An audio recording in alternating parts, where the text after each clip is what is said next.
I gotta use both my hands. Battle of the X's. Oscar. Okay.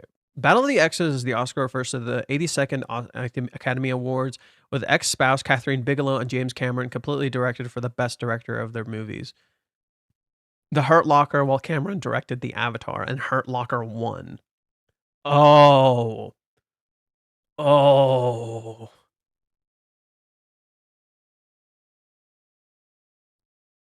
Oh, so that is relevant because we saw Mommy last chapter.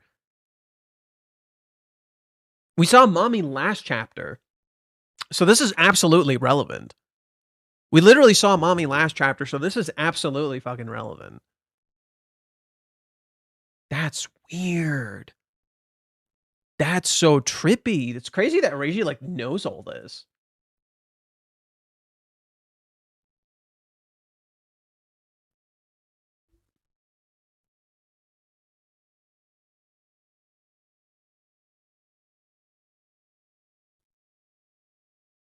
Whoa, that is weird.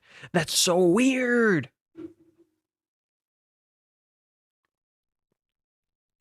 The girlfriend and her views on love. And that's what Minnie's gonna find out. Chizuru's actual views on love. Battle between the ex-girlfriend and the ex-rental girlfriend, maybe.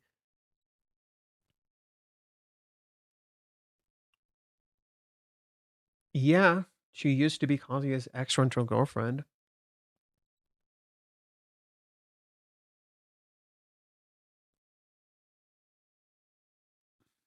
What the fuck? No, I don't know. I don't know. Battle of the Exes. Ew, what is the censorship? I know, it's stupid. They censor something every other fucking day. It's dumb as shit.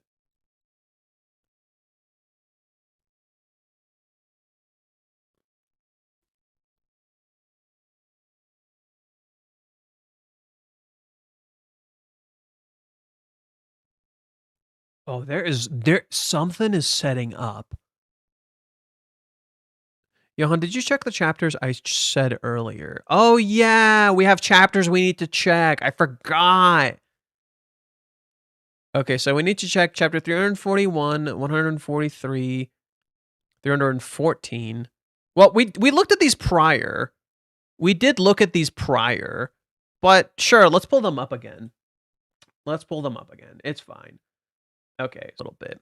We start with Chizuru at her play, and we go to Minnie and Kazuya going into a haunted house, the murder lodge. Here it is, the haunted house. This is another one of those date staples. But if I totally freak out instead, a failure I could never recover from. Joy Polish actually has two haunted houses. This is the one that specializes in sound. It feels like something only found in Joy Polish. Sound.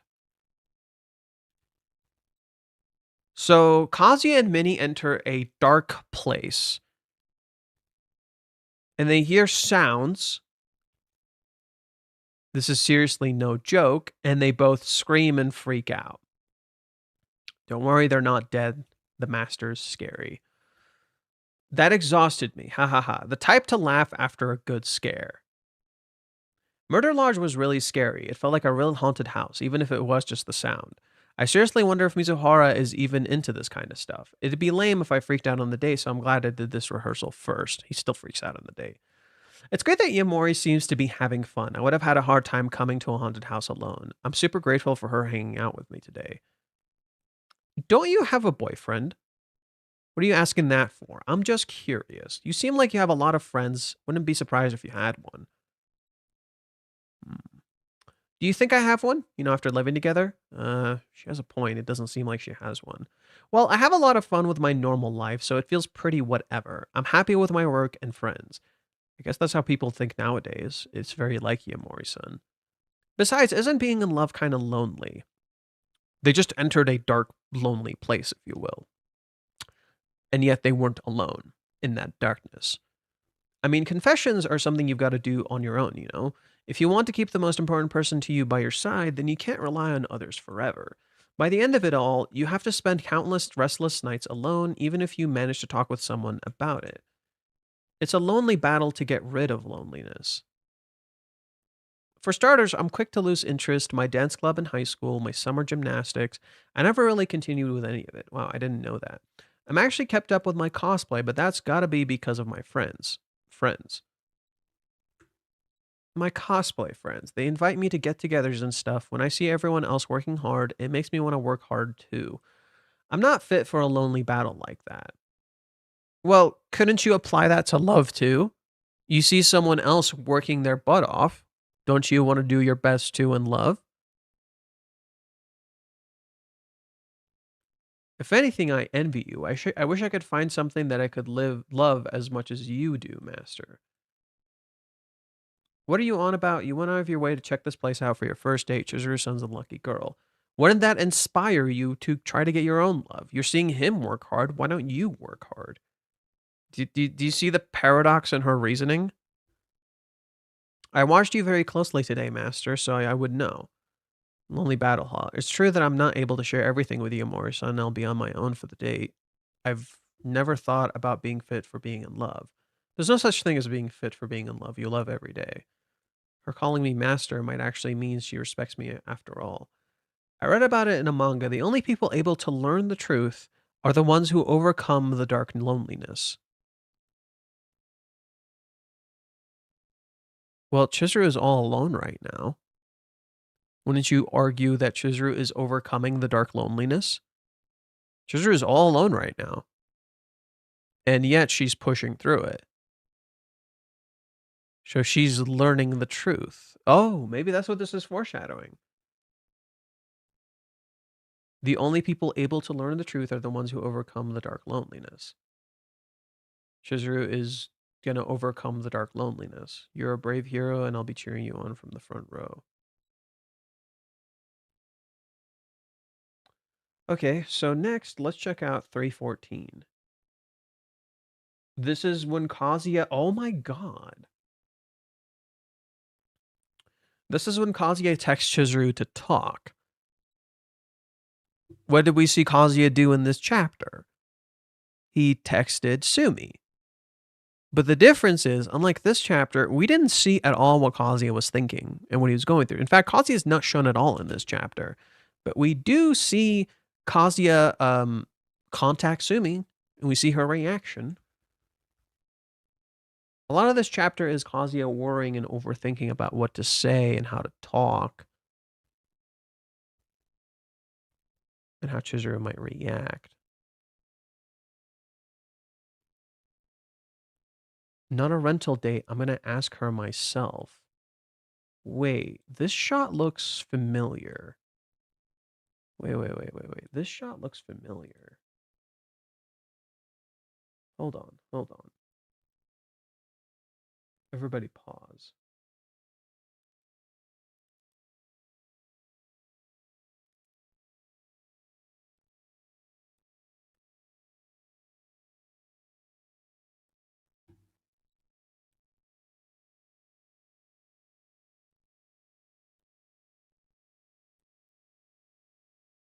I'll just have to see for myself.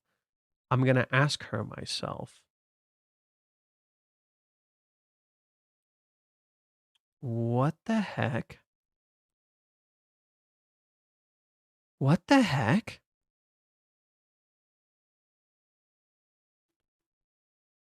This is weird.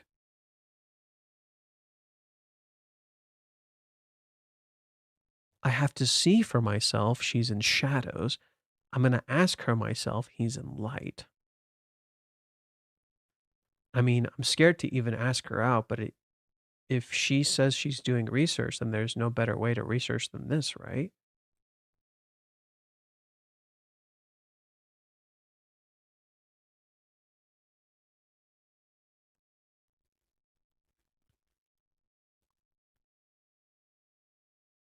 It's so damn scary.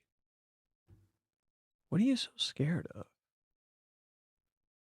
Okay, that's some weird fucking comparisons. What else do we gotta check? 143. Let's go to 143.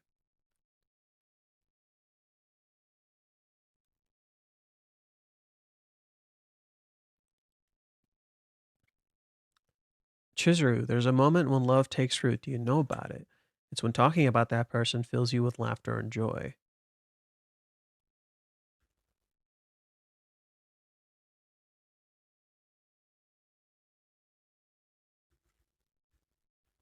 And oh, look, Sumi.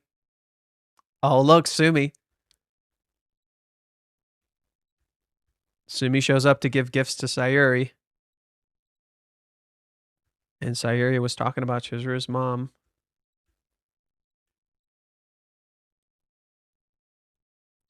$134. 7.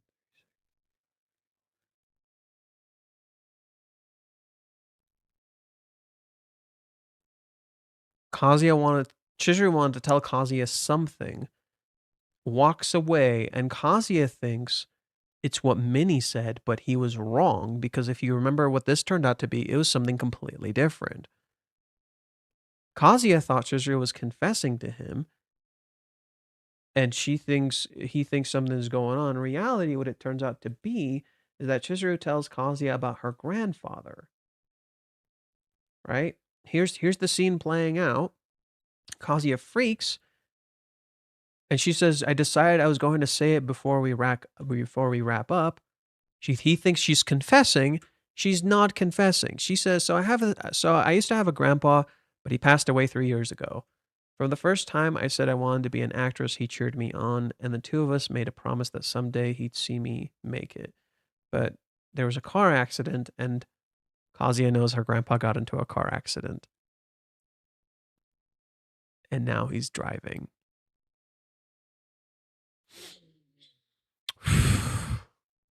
Anyways, I thought grandma could stand in for him, and that if I showed her, I felt like maybe she saw me become an actress, I'd get to grandpa somehow. But then grandma collapsed, and to be honest, the moment I thought it was over. I bombed out of basically all my auditions too. I was starting to wonder if I was out of time. Bombed. Wait, we're referencing films in this chapter. And we're talking about diffusing bombs. The last time this person called... So the last time the person who called Chizuru in chapter 389, he was telling her she failed an audition or something. What?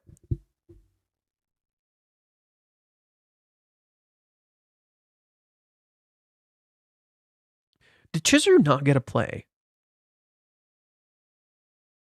Did she bomb her audition? Did she fail somehow? Nope. I'm not falling down this rabbit hole. This is a mistake waiting to happen. Grandma collapsed. Okay. I was starting to wonder if I was out of time. Running out of time, bombing auditions. So it made me happy. When you said, let's make a movie, it made me so happy. Thank you. I don't think I have the words to properly express my gratitude.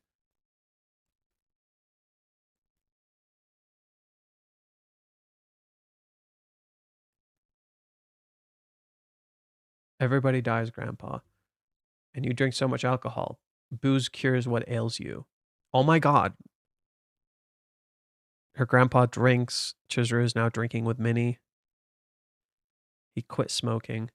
I know that you think you're Muslim, but you're not. And if you die before I can become an actress, that'd be totally irresponsible. Irresponsible, she says. I guess you're right. Why are you laughing? But hey, believe your grandpa, Chizuru.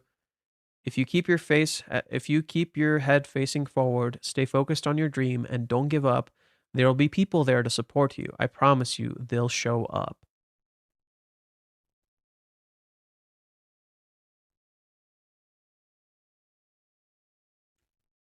People will show up to support you.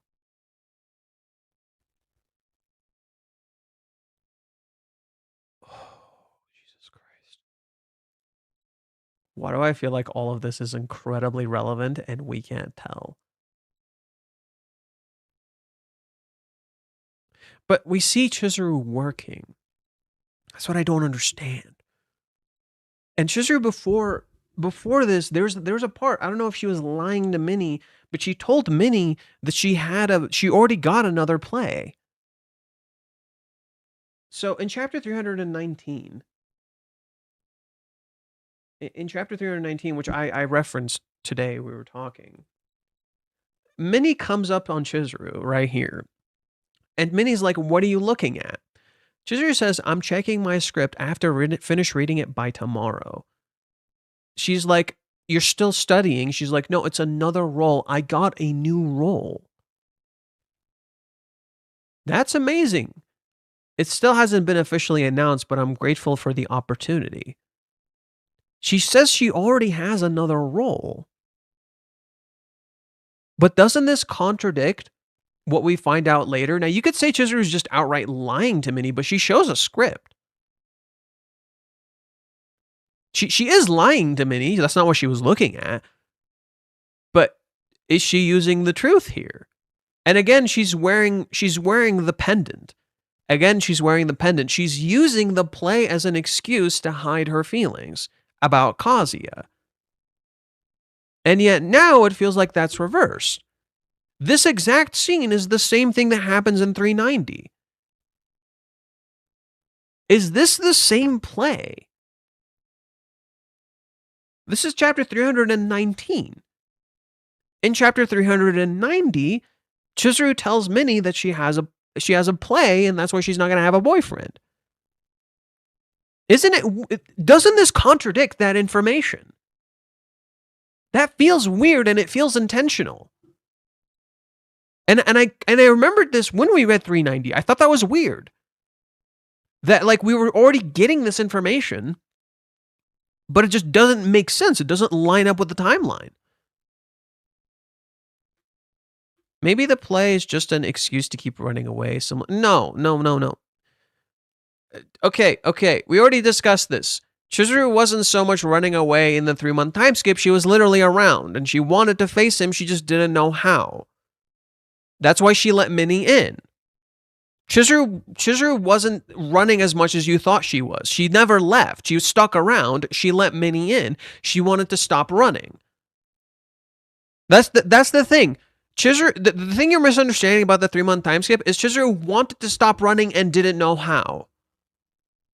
She was forced to keep running. She didn't know how to stop running. And she needed Minnie to help her stop running. That's why she let Minnie into her home. She lets Minnie into her home so Minnie can tell her to stop running. Chizuru wants to stop running. This isn't the same. This feels different. Now, Chizuru is being forced into this. And I was already talking about the Omata guy. The Omata guy calls recently after this point. But the last time he called, he told Chizuru she failed an audition. The last time he called, he told Chizuru she failed an audition. And then now, suddenly he calls. We don't hear what he says. But apparently she gets a new job that we don't really see. We only see her working, but we don't actually see her actually practicing for a play. Isn't that a little weird? It feels like something isn't quite right here. And yes, Chizuru is lying to Minnie here to protect a secret, but Minnie is like on her case. And Minnie can see past that. Right? Minnie can immediately see, oh yeah, you were thinking about the date with Kazuya, weren't you? And Chizuru's like, fuck, she got me.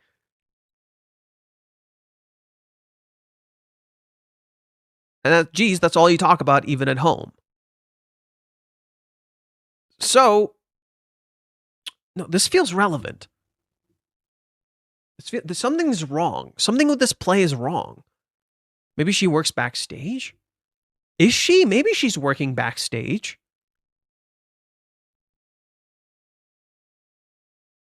That might make some sense. Maybe she's not actually acting. She's working backstage.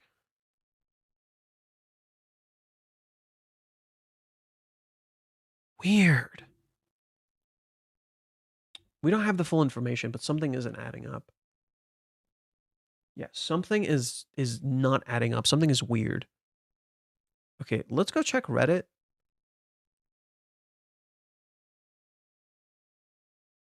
That's 412. I need to see 413.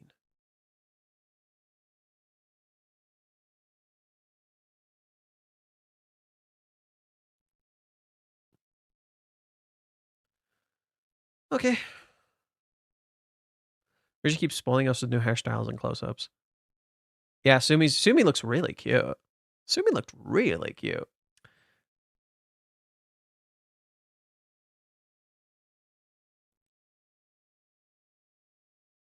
That's the most important.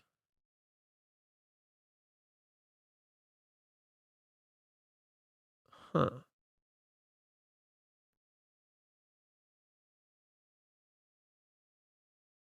Interesting.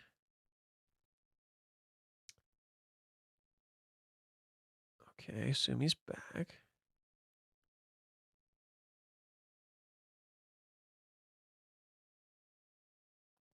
Everybody's just like, oh, shut up. I hate when people call Chizuru this. If you call Chizuru this, I'm like literally gonna put you on like downtime.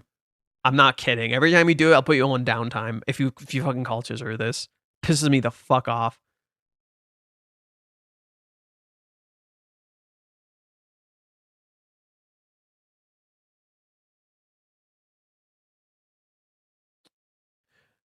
See, no, you're missing key information. See, he says, Minnie, invite the man right now. Are you forgetting about Ruka? Are you, look, if the Ruka thing did not happen, she would. But the Ruka thing happened. You're all conveniently ignoring the Ruka thing happened. And Minnie knows that. Minnie won't invite Kazuya. She will want to, but she can't.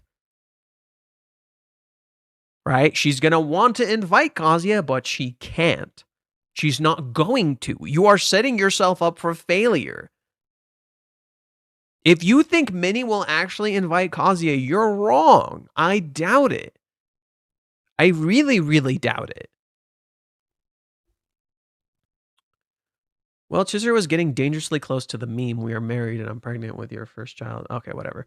But she's genuinely moving forward. It's nice to get a direct answer from her. Chizuru is still kind of shy about it, and there's a bit of skirting around things, but she's not backtracking. It's not like she can or should hold back anymore after all. It's now or never. Another thing I appreciate a lot is Chizuru recognizing her behavior was bad, even if she doesn't know the extent of suffering she caused Kazuya. Lastly, I like that Minnie didn't do much. She has been pushing Kazi and Chizuru far too much, but this time was all they're doing. She's just basically caught up with the events. Yeah, fair enough.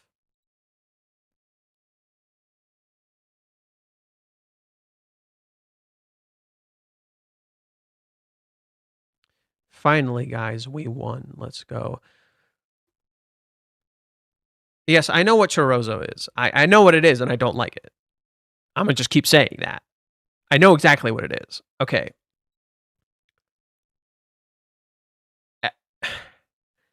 Every time people use the dialogue, we won, he won,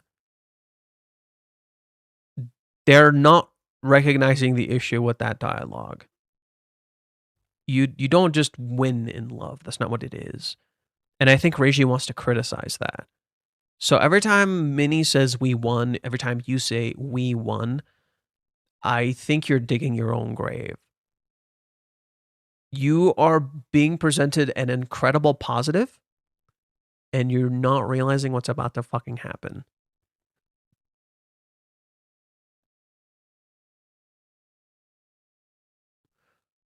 If this isn't cryptic, I don't know what is. Why is the image upside down, or the reflection of the whole? To me, this is a representation of Chizuru's world is upside down because of Kazuya. Amazing.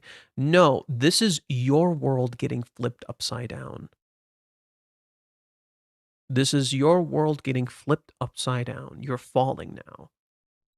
You had footing before. Now the sky's below you, and you're falling.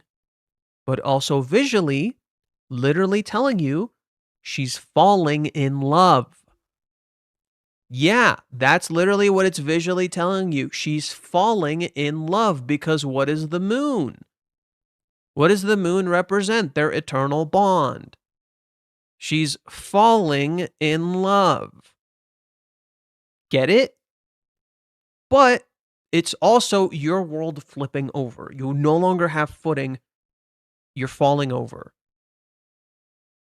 Everything you understood has flipped on its head. It's not just for Chizuru, it's for you too.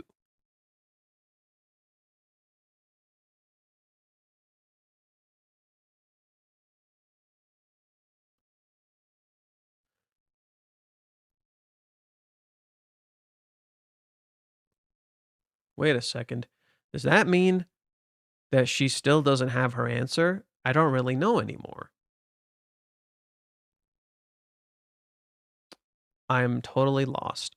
Well, I guess as expected, Chizuru's doing her Chizuru thing with Minnie. What about him? Kazuya apparently still doesn't even have a name.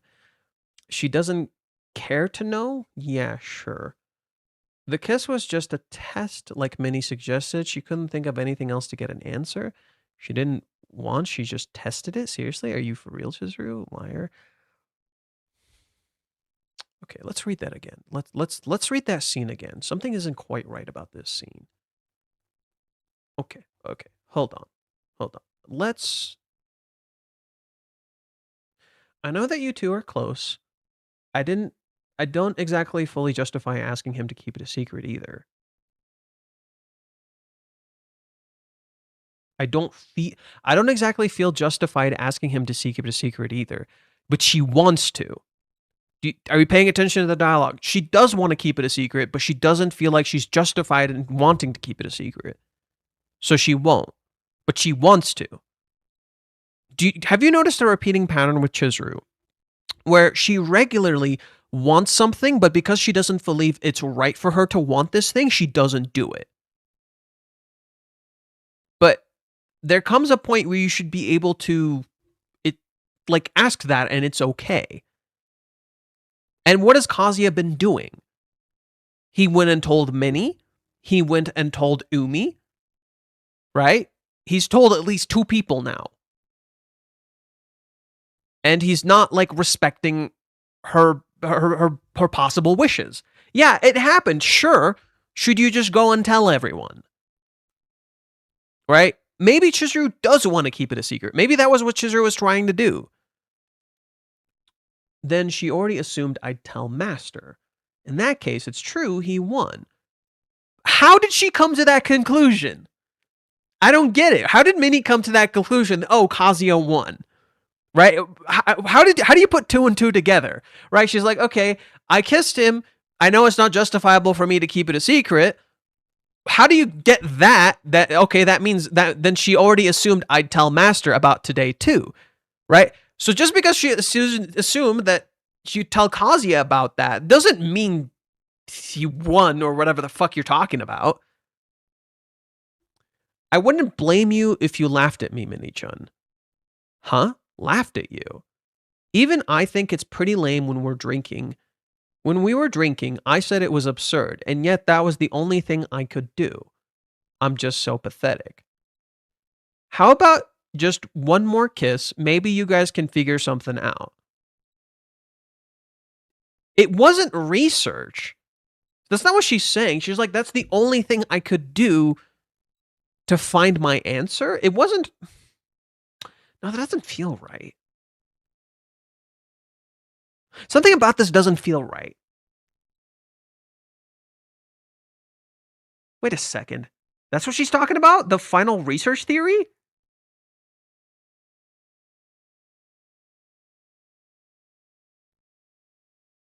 It's right, but it isn't? Really? Okay. If that kiss wasn't her answer, did she just blindly follow my advice? Yeah, well, we already said the kiss wasn't so much the answer, but it kind of was. What now then? This isn't what I imagined at all. This isn't what I imagined at all. Minnie was wrong. Oh, look, this is not what I imagined at all. Minnie's interpretation of events was wrong. Chizuru's son is always so serious. To think that she actually followed it is kind of funny. I promised him that I wasn't going to be vague. Huh. Despite that, I still couldn't give him an answer in Odaiba. But on the way home, he told me that he'd wait anyway. I just don't know what to do anymore.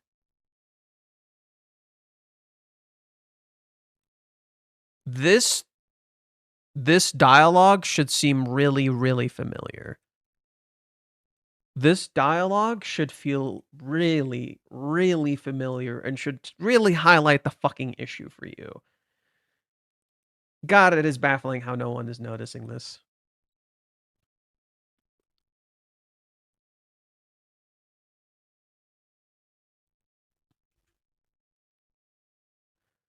I just don't know anymore. Nothing makes sense anymore. It's almost like you're starting to understand exactly how Chizuru feels. Nothing makes sense right now, right? You're reading this story and nothing is clicking together, right?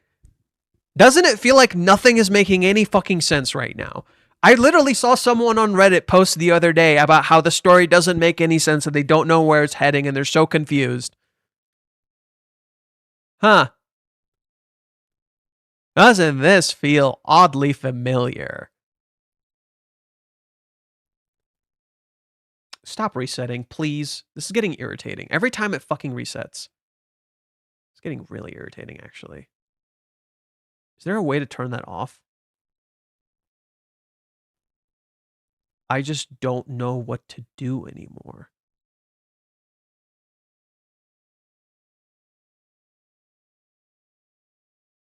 She's lost and confused. She's literally telling Minnie, I'm confused. I don't know what to do anymore.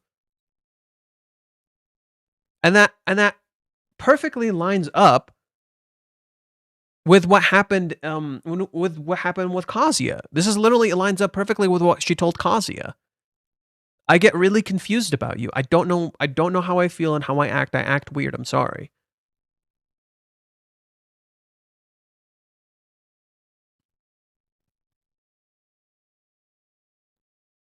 I see. She also knows that things were wrong and she was backed into a corner.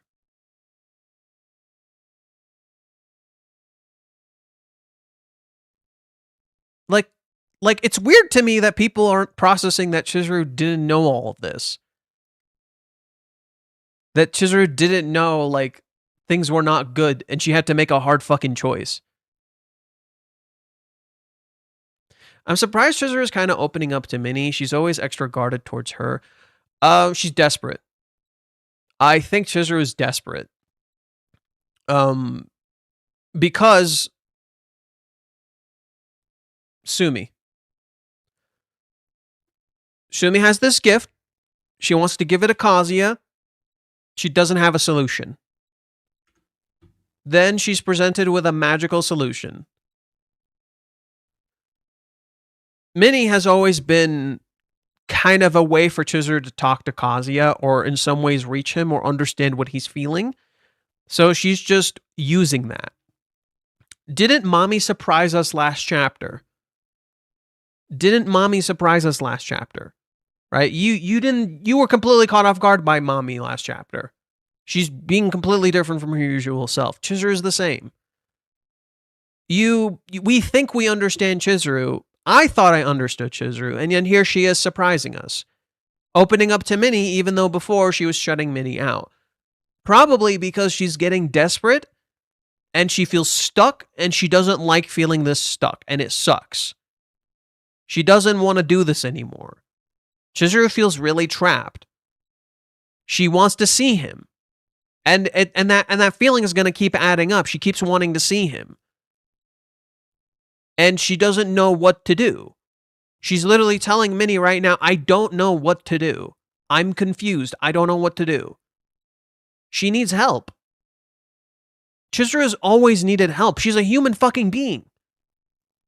And the thing is, Kazuya and Minnie are like pushing her into situations where she feels the need to do things alone. But she doesn't have to. It's literally kind of showing how they're kind of a dysfunctional family. And they kind of need to work through shit together. But they keep prioritizing certain things. So Minnie's issue is that she tends to prioritize Kazuya over Chizuru. This leads to kind of certain issues in the family dynamic where she's not really helping her friend out. She's not really being Chizuru's sister. She's kind of like prioritizing Kazuya way over her. So Minnie's interpretation, so literally what Reiji just did is like literally tell you, hey, look, Minnie's wrong. I think people are giving Minnie way too much credit in this chapter when Chizuru is the one opening up to her. Minnie didn't do anything. All Minnie did was invite her and give Chizuru an opportunity. Chizuru's doing all the legwork. Minnie isn't really doing anything. And that's what I find weird. People are giving Minnie a whole lot of credit in this chapter. She's not really doing all that much if you pay attention. Chizuru's doing all the legwork. She agreed to the date. There's no doubt about it. So how was it? How did it feel? What? The kiss. I'm talking about the kiss, obviously. Again, putting that on blast. And Chizuru can't say it. Did it get you unusually flustered, or did Master suddenly look more manly to you? That's the most important. That's the most important part. Kazuya looking more manly. That's the most important part. Kazuya looking more manly. That's what Minnie emphasizes here. Kazuya needs to look more manly to Chizuru. That's what this was about. That's what I didn't understand. It's not Chizuru getting flustered. Kazuya looking more manly.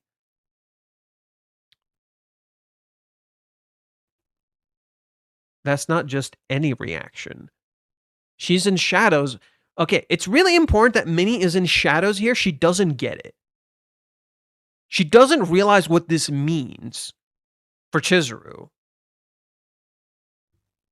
Also, for the drinking thing, I think Chizuru secretly did want to drink. That's why she just agreed. She didn't get coerced into it. She just actually wanted to drink. And Minnie just gave her the excuse. Right? Basically, what Minnie does is give Chizuru the excuse she needs to do what she wants to do. I think that's kind of what it feels like. It's like Chizuru wants to do certain things, and Minnie seemingly kind of gives her the excuse to do so. And Minnie is literally on a date with Chizuru right now. Like, literally, Minnie frames it like she's getting the hostess to drink. That's literally how she frames it. That's the whole idea. Because Minnie is on a date with a hostess. Instead of just on a date with her friend.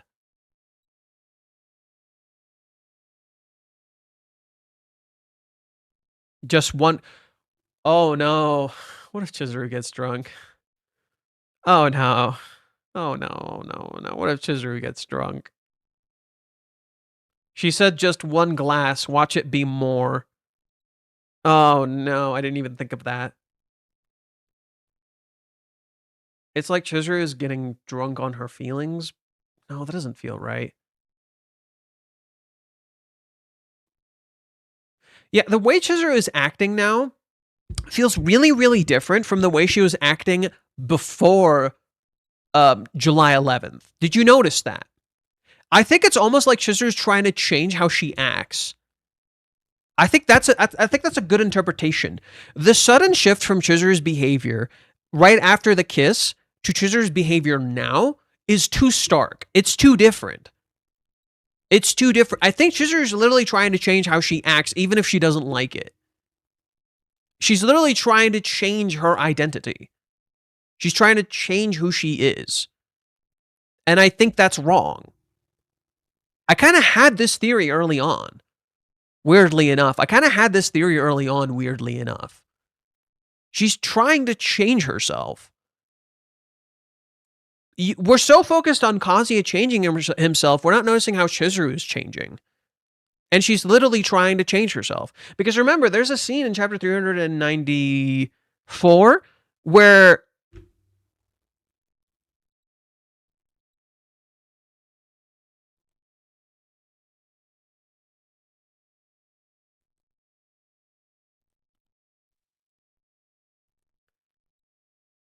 Okay, 394. Kazuya, sorry, gotta pull it up. Isn't that right, Mizuhara? I know I'm right. Oh, wait, what did he say?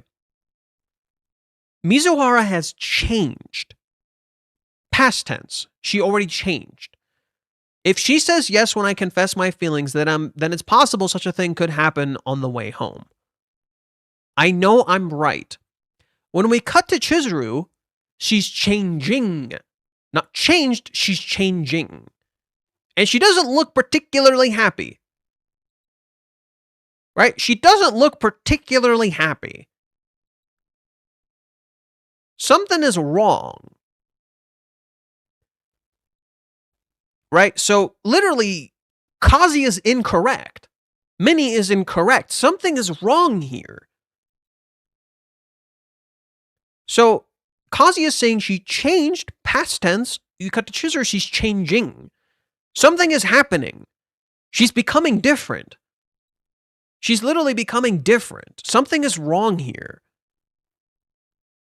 And I don't think Minnie or Kazuya realize this. And remember, this could just be Chizuru's own interpretation of the kiss. Maybe she's wrong. Right? Maybe Chizuru had her own interpretation of the kiss. And now she feels like she's wrong. And you're getting told exactly how stuck she feels. You're literally seeing how trapped Chizuru feels. Isn't it just being love-struck? No. There's something wrong here. Because in that scene that I'm referring to here with Chizuru, for most of this, she's looked in shadows. For a huge portion of the kiss and what happened after the kiss, Chizuru has looked in shadows. And then, when does Chizuru finally come out of the shadows?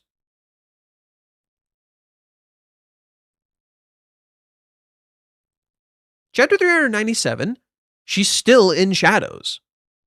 She still doesn't look okay. After she apologizes, after Kazuya tells her, it's great news and I'm happy for you, Chizuru finally looks up and comes out of the shadows. That's weird. That's weird. Something is wrong. No, for that whole period, she's felt like she was in the wrong. She did something wrong. And then now, after talking to him, she finally looks up. She's been looking down this whole time.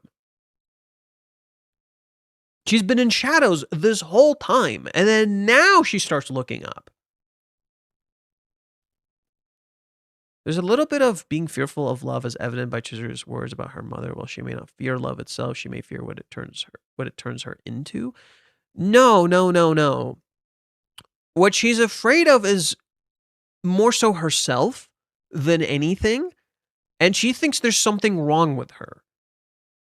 Chizuru thinks there's something wrong with her, and in particular her inside. She thinks there's something wrong with her feelings. There's something going on with her that's wrong. And she doesn't understand anymore. Even though she does know what she's doing. Chizuru is right. That's the thing. Everything Chizuru is doing is right, in my opinion. But she keeps getting the inclination that she's wrong. So she gets confused. She gets lost. She doesn't know what to fucking do anymore. As for her mother, I've already explained her mother. She's afraid she's going to end up like her mother, but that's more of an identity thing. She's not her mother. Her struggle with love when it comes to her mother is more of an identity thing than a love thing. She's just afraid she's going to end up like her mom. That's more about her identity.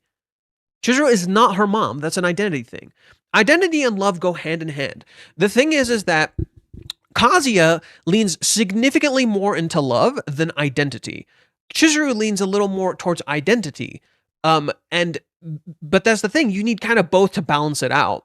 And that's the problem. Kazuya seemingly lost his identity, whereas Chizuru is trying to find her love, and she keeps getting trapped in this identity she doesn't want to have. Do you see what's happening? Kazuya is trapped in love, Chizuru's trapped in identity. And that's the issue. And a huge part of that is Kazuya's own choices. Okay, so let's continue. Minnie doesn't see what this reaction means. This is where I have to keep pushing. I disagree. I don't think so. I think Minnie shouldn't have kept pushing here. Yeah, we got the result we wanted, but I don't think Minnie should have kept pushing here. I think Minnie's making a mistake here. I don't think she should have kept pushing. She presents a hypothetical scenario to her, but look at how childish Minnie is presented here. I don't think Minnie should have kept pushing. I think Minnie should have just kept, like, just talking to her. Then, for example, this is just a hypothetical. Let's say you didn't have your play, you were completely free, and Master showed up here. What would you do if he confessed his feelings? Really? That came out of nowhere. Is there any point to such a what if? It's a hypothetical. There is.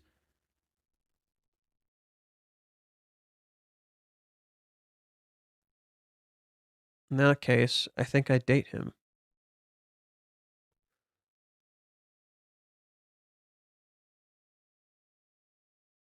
You see petals on here.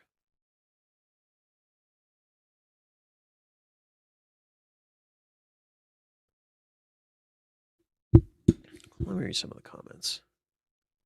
Maybe Chizuru is going through the same shit Kazuya is going right now. Well, no. Kazuya is going through what Chizuru has been going through this entire fucking time. I've said this a few times now. Says Kazuya wants to appear more manly, Chizuru wants to appear more feminine. Yes. Yeah, kinda. Yeah, kinda. She wants to appear more in love. I think Chizuru wants to appear more in love. Chizuru wants to appear more likable because she thinks she's unlikable. She keeps getting told she's a bad person. So she's trying to become a good person. If Kazuya is trying to become more manly, I guess you could say she's trying to become more feminine, which is conformity. What Kazuya and Minnie are doing to Chizuru, and they don't realize they're doing this, is that they're forcing her to conform to a traditional form of femininity. That's what they're doing, and they don't realize she's already pretty fucking feminine. And she doesn't need to be all this extra bullshit to fit in.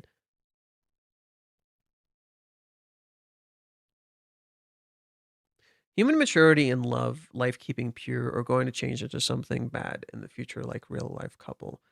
Are you alluding that maybe Kazuya will be the one that brings her to the light after he deals with his self-replication rather than Chizuru bringing Kazuya out of his failings? Oh no, it's going to be Chizuru.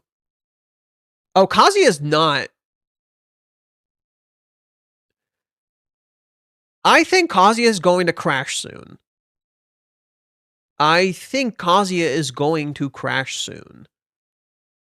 And Chizuru may save him, and then he eventually is going to need to save her.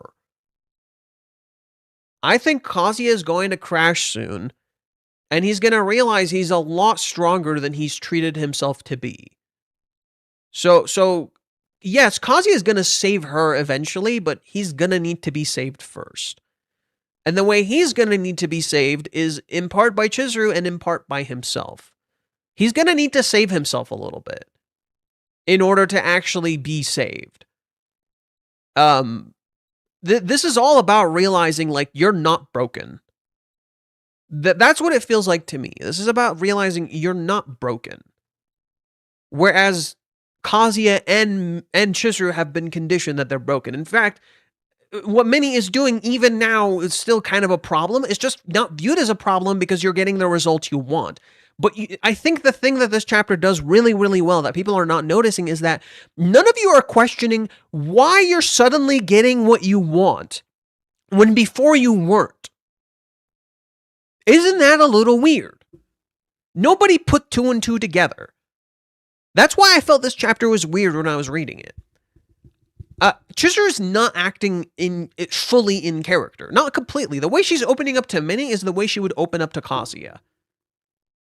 That's why it's weird. Chizuru doesn't usually open up like this to Minnie, and I don't think Minnie is handling it nearly as well as you think she is.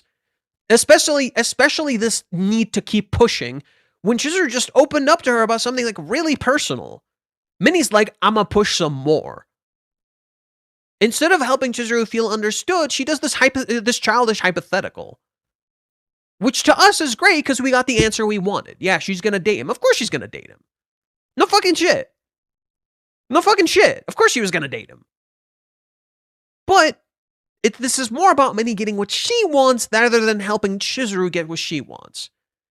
This answer isn't for Chizuru, it's for Minnie.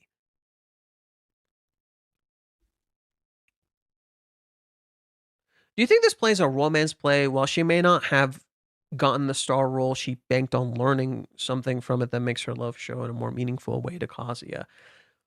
It's possible.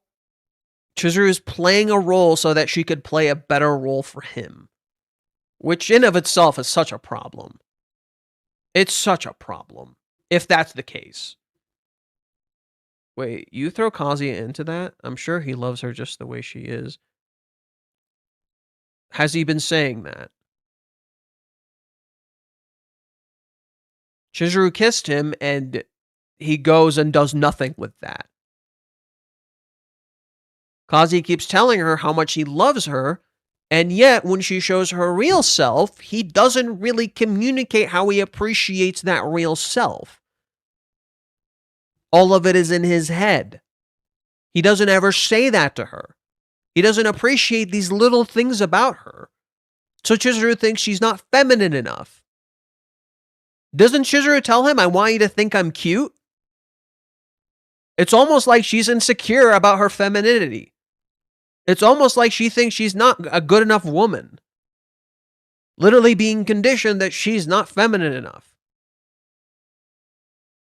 How does Umi describe Chizuru? Right? What does Umi say about Chizuru? She's weird. She doesn't act like other girls. Hey, it's almost like Chizuru is not feminine enough. She's not conforming enough. Do you see the problem? It's Kazuya unintentionally doing this. If you ask Kazuya this, yes, he would say he loves her. If you say he would say he loves all of her. He likes all these parts of her. It doesn't matter to him. She acts different or anything. But he's not saying that to her. He's not talking to her. He's not saying any of these things. So I think what this chapter is secretly doing, and what you're not realizing, is that it's showing you the truth of Chizuru, and in secret, showing you how she's starting to conform, and you're not realizing that. And how you're essentially slowly erasing Chizuru's identity for love. I wrote something about this. I wrote something about this the other day. I didn't post it on Twitter. Maybe I didn't get a chance, but let me pull it up. We can read some stuff from Japanese fans in just a little bit. Google Docs. Yeah, damn, I kind of cooked with this. Holy shit. The question is, where did I write it? I think I wrote it here. Okay. This, to me, is decoupling the relationship aspect from Kazuya's work, in particular the work he needs to do on himself. Okay, is there a way to... Sorry, one sec.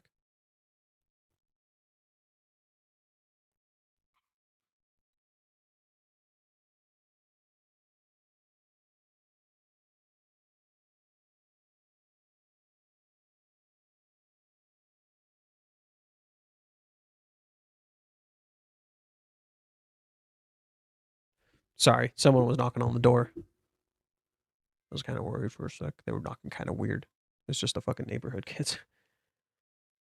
Okay, okay, let me see if there's like a way to like turn this off.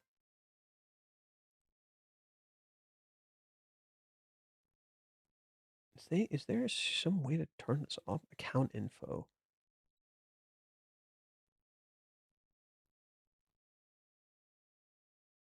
Profile settings.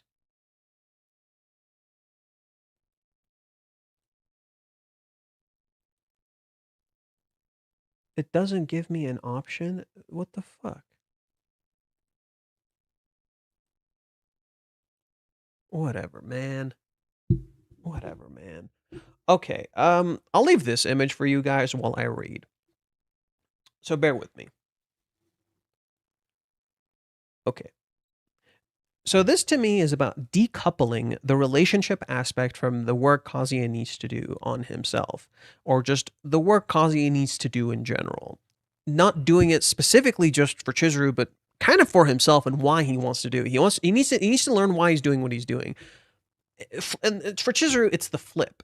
For Chizuru, she needs to see her love so as it doesn't start taking over her work. Let's continue. Kazuya's love for Chizuru is an extension of himself, and without that piece, he loses who he is. The best example is how when Ruka questions if Kazuya would do it with Chizuru right now. So let me pull that up. So Ruka asks Kazuya in chapter 406, I believe.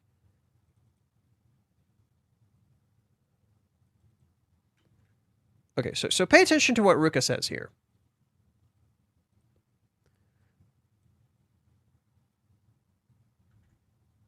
She asks him, do you think that you'd want to have sex with Chizuru's son right now? Seriously, what, you idiot? He says, still, how do you expect me to respond to that right now? Then maybe you don't love her you don't love her very much after all. Okay, so when Ruka says this, right? Okay, let me just read what I wrote. The best example is how when Ruka questions if Kazuya would do it with Chizuru right now. And if he doesn't want to, then maybe he doesn't love her as much as he thinks. You can see his confidence crumbling. Right? You look at Kazuya's confidence. It's starting to crumble. When the legitimacy of Kazuya's love is questioned, his sense of love is his sense of self is questioned, right? When his legitimacy of Kazuya's love is questioned, his sense of self is questioned. And this is incredibly ironic because all Kazuya is judged by and seen for is his love. Whether it be the readers or even female characters around him. They don't see him, they just see his love and they want that love. Which is incredibly ironic in and of itself because Kazuya is starting to fall into that exact trap with Chizuru. Many of the readers literally judge the quality of Kazuya's character merely by how his love appears to them. 1 second, it's the worst thing ever. The next, the greatest thing. Then, when his love does not achieve the result they hope for, they question Chizuru. No one sees the characters, merely the love they desire from them. It's a question of the very audience themselves and what they even desire from love or romance stories. Do they desire a partner to share their life with, or merely their affection? Do they recognize the relationship is more than just feelings of love, but actually is deeply rooted in Do they recognize that a relationship is more than just feeling love, but actually deeply rooted in our identity and who we are? That it is about forming a bond and continuously working on that bond, not merely putting in effort to things that do not matter or arguably make things worse. That we need to actually talk with our partner, communicate, share our time, not self-sabotage in our unwillingness to face ourselves. This all seems to fly clear over many readers' heads. None of this seems to be registering, despite it being in plain view. Almost as if they are inserting their own identity into the story and attempting to force their love onto it, defining it by their love and not who the characters actually are. It is like forcing conformity, forcing the characters to fit the mold the readers define as love. And the story refuses to play by these rules. And if the readers could see this, they would see what is happening. The clash between love and identity is central. You love someone because of who they are, right? For the traits that make up their identity, whether it be the negative or the positive. But if you judge something solely on love and not identity, is that really love? Flipping it is the same. Judging someone solely based on identity and not love, then is that really knowing someone? Do you really know that person if all you judge them for is their love and not their identity? This directly connects on society and our need to fit in, because all of us want to fit in. But also how hyper-individualism can result in the same thing as hyper-collectivism. How we can lose who we are in our need to conform, but also how we can lose our love and those we love in our extreme prioritization of ourselves. Basically, Chizuru has this deep fear that she's prioritizing herself too much. So she keeps essentially trying to get rid of who she is. Whereas Kazuya is literally trying to, is like, oh, my love isn't enough. So he tries to make his love better and in the process lose who he is. Okay? And even more so, lose his love, lose the meaning of his love. 412 hits at these two extremes, but also their opposites. Kazuya is hyper-collectivist right now while trying to form his own identity. In so doing, he has no idea who or what he is, let alone what he wants besides Chizuru. This is mirrored by Mami. She cannot see herself merely her love. She appears very individualistic and focused. In reality, she is very love-driven with no focus on identity. Thus, she does not see herself as Kazuya sees her. So, you can literally see that in the chapter itself.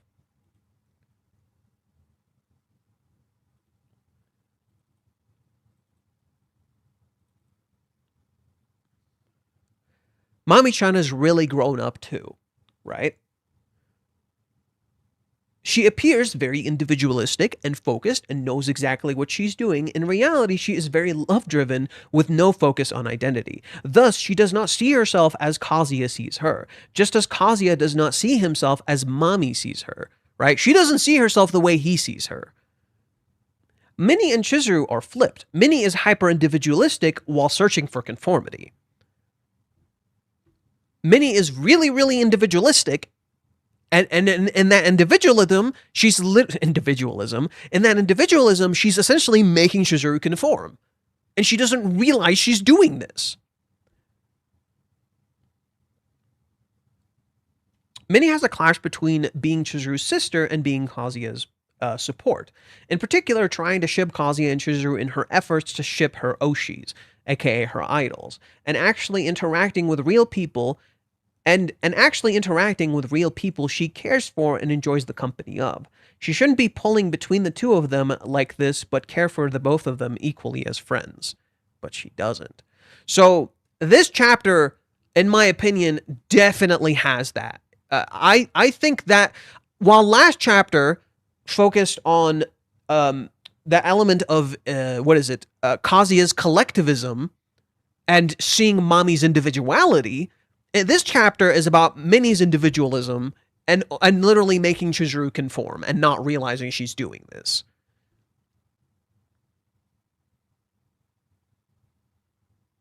Let's see.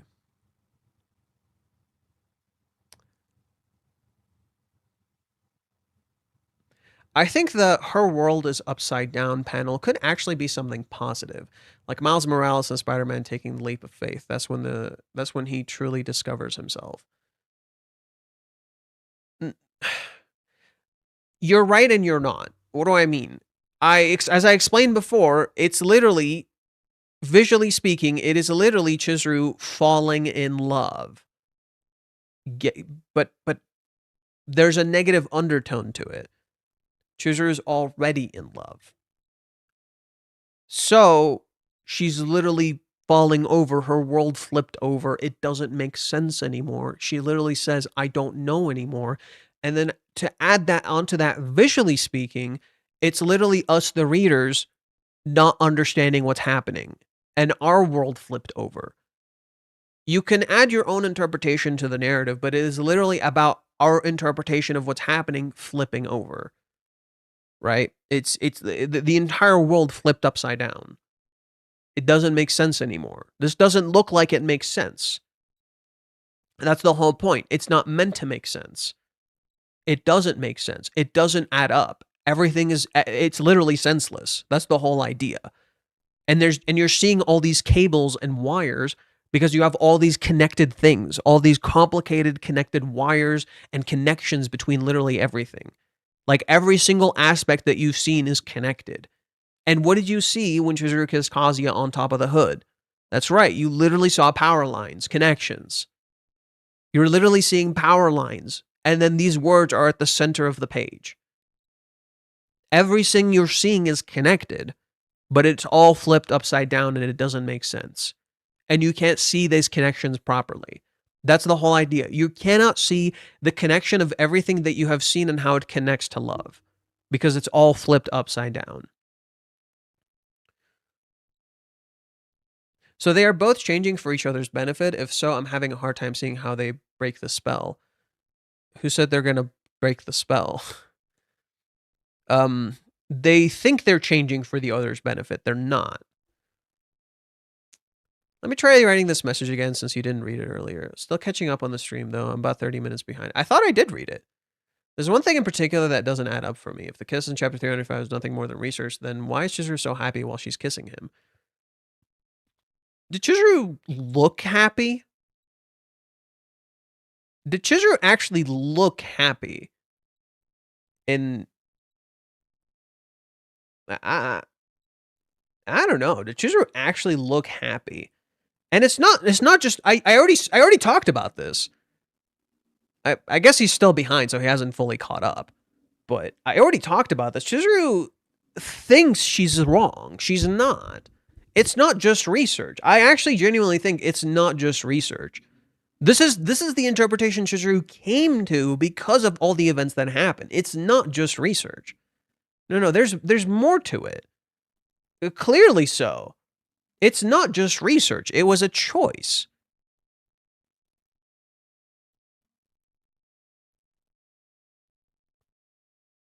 I wouldn't say Chizuru looks like happy here. I wouldn't say Chizuru looks happy here. I don't think Chizuru looks happy. The only time she looks happy, which I can agree to, I think maybe this is what you're referring to. Right here. When Minnie says, that must have made Master happy. Oh, now she looks ecstatic. That she might have made him happy. When Chizuru thinks she didn't make him happy, based on what Minnie did, suddenly Chizuru starts doubting her feelings. And you literally see that in chapter 389. Right? Suddenly, when Chizuru doesn't think she's making him happy, the tone changes. Just look at Chizuru here. Suddenly, Chizuru went from being really happy to not so happy. She doesn't look happy anymore. She looks really fucking sad. She looks like she's gonna fucking cry. She doesn't look very happy anymore. So, that begs the question. Are we getting the truth here? Or just Chizuru's truth, how she has perceived the truth? Is Chizuru a reliable narrator? Is Minnie a reliable source of information? Are we getting the complete truth here? Or has this just become Chizuru's perception? Because she admits she doesn't know what to do anymore. She just admitted she doesn't know what to do anymore. So are you actually getting the full true perception of these events? Or have we not considered how everything is connected and resulted in this outcome? Is this really the actual truth of the kiss, or is there a different meaning to this? Is there something else going on here?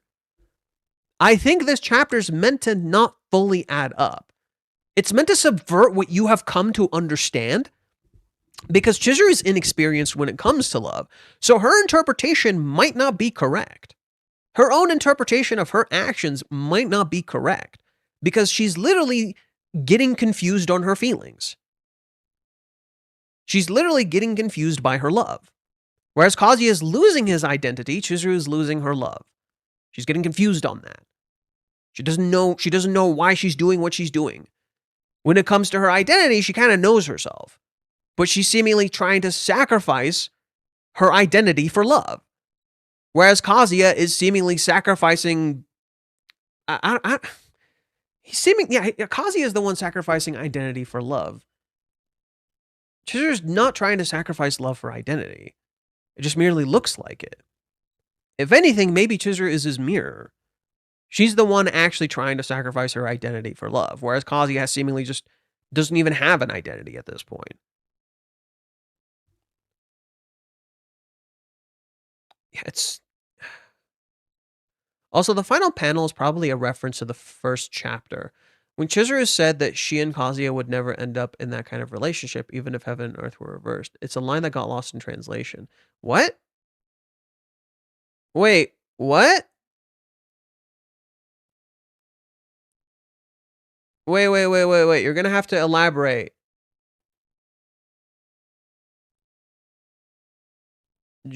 Dude, could you elaborate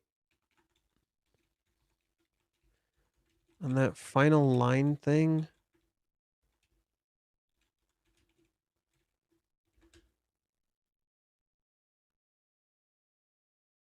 Okay, guys, new rule. If Forever sees this in the future. If you're gonna sell me something means something, always elaborate. I don't know what you mean. I need you to fucking elaborate. If there is a comparison, show me that comparison. I need to know what you're talking about. You can't just say that's what it probably means and then not give me fucking evidence. Okay? I need evidence, bro. Now everything's falling off.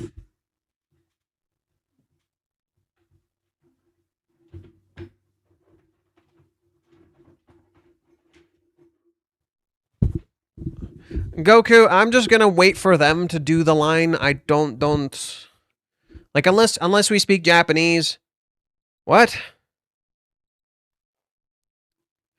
Okay.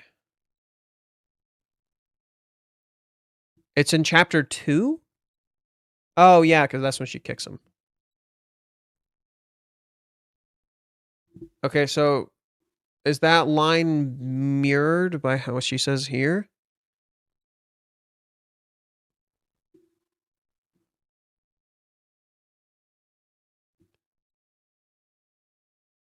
So is this meant to be saying like heaven and earth have touched, or heaven and earth have flipped?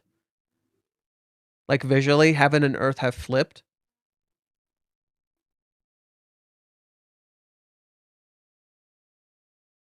So what was Chizuru's line?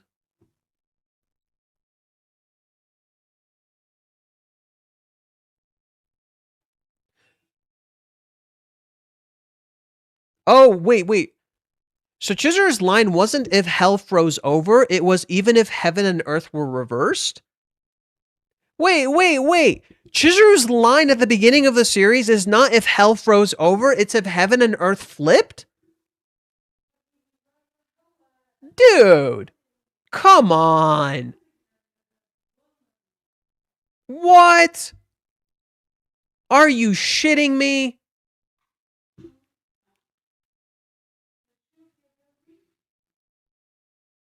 I'm pissed. Why would they translate it like this?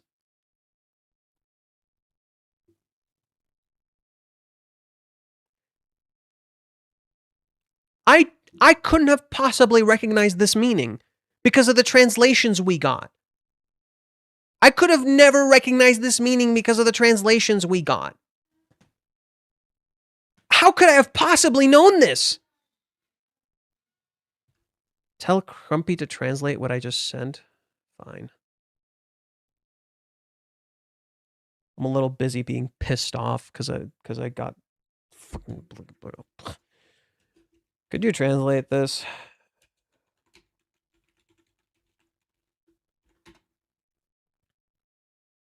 Now I'm just pissed.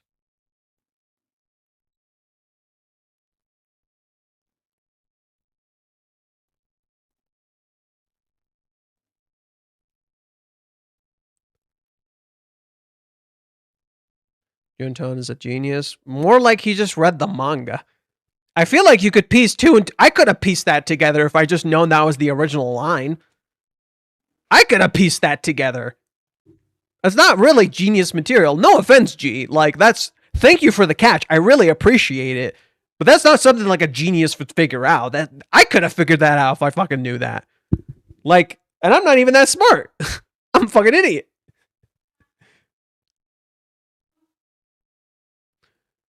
Means to be overturned, to reverse, to turn over, to capsize. Yeah. So, yeah. So this only adds to my own interpretation, by the way. Like, I think this panel is a double meaning. The literally heaven and earth have flipped. Heaven and earth have in fact flipped. So it's a nod to the beginning of the series, while at the same time, it literally means that everything you understand has flipped over. So literally, the world you know does no longer make sense. It's a double meaning. One, it's oh shit, the thing that she said at the beginning of the series happened.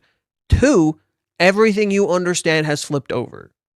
It can mean two things. Our interpretation is that the world has flipped. It means two things. Right now, Chizuru and Kazuya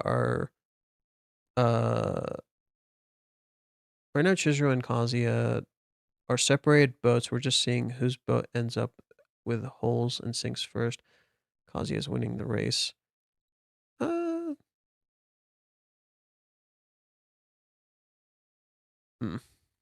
I don't know.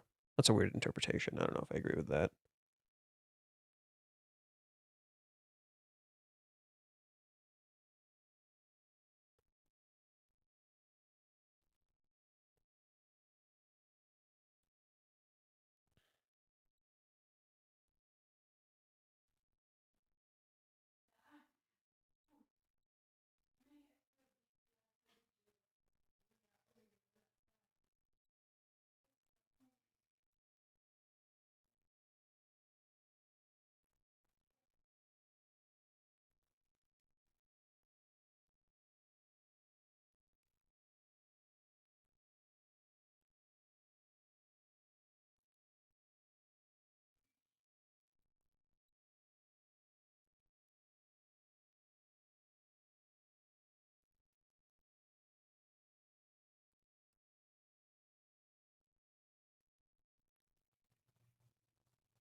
Let's see.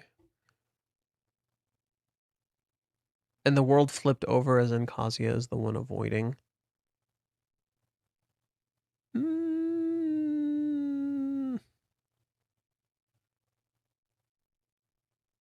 I guess I could see that if we change the wording a little bit. If the world flipped over, that means Kazuya is the one not wanting to date and still stuck in the illusion that the world is still right side up, where it's always been upside down. So you could say that. You think Minnie would tell Kazuya this? I mean, Chizuru said so. You're probably going to tell Kazuya this. So unless Minnie subverts our expectations or something else gets added, I don't see why not. Chizuru is the one lusting and talking with Kuni to get closer to Kazuya too. Oh my god. Yeah. Yeah. Literally, you think Kazuya is the one who is like completely lost on Chizuru. No, it's Chizuru who's lost on him. Literally, everything you understand has been flipped over.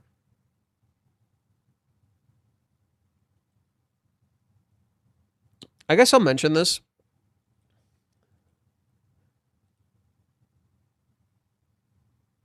So let me.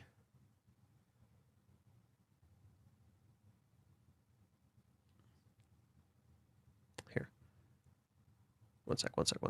I gotta pull something up.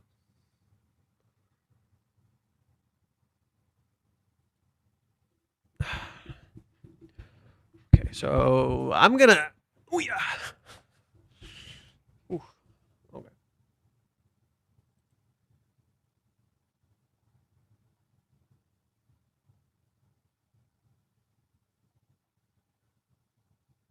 So we're gonna go to chapter 2.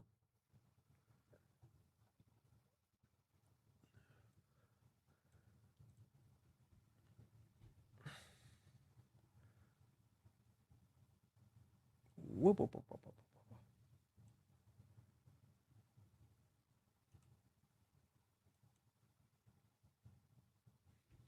Okay.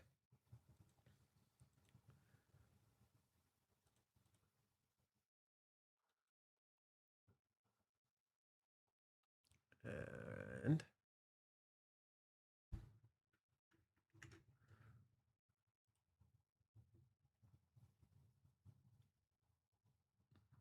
Let me go to Twitter. I gotta find one where I actually use the. There it is.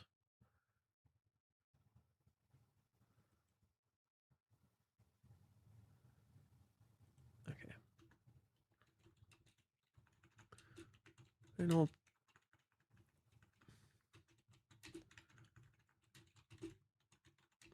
in 413 is a reference to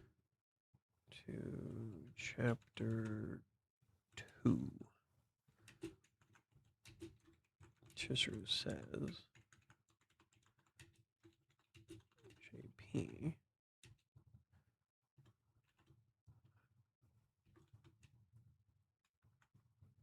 You date even if heaven and earth reversed.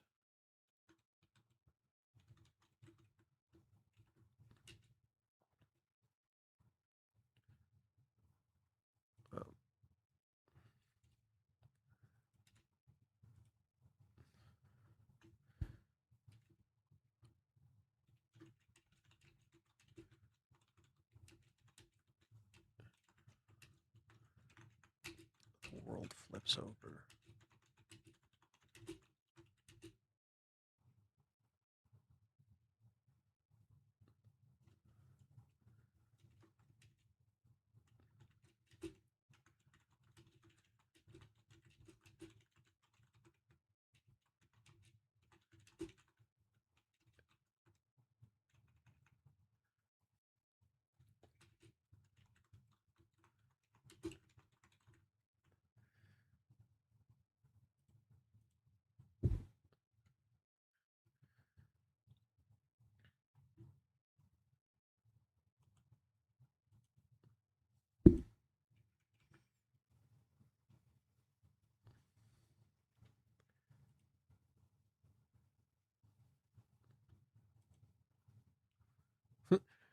I just remembered this fucking line from Kingdom Hearts. Those who understand nothing can, or what was it? It's like, those who know nothing can understand nothing. Every light must fade, every heart return to darkness. We gotta finish Kingdom Hearts, fuck.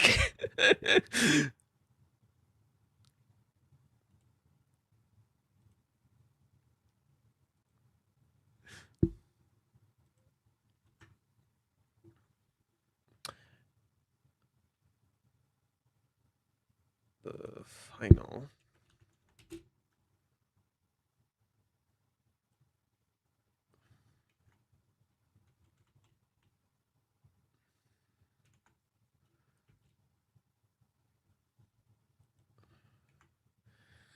Where Chizuru says at JP, you and I wouldn't date even if heaven and earth reversed. And as she agreed,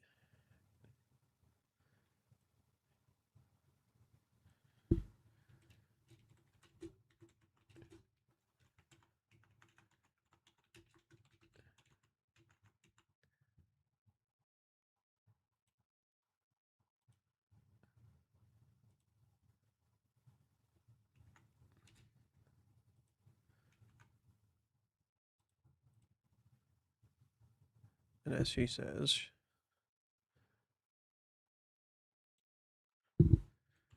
she would date him, the world flips over.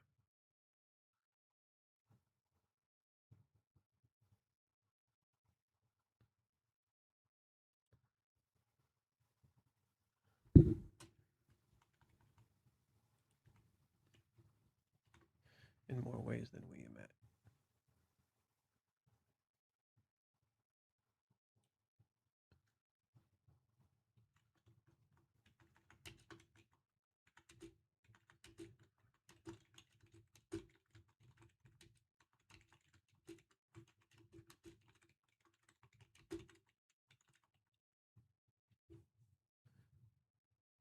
Far more than we imagined, for that means we understood nothing.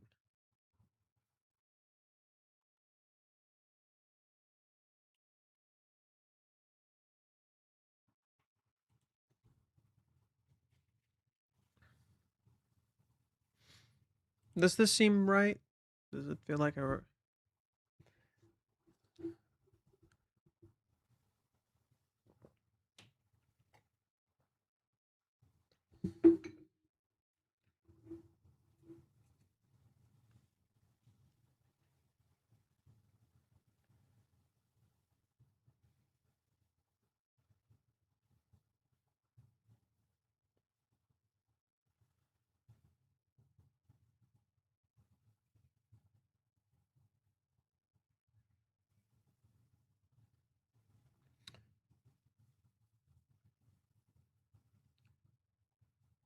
If the English translation makes you angry, the Spanish translation is not even when pigs fly. Yeah.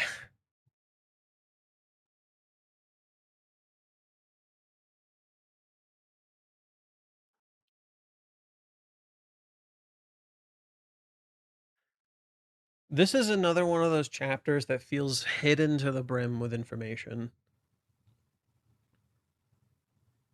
This is one of those chapters that definitely feels like it's hidden to the brim with information. Things we could have never recognized on first glance. You think when Minnie tells Kazuya this would make him question what the hell he's been doing all this time.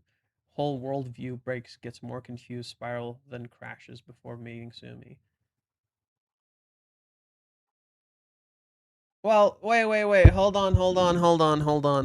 Oda didn't plan every single fucking thing about One Piece. He just knows how to piece everything together. That's kind of what Reiji is doing too.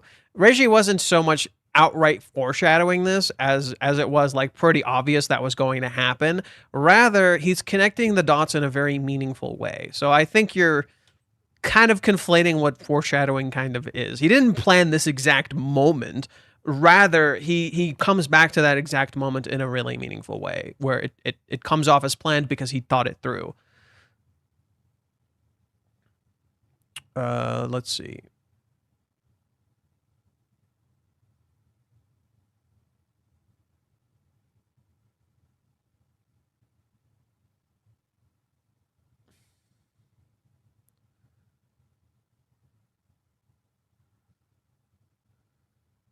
If some idiot on Reddit tries to say they're the ring, the upside down, I don't get it. I don't know what you're talking about, Bover. Okay. Let's keep going with this. I'm gonna pull up Twitter to my side here, see if there's anything interesting on Twitter.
Okay, Crumpy translated, even if heaven and earth are turned upside down, there's no way I'd have that kind of relationship with you. Chapter 2.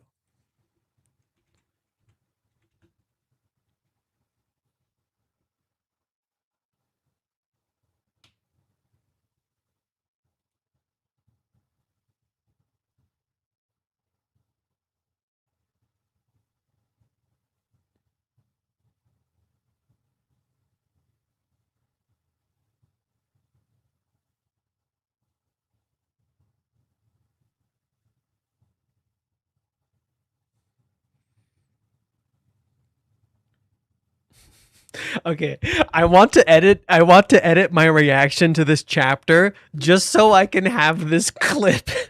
I'm going to show you guys a clip. And you're going to hate me for it. You're going to fucking hate me for it, okay? But I'm going to show you a clip, bro. Oh my god.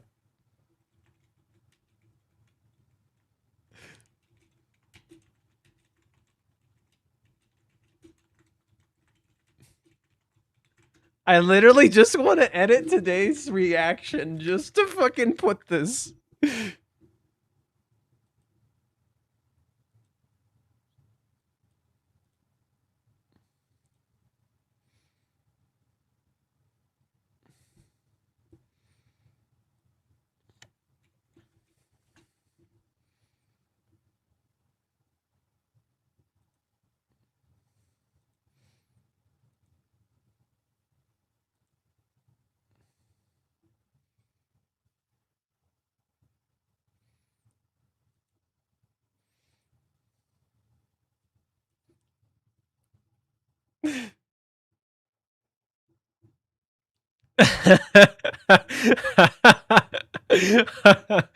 Bro. No, you guys are gonna hate me. You guys are gonna hate me.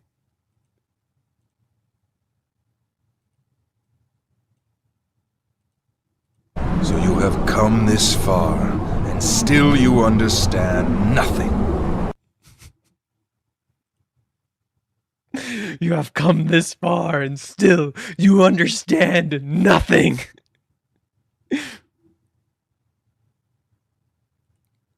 One who knows nothing can understand nothing. Huh? Huh? Huh? Huh? Huh? Huh? One who understands nothing. One who knows nothing can understand nothing. Holy fucking tabs. Oh, shut up. You already know my tab game. You already know my tab game, bro. Shut up. Who is this Tan Sephiroth? Ansem, Seeker of Darkness. The main villain of Kingdom Hearts 1. If anything, he pulls more of a Ganondorf than a Sephiroth, because the dude, like, crosses his arm and floats up, which is literally what Ganondorf used to do in the original games. So if anything, he's more of a Ganondorf. I love this chapter, but I'm still surprised the timing Kazuya has decided to rent Sumi and more. We don't get to see Kazuya in this chapter. Start of the date with Sumi. I wonder what's in store first. You know, it's really interesting that you mentioned that. Actually, I did want to talk about that. I find it incredibly fascinating that in this chapter, we don't see Kazuya. Instead, we cut to him just asking Sumi out on a rental date when he hasn't done that in a very, very long time. And you don't really get to process any of that. Like, wait, how did Kazuya come to this decision? How did Kazuya get to this point? It just kind of happens, and that's weird, and it doesn't make much sense. He hasn't asked Sumi on a rental date in almost a year. He hasn't rented anyone in almost a whole year. And yet, for some reason, he does that now. I was mentioning this when we were reading the chapter. I found that it really, really weird. I found it incredibly weird that this would happen, and that mirrors Chizuru. This chapter yet again introduces another surprise to you. You don't think you're going to see this with Sumi.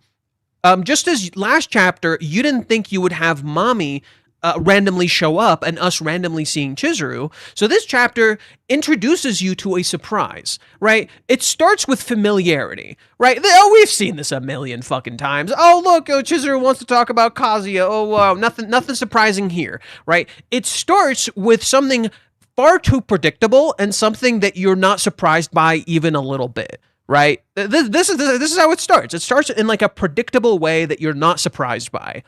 And it leads you into that false sense of security. You're like, okay, we're going to go down this same route as usual. We cut to Sumi, which is really weird, right? We're like, okay, we cut to Sumi. What's going to happen with Sumi? Kazuya asks her out on a rental date. She doesn't have to do anything. He solved the problem for her. It's almost like this is meant to mirror Minnie, where Minnie's problem seemingly gets solved for her, and she doesn't have to actually do anything. We go to Chizuru. And what's happening? At first, it's predictable. Okay, nothing too crazy, nothing too serious. And then Chizuru says, you don't have to be so careful around me. You heard about it, right? About the kiss. Okay. Surprise. Right? Surprise 1. You continue, and then Chizuru is just like, I'm so pathetic. Surprise 2. Minnie's not catching up to that. Minnie's not piecing two together, right? What is happening in this chapter? Minnie's constantly being surprised. It's one surprise after another. While you initially you get the idea that this is going to be a predictable chapter, it's one surprise after the other. First, Kazuya surprises us, then Chizuru surprises, then surprises us again, and then continues to surprise us. Even now, you're surprised. Then you get near the end. Minnie asks this hypothetical, Minnie asks her how she felt about the kiss. Again, Chizuru surprises us. Then yet again, the final surprise of the chapter. The entire world flips over. So this chapter almost slowly but surely eases you into this idea of everything you know is wrong, and you will be surprised, right? Initially, it's just small. Okay, Kazuya asked Sumi out. That's weird. How did he come to this conclusion? How did he get to this decision?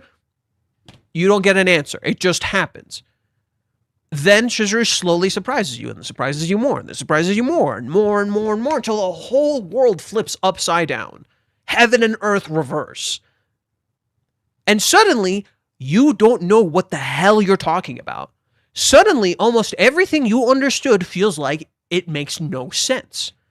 Your very perception of this world and this story suddenly makes no fucking sense. Everything got flipped upside down. I'll add, the turn is not complete. The panel's askew. No, it's upside down. No, this is just completely upside down. No, it's not askew. It's completely upside down. It's flipped. And that's the thing. That's what's fascinating about this. You don't see the flip happens. It just happens.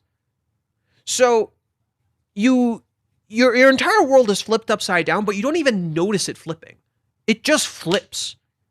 Right? You didn't even notice it flip. It just flipped. Suddenly, everything you knew flipped upside down. You're like, what the fuck? Wait, what?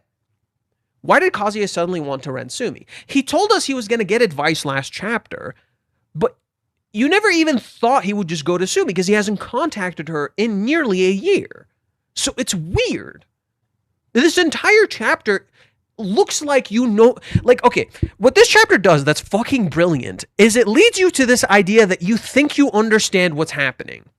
I'm not surprised by this chapter so much. I still have some things I'm surprised by, but I'm not super surprised by this chapter because I already came to some of these conclusions myself. But I feel like the average reader would just be like, what the what? Literally that. It's like what after what of just what is going on, your whole world flips upside down. And suddenly like, wait, what? Then how did we get here? And you don't know how we got here. I think that's the best way to describe this chapter. How did we get here? I don't understand how we got here. I think that's the best way to explain the chapter because you don't see how Kazuya got to the part where he asked Sumi out. None of that comes clear to you. Kazuya hasn't asked out a rental girlfriend in years. Why the fuck is he doing in that? Or not years, like months upon months. And you don't even know how that got there. Right? And Reiji almost knows exactly what you're thinking because remember, this was our theory. This was literally our theory. Hey, look, isn't this your theory of how this is going to play out? Nope, you're wrong.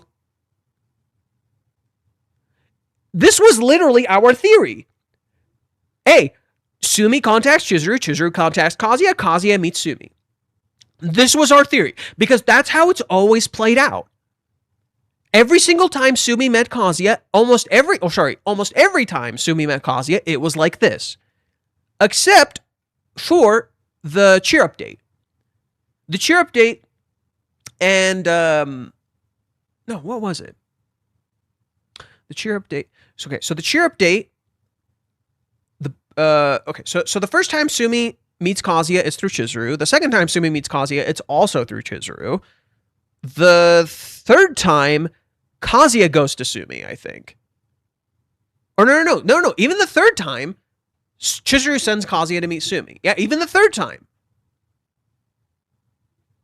I could be wrong. I could be wrong. Let me double check. I could be wrong.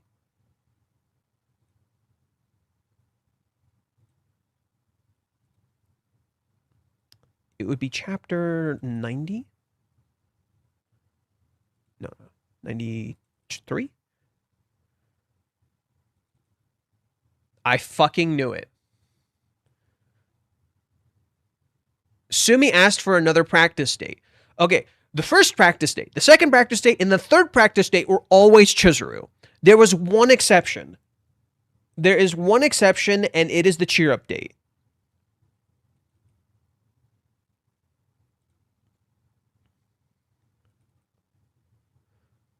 Kazuya asked Sumi for advice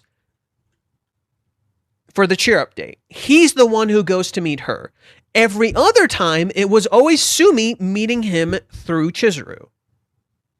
But prior to that, it was always Chizuru connecting them. This is the last time Sumi meets Kazuya on a normal way that Kazuya contacted her. So, what Reiji does is leverage your understanding of how things will play out. He's literally spelling it out for you. Hey, you think it's going to play out like this. You think this is how it's going to play out. And it doesn't play out at all how you expected. He leverages our understanding of how things should be to present them as the complete opposite, to mirror this idea of the world flipping. Literally, the final panel of this chapter is the whole idea. You think you understand what's happening, you don't. And it's present right here. This is the same exact structure here, right? This is how it starts, and then it flips over. What you don't realize is that it might have been flipped over the whole time. You just didn't realize that was the case. You literally just didn't know it was already flipped over. It was flipped the whole time, you just didn't realize it. So let's see. Sorry for asking you out here so suddenly. I bet you've been busy with your play. Rehearsal ends early anyway. This worked out perfectly.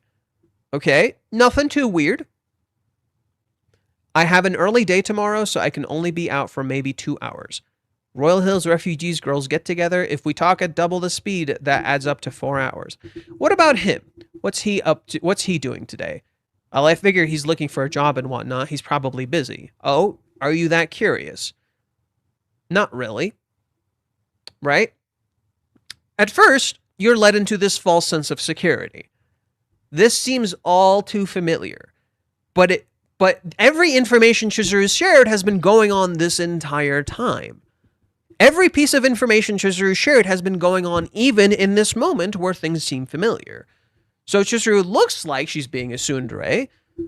In reality, maybe she isn't. Maybe Minnie is the trigger for why Chizuru responded like this to begin with. Maybe Chizuru is here to know more about him. Maybe that was her entire plan. And yet, Minnie pushed her to retreat like she did here. Right? Which is really funny because Chizuru is like, you don't have to be so guarded around me, and then here she is being guarded around Minnie. There's a bit of irony in that, where she's like, don't be so guarded around me, you don't have to be so careful around me, I know you want to ask things because you always fucking do. But then here she is being a little guarded around Minnie, and I think that's fascinating. And yet she opens up to Minnie later about her confusion, which I think is really fascinating. You're literally being led into a false sense of security. I want to know if anyone was quite shocked that when Chizuru says she's not really curious about where and what Kazuya is doing, both her eyes are open, though she's not looking directly at Minnie. Yeah.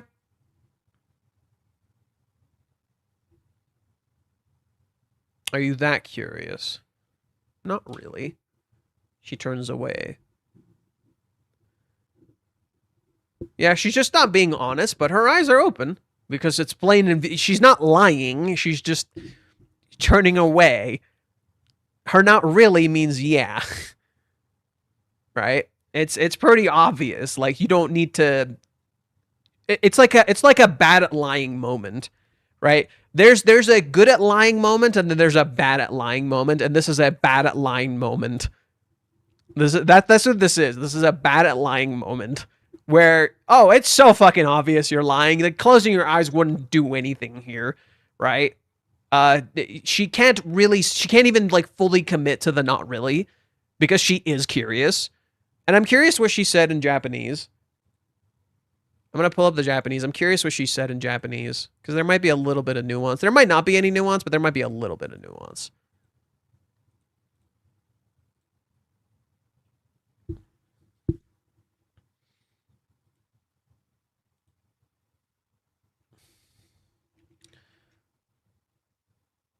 Let's see.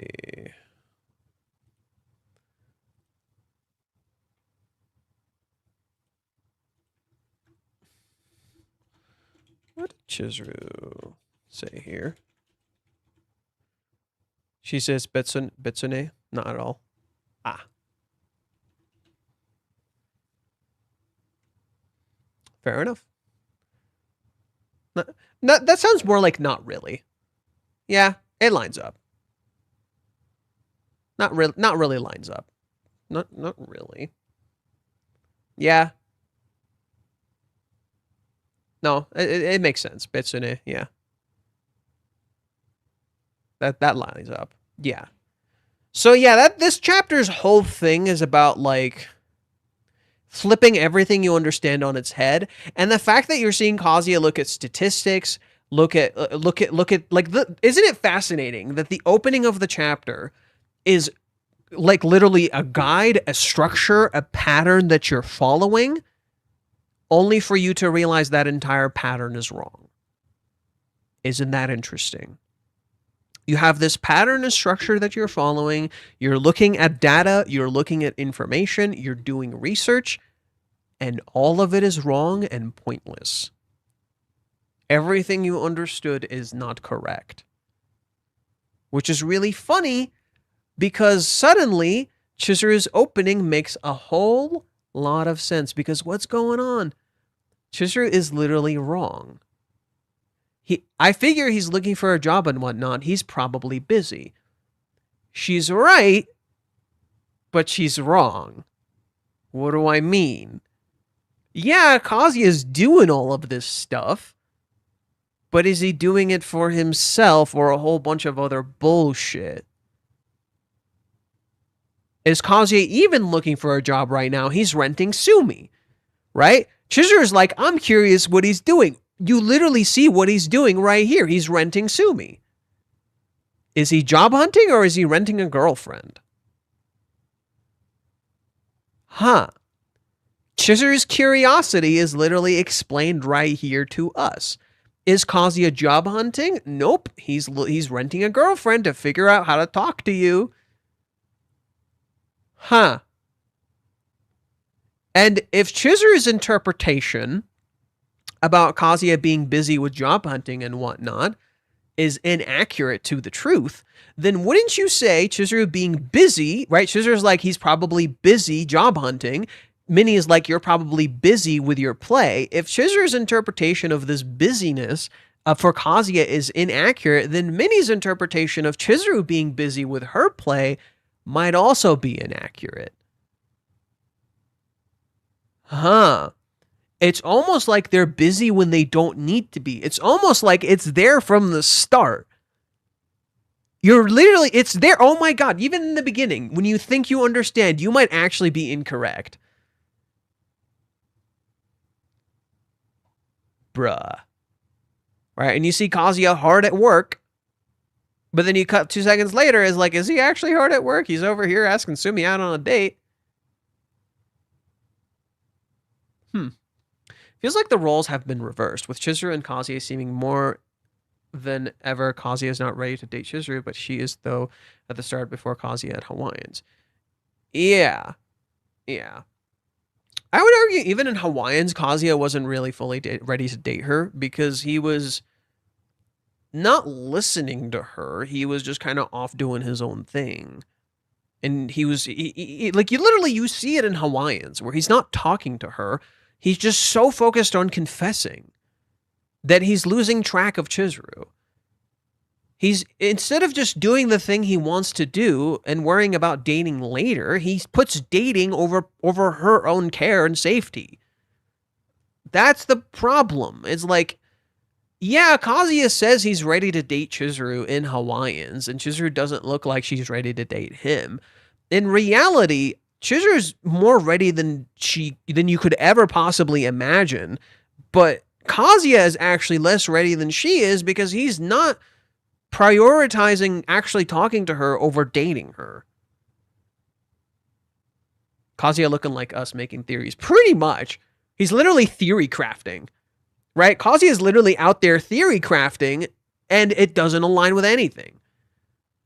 He was ready, but now he's self-esteem and losing himself. He's definitely not ready to give love when he can't love himself. Well, Kazuya crashed before meeting Sumi. Not driving, but metaphorically. No, I think he's going to meet her first. Unless Minnie does something which results in a crash, I think he's going to be fine until he meets Sumi. He could, there's a possibility, he could crash a little bit before meeting Sumi. The crash may start, but he's been crashing the whole time, I would argue. I would argue Kazuya's been kind of low-key crashing this whole fucking time. So, yeah, I don't know. I agree, but I mean, in the end of the cheer update, that Kazuya felt like he was ready to date her, not to begin dating, then of course, as Chizuru went through her loss so early. Yeah, no, like Kazuya in the cheer update is in many ways ready to date her. They were both kind of ready to date each other. Are you gonna upload a video this week? I'd like to. I don't feel like shit today, so that's kind of a win. I kind of agree to some degree. I think Kazuya was more ready before Hawaiians. I would argue he was a little more ready before Hawaiians because like he knew what he wanted, but he kept telling himself he couldn't do it, and then he actually does it. But then he convinces himself he needs to date her. That's when it becomes a problem, where he convinces himself he needs to date her in order to do these things for her, which is I would argue kind of a criticism of dating, where there's this entire idea in like dating culture where you can't really be there for someone unless you're dating them, and it's like, fucking what? No. And I think Reiji was talking about that because that was present from the start of the series. That was really kind of present from the start of the series. And that's kind of what Hawaiians is like, it's a deconstruction of everything you've come to understand. Just as right now, your world is getting flipped over. So this is already starting to mirror Hawaiians. This is already starting to mirror Hawaiians, where the world is literally getting flipped over, just as in Hawaiians it got flipped over. Yeah, if anything, let's read what Kazuya says, because I do think it's probably relevant.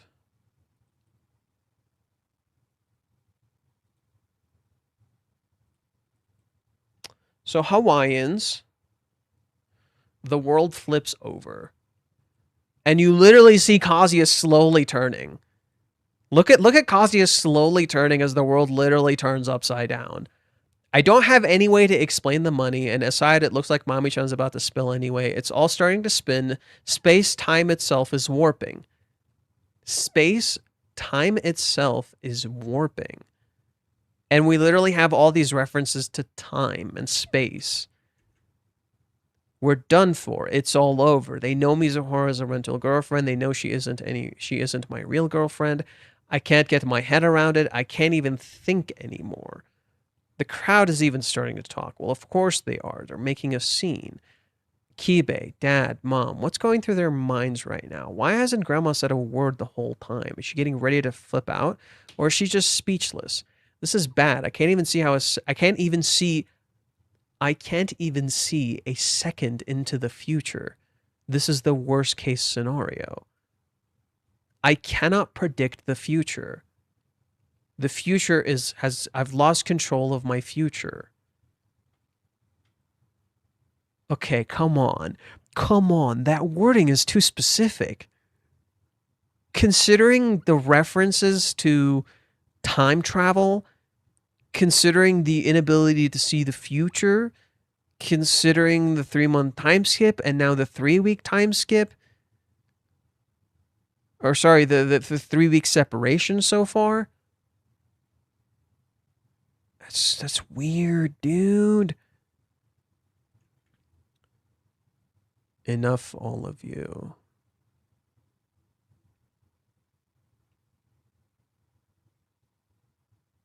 She was too perfect to be Kazuya's girlfriend. What a thing to say to Kazuya. She was too perfect for you. What a thing to say to your own grandson. She was too perfect for you. And her words alienate Chizuru. She's in shadows when she says this. I see now. Do you see? She says, I see now, as both of them are in shadows. She doesn't see them at all. Reiji's storytelling is so peak! Reiji's storytelling is so peak! Dude! I see now, as they are literally both shadowed out. No, you don't see anything! And then Kazuya actually sees Mommy for who she is in this moment.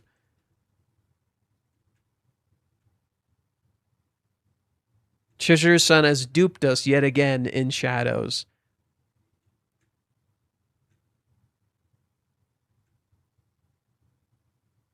Look at them sinking deeper and deeper into their shadows. Oh, what good visual storytelling. Jesus Christ.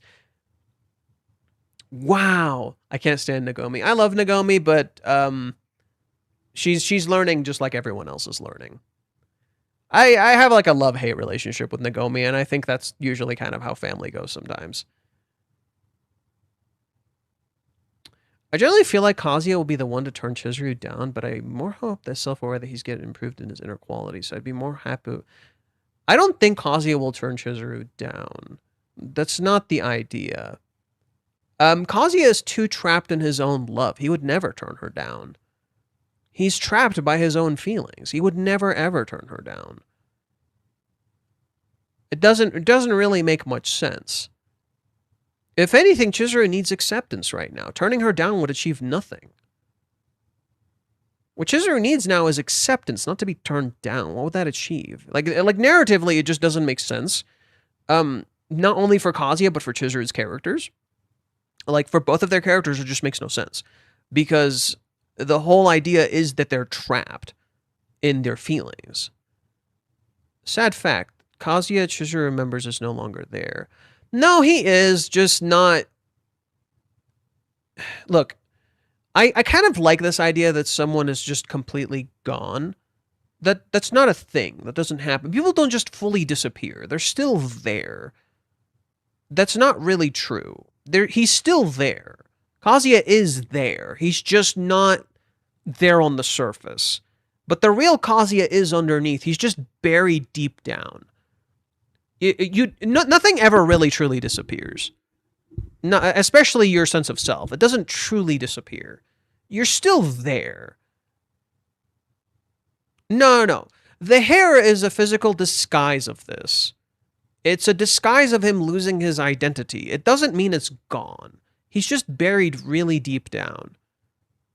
No, it's not. The hair isn't physical proof. The hair is a disguise. That's what the hair is. The hair is a disguise for the real issue. It's showing he's losing his identity. He's not gone. He's just buried very, very deep down. In the final stretch, someone's saying in Reddit that this is going to end soon. I don't know. We also stopped reading Reddit. I wanted to keep reading Reddit. Okay. The kiss was just a test, like Minnie suggested. No, it wasn't. Did Chizuru ever say it was a test? Did Chizuru ever say the kiss was just a test? She didn't. Not really. She just said she took Minnie's advice, and now she looks stupid doing it. But it wasn't a test. No. The kiss was not some test. I disagree with that. I think Chizuru was kissing Kazuya to show she was ready to date him. And she's just misinterpreted her own feelings. No, I don't think so. No, it's not true. She still hasn't found her answer. That is true. She hasn't. No, she admitted it to Umi. She has not found her answer. She found she could find her answer. But that's a little different. More vague thoughts, more secrecy, but we know she's not feeling good about it. She's just not pretending to be calm and confident, and she looks very sad. But, this is a win, right? Oh my god, every time. Reiji wants you to. Oh my god! Every time. Is it weird that I find it weird that people keep saying this is a win, we won? Is it weird that I find that weird? That people keep saying that this is a win, right? We won, right? What are you winning exactly? What exactly are you winning? What did we win? It reminds me of when I declared victory back in chapter 379, when Chizuru said she might be in love with Kazuya. She might date him. Victory, declaring victory. We won. Is love a prize? Is love some sort of prize to be won? Is Chizuru some sort of prize to be won? Is Kazuya a prize to be won? What exactly do people think love is? And look, I'm not saying this person is like some misogynistic thing. I don't think so. No, I think a lot of people speak like this about love. A lot of people look at love in this such a weird way that I don't think they recognize what they're saying. I'm not saying this is a bad person or anything. I think they literally just don't recognize what they're saying. They don't see this whole victory thing as the problem. That when you look at love as a sort of prize to win rather than a thing to share, you demean its purpose. Because what have you essentially done? You're literally commoditizing love. It is something to win. You have commoditized it. You've made it into a commodity. It is something to win, not something to experience. That you should all experience love. It's not something you go and win. It's not, you don't pay for it and win it.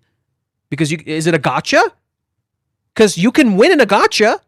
You pay enough money in a gotcha, and you may roll your favorite servant. You may roll your favorite Oshi.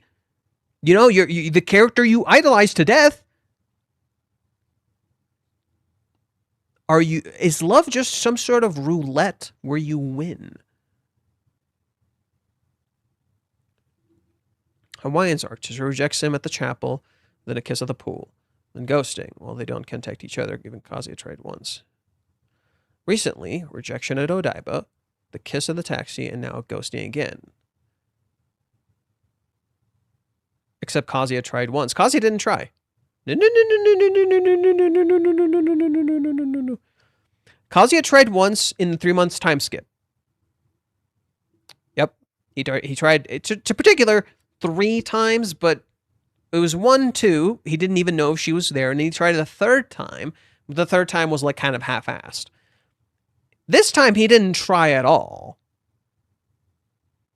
Kazuya didn't try to contact Chizuru at all this time. When did Kazuya contact Chizuru? After Umi contacted him and he got scared. That's when Kazuya contacts Chizuru. And she answers. So, no. He didn't try, he did it.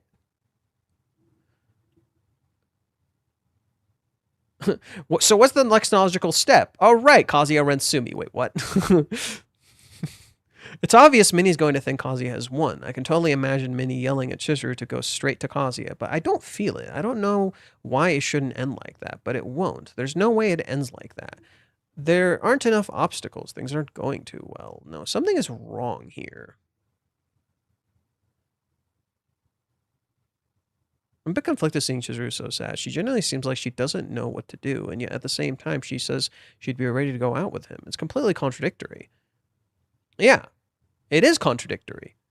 Isn't that weird that she says she would go out with him, and yet she doesn't know what to do?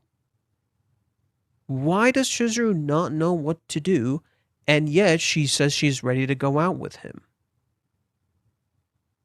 What's going on? That's a good catch. Nobody caught that. Even I didn't catch that.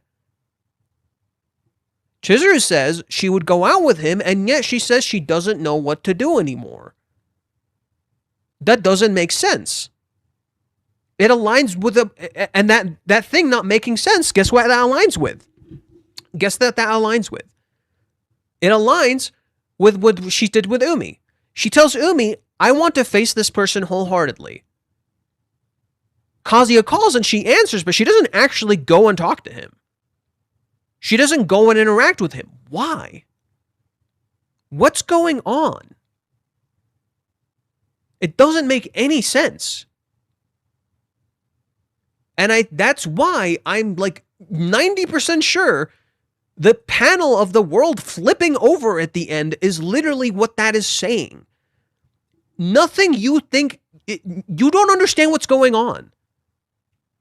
You think you do, you don't understand what's going on. The world literally flipped over. Nothing makes sense anymore.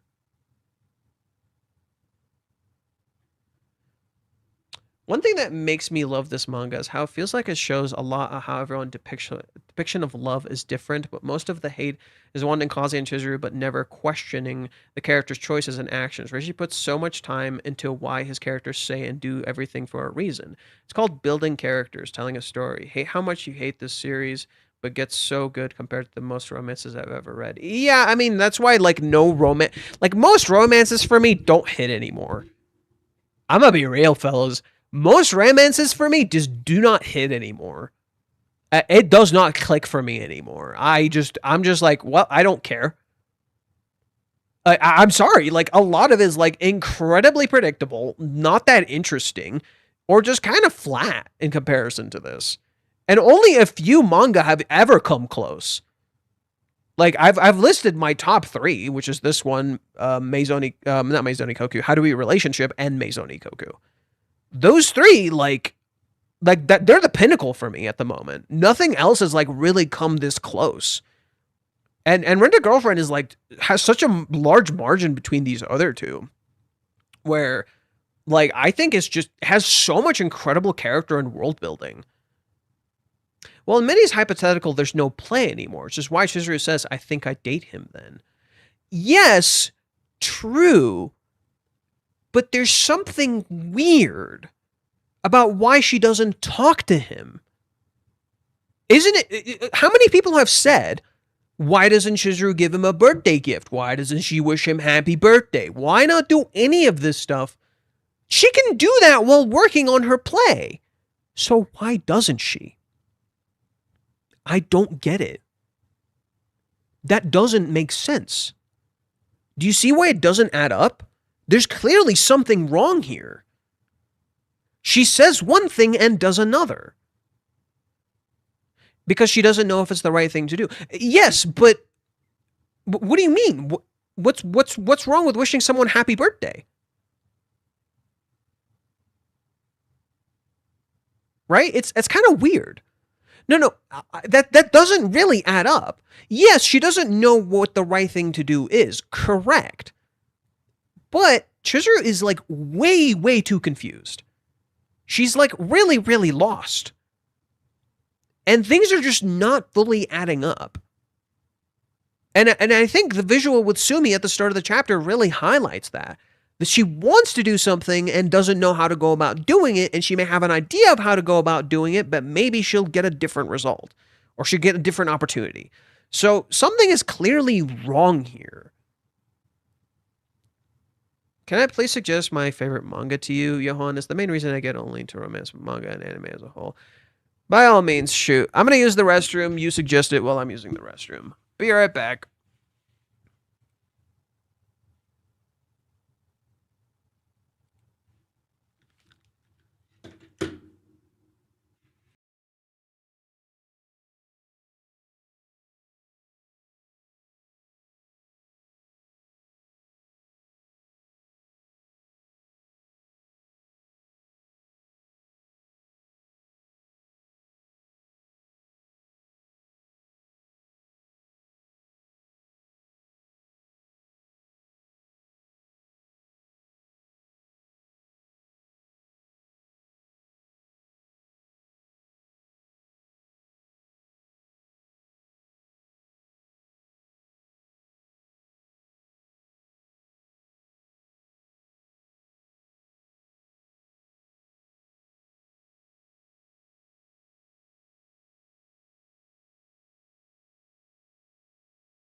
Alrighty, I'm back. See, we're essentially getting we're getting the why, but we're not getting the real why. Does that make sense? The why of why Chizuru is doing that is she doesn't know what the right thing to do is anymore, so she doesn't really try to do anything. She lets him do stuff. She's essentially somewhat given up her autonomy. Okay? Makes sense. Why did we get to the point where Chizuru is like seemingly so lost in what she needs to do? Right? How did we get to this point? And I think a huge part of it has to do with the kiss. That the kiss clearly was not received in the way that she had hoped. It's still not conveying to him what she wanted to say. And I think this is a theory I kind of had in chapter 379, or not 97, sorry, when Chizuru is, let me pull it up. This was my theory back in this chapter.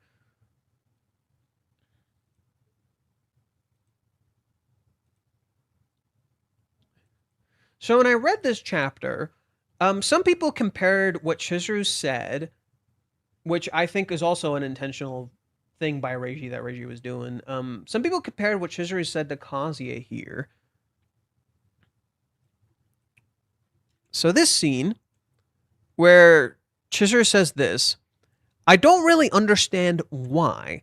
I confuse myself sometimes. I said that I don't want to make you wait any longer, but whenever it's about you, it's like I become a completely different person. I'm sorry. I'm really sorry. Okay.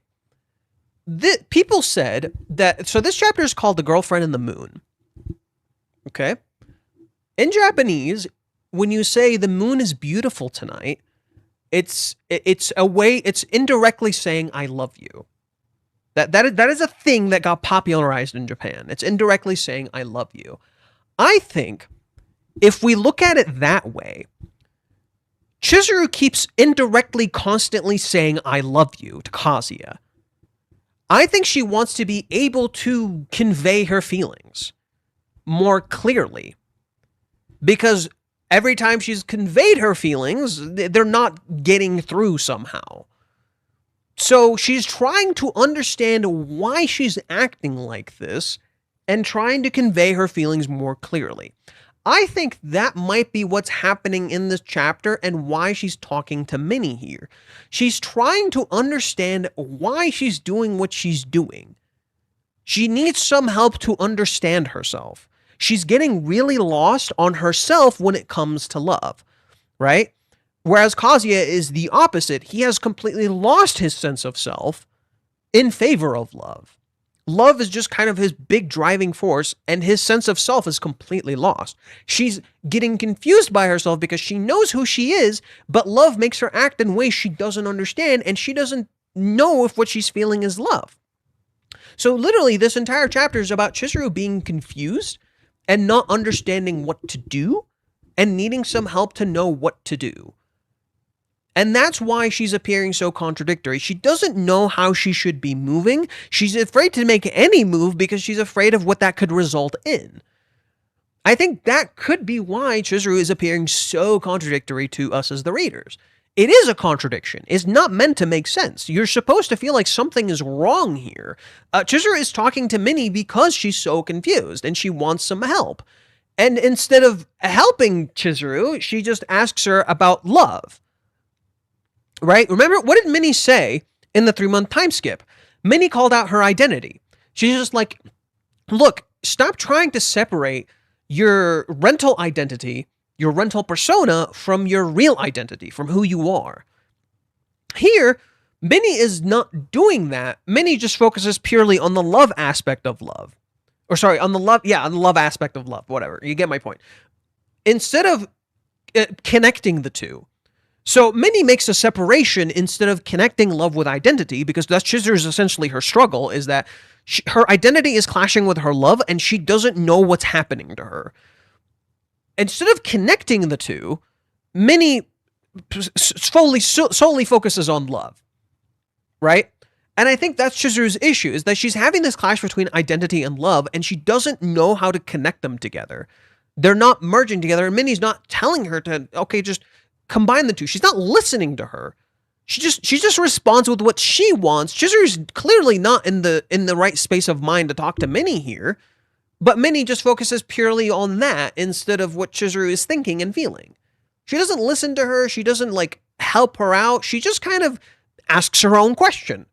And she's like, I gotta keep pushing. I gotta keep pushing to get my answer. It's about getting her own answer. Okay.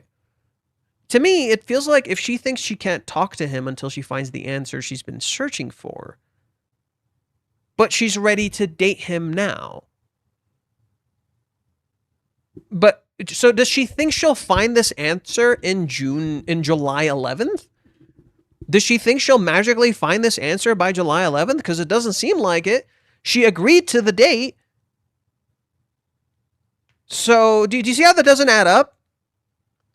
That could be, that's clearly Chizuru's goal, to be able to find some sort of answer. It doesn't explain the contradictions you're seeing where when he talks to her, she just agrees to whatever he wants. Right? She's essentially completely given up her autonomy in a lot of ways, and that's weird.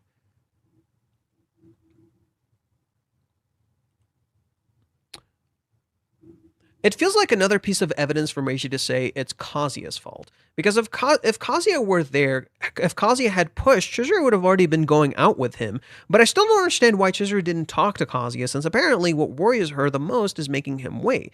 And she's in the exact moment where she no longer needs to make him wait.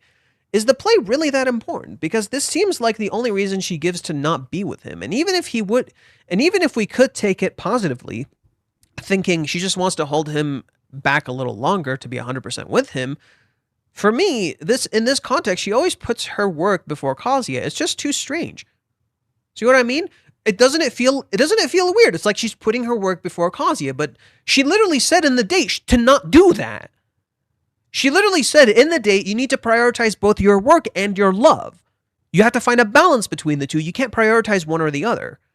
Do you see how there's still contradictions? Something is not clicking. And I don't know, I don't know what's happening. Is Chizuru like...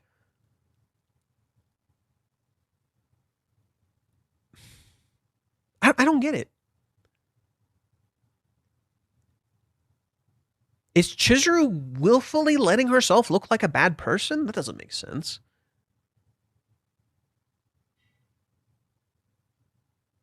Because this is about, a huge portion of this is about confronting who you are. And confronting your bad half. But Chizuru's been doing that the whole time.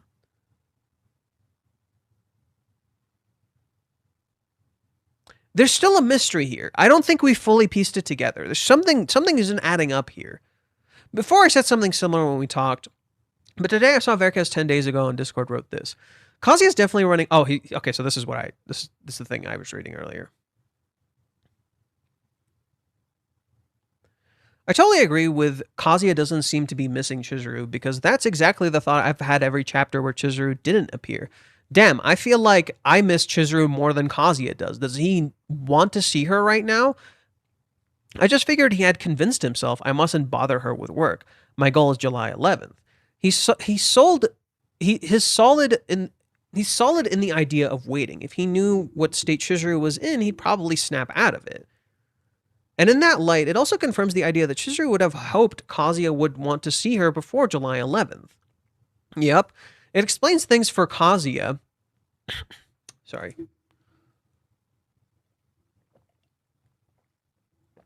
Oh, come on. Throat.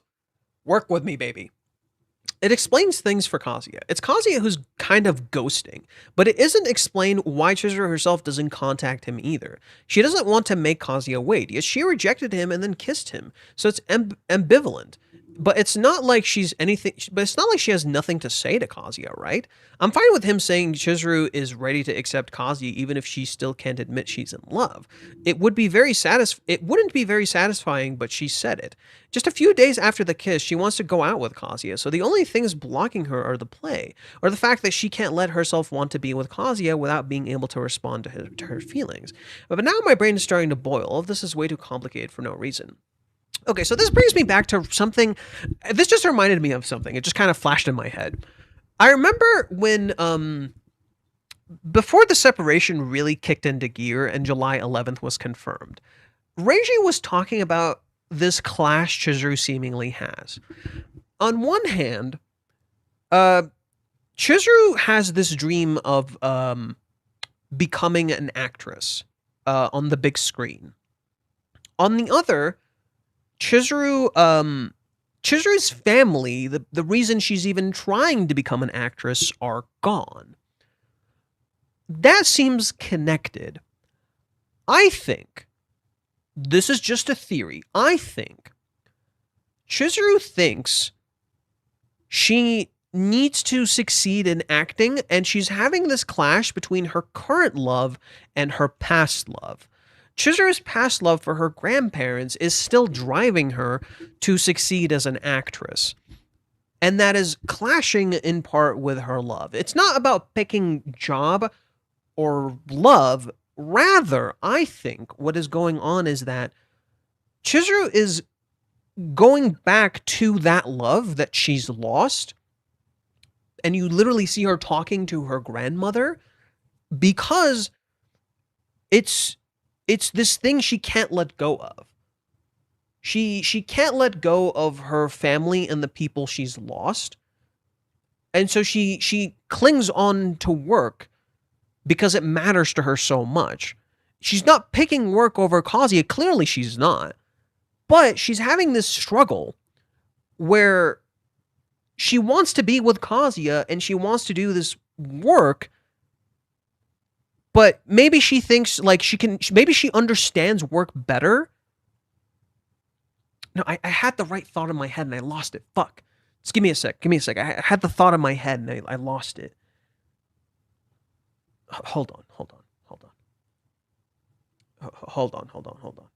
Don't. If you want to work off what I said, that's fine, but don't just take it literally as I said it.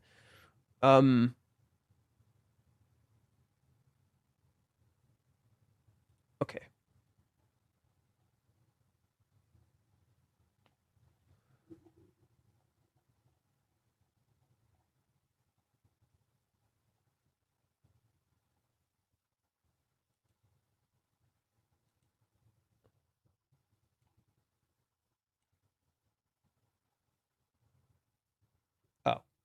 Oh, I downloaded it. Whoops.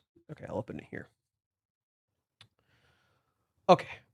Hold on. We might be able to piece this a little bit together. She's running away, and guess what Kazuya is too. No, I don't interpret what Chizuru is doing as running away. At least not fully. Something is not quite right here.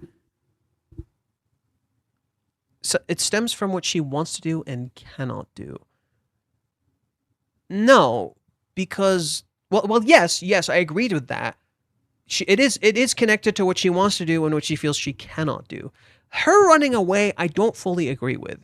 It's clear Kazuya is the one running away, not Chizuru. We talked about this very extensively. Kazuya is the one running away, not Chizuru. He literally rented a girlfriend in this chapter when the girl who was ready to fucking date him he's not talking to. I think it's incredibly intentional by Reiji to literally show you Kazuya renting a girlfriend when the girl he wants to actually date is ready for him and he's not talking to her.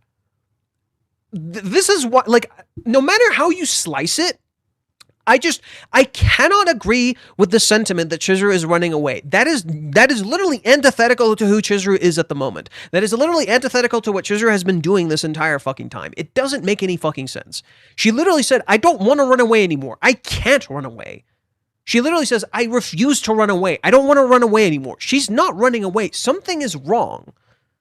Something is wrong. She's not running away. I can agree that there's a clash of what she wants to do and cannot do. I agree with that. I don't agree with her running away. No, Kazuya is the one running. Absolutely. He's been running the whole time. She's not running. She wants to reach him and doesn't know how. But there's something holding her back. And I'm gonna read some of the stuff that Reiji wrote. I pulled up the old stream Reiji did. And I'm gonna try to read through it and see if there is some information in there that, like, because I think there's a piece of information in there that's relevant. Let's see.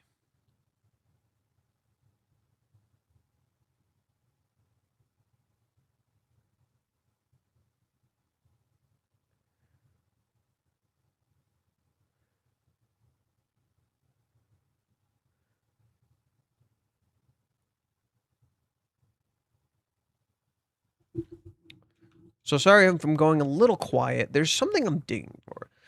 Is that true that the story is Miyajima's real life story? No. So, okay. Fear. I'm just going to call you Fear. Fear versus Will. Fear versus Will. No. So, Reiji has said, and if you've read the volumes for a little bit, Reiji has said that what this story is that he's taken some inspirations from people he's interacted with. He actually did rent a girlfriend to see what it was like. He did it a few times. That rental girlfriend follows this series and interacts with it. Reiji did not base Chizuru on that rental girlfriend. He based Chizuru on a whole bunch of different things. One of those things is Reiji himself. Every single character in this story explores a different part of Reiji. So it's not literally real life. No. So for example, Chizuru is the part of him that works really hard, but struggles to. But when like things get rough, she kind of gives in a little bit. She kind of gives up on herself a little bit. Stuff like that. That's kind of like Chizuru's character. Kazuya is the part of himself who doesn't love who he is, and rather finds love through other people. Right? He doesn't value himself, he values other people. Sumi is the part of him that knows what he needs to do and then uses his personality as an excuse to not do it. As we literally kind of see in this chapter, right? In this chapter, we literally kind of see that with Sumi. Okay, she knows what she needs to do, and she's like, oh, what do I do? How do I get to him? You could... Yeah, right? So she's like, oh, I can contact Chizuru and do that. That could work. She goes to reach her phone. Kazuya contacts her. She could have contacted him a lot sooner. When she met him at Chizuru's place, she could have just asked for his number. She didn't. She waited, and she was put in this position now. See what I mean? So every character in the story is an aspect of Reiji, but it's not based on true life, nor is it literally like Reiji in love with his art. Like, I'm sorry, if you've ever interacted with any fucking artist that has an original character, you would know they love their character to fucking death. And if you think otherwise, you're stupid. Literally. Every artist who has an OC loves them to fucking death. If you think otherwise, you're an idiot. Okay. So let me continue.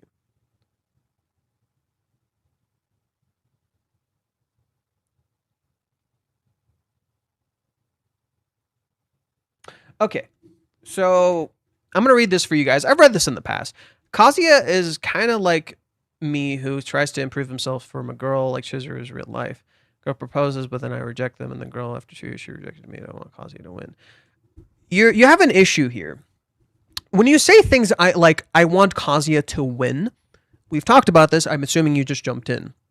You're commoditizing love. Love is not a prize to win. I get it, that's not your intention when you say this, but that's actually what you're saying. Love is not a prize to win. You don't win love. You experience love. You share it with someone else.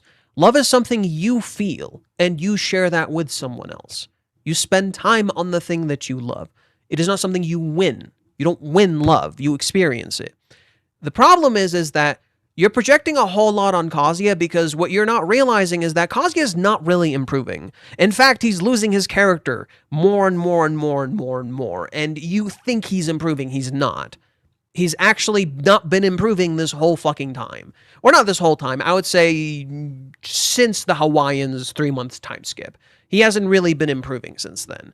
And a lot of people don't seem to realize this. You're so focused on Kazuya doing all of this for Chizuru, you're not realizing he's wasting his fucking time.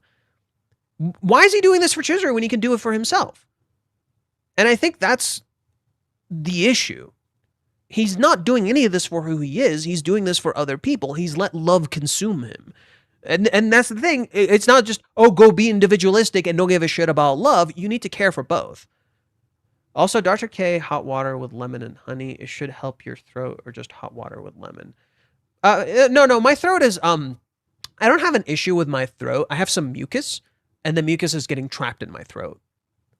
But that could still help, the honey lemon water, yeah. Yeah.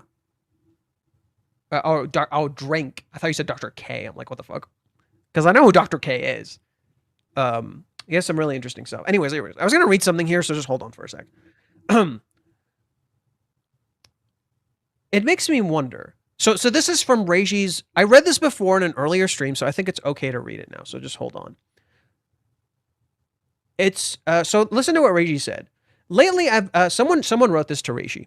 Lately, I've been reading every week, while constantly thinking about where the characters' hearts are in Odaiba. Reiji responds, "Yeah, that's true. There are a lot of mysteries, aren't there? It's a mystery. Finally, a mystery. It's like it makes you wonder, what are they thinking? It's that kind of feeling. Well, it's the same as Kazuya. Just like Kazuya, you'll worry, a method that if you let yourself get swept up by it, or I wonder if that's the right way. Of course, from the perspective of the one writing it, there's a clear reason for why I am doing this.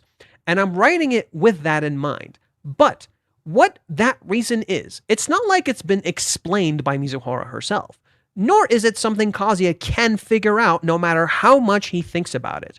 So, well, probably, of course, I think various things will become clear. But I hope you can enjoy that part of it too, I guess." Okay, so let me keep reading. There was something else.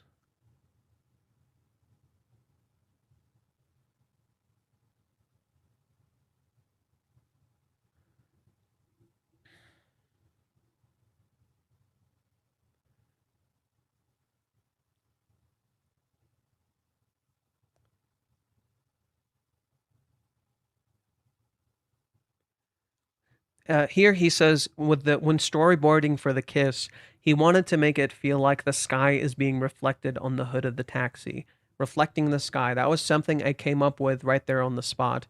There wasn't enough information in the image, you know. So I added the sky reflection. I can't really put it into words. I can't explain it. Why is that so good? But when I was drawing the storyboards, I did think this is it. So unintentionally, he created a fucking masterpiece because literally the sky is touching the ground. So just kind of wanted to share that. The fact that the cohabitation arc would end with the kiss was decided long, long ago. It was decided around the middle of the cohabitation arc, I would say. And as for the kind of answer Mizuhara would give Kazuya in Odaiba, yeah, now that some time has passed, I can talk about a lot of things. There wasn't a clear answer decided for that. The fact that they would kiss was decided much, much earlier. It was, and that part was honestly improvised, or rather, depending on the current relationship. What would Mizuhara say during the date, and how Kazuya would react, and what kind of date they'd have? The answer had to change accordingly, so I couldn't decide everything in advance. And as things progressed, I realized I had to give an answer. But it wasn't like they could start dating yet. That was pretty much a given in my mind. They weren't going to start dating. The fact that they wouldn't start dating, apparently everyone was surprised, but to me it was completely obvious. What I can say though is them starting to date was more unbelievable. For me, at least, at that stage, I couldn't imagine Mizuhara starting to date Kazuya at that point at all. So, if that's the case, then she had to reject him properly. Saying things like "wait a little longer" or showing pity, I think that idea that she is that isn't really her. I think that idea that she isn't lying. Mizuhara has been consistently trying her best not to lie, I think. So when she says "maybe I like you," I think that's also true. But the fact that that's not enough to start dating him is also true. And how much she herself is aware of or in control of her feelings is debatable. But at the very least, she should say words that aren't lies. What she's saying isn't a lie. What she isn't saying might be omitting some important information. Where are you reading this from? So Reiji, this was a Twitter space Reiji did a long time ago. I had already read it in the past, so that's why I feel kind of comfortable reading it now. The information already came out, and I wanted to control the narrative because people were making this whole crazy ass fucking narrative. So I was essentially controlling some of the narrative of what was being spun around.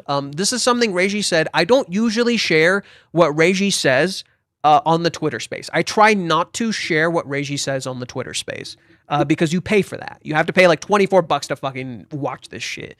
So I try not to say what he says. However, this is something I've read in past streams. The reason I'm reading it now is because I'm trying to kind of piece together what's going on, but also show you guys some evidence of the things I've been talking about. Anyways, she should say words that aren't lies. I think Mizuhara was probably conscious of that kind of sincerity. So what she was saying to Kazuya wasn't a lie, but there were things she was omitting. Why? I'm not 100% sure, but whatever she was going to say to him, she wasn't lying about that. How many platforms are you streaming on? Just 2. YouTube and Twitch, that's it. Okay. And once she reached the conclusion that I'm not at the point where I can date you yet, then she couldn't be overly nice to him anymore. I thought that would be the case. Well, to get back on track, my thoughts are all over the place. I'm kind of rambling, but yes, the kiss was decided, and from that time I was writing that part. The storyboard for the kiss scene already existed. So, like, the storyboard is just the kiss scene is done. It wasn't a full chapter, but about 10-something pages were done. And then afterwards, I had to improvise and make it what it is, after writing Odaiba. And Kazuya, and after Kazuya got rejected, from that moment, I felt like I needed to hurry things along. I felt that even while drawing the storyboards, I had to rush as much as I could, while also thinking, you know, what the two of them said during that date at that moment really affects the story. So it's delicate, but the kiss scene was set in stone, and the image of looking down at the taxi from above just came to me. But the storyboards probably didn't have the sky reflected in them. Okay, so I'm going to stop here. Let's see if I can find something else. There was something else that I wanted to read.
Oh yeah, I should read this one. I think people have heard me read this one.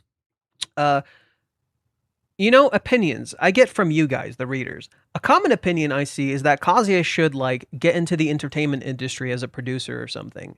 And he and Mizuhara would achieve their dreams together again, and that Kazuya should become more of a man or something like that. Okay, aren't these literally Minnie's words? Kazuya should become more of a man. Let's see what Reiji says. I see people saying things like that Kazuya should become a producer and catch up to Mizuhara. But I'm not really a fan of that idea, or rather, I don't like that opinion. I don't like that opinion in of itself very much. It just feels like it's a completely different place from the theme of Kanokari. That's what I think about that kind of development. So I don't really want to go in that direction. The whole entertainment industry thing, Mizuhara being an actress, is what makes it interesting. But I have no intention of dragging out a story about that. I see it as a love story between the two of them, or rather, it's about the two of them. What's the word? Deepening their bond, their relationship. If Mizuhara's career is necessary for that, then I'll do it. But unless that's the case, I feel like doing it just for the sake of it. I mean, I get a story about Mizuhara's career, but that just feels, it's a common trope of stories about the entertainment industry. But for me, that just feels like a waste, or like it's stretching things out. That's the feeling I get. But, well, if it becomes necessary in their relationship, I'll do it. And if that relationship, well, I do have an idea for how to create the kind of necessary scene. So I'm thinking of doing that, but I don't think that's the story. That's what the story is all about. At the end of the day, I'm writing about love. That's about it. Mizuhara will find happiness. Yeah, that's right. I think Mizuhara is, surprisingly, the one who will have the hardest time finding happiness. Within the series, she's overwhelmingly, well, that's just my feeling. The other girls can find happiness much more easily than she can. So the path to happiness is endlessly far away, and always shrouded in mystery. Always shrouded in mist, as Sayuri-san said. You know, it's something I'm truly grateful for, but why is it that with Kanokari, let's continue. So that's a whole other thing. We're not going to get into that.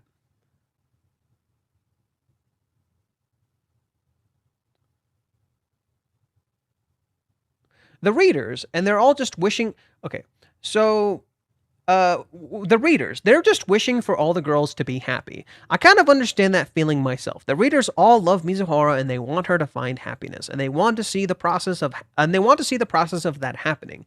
So as long as the story feels like it's getting closer to that, people can keep watching. Everyone's thinking, please make the girls happy. That's what my editor used to say about, like, everyone just wants the girls to be happy. And because it looks like Kazuya is the one who can do that for Chizuru, the harder Kazuya tries, the more you can cheer for him. It's not about what Kazuya gets. He doesn't matter in the picture. Now, remember what Chizuru said about that? What did Chizuru say in regards to how what Kazuya doesn't get doesn't matter? Because Chizuru was talking about this. Hey, it's almost like everything I've been saying is fucking correct.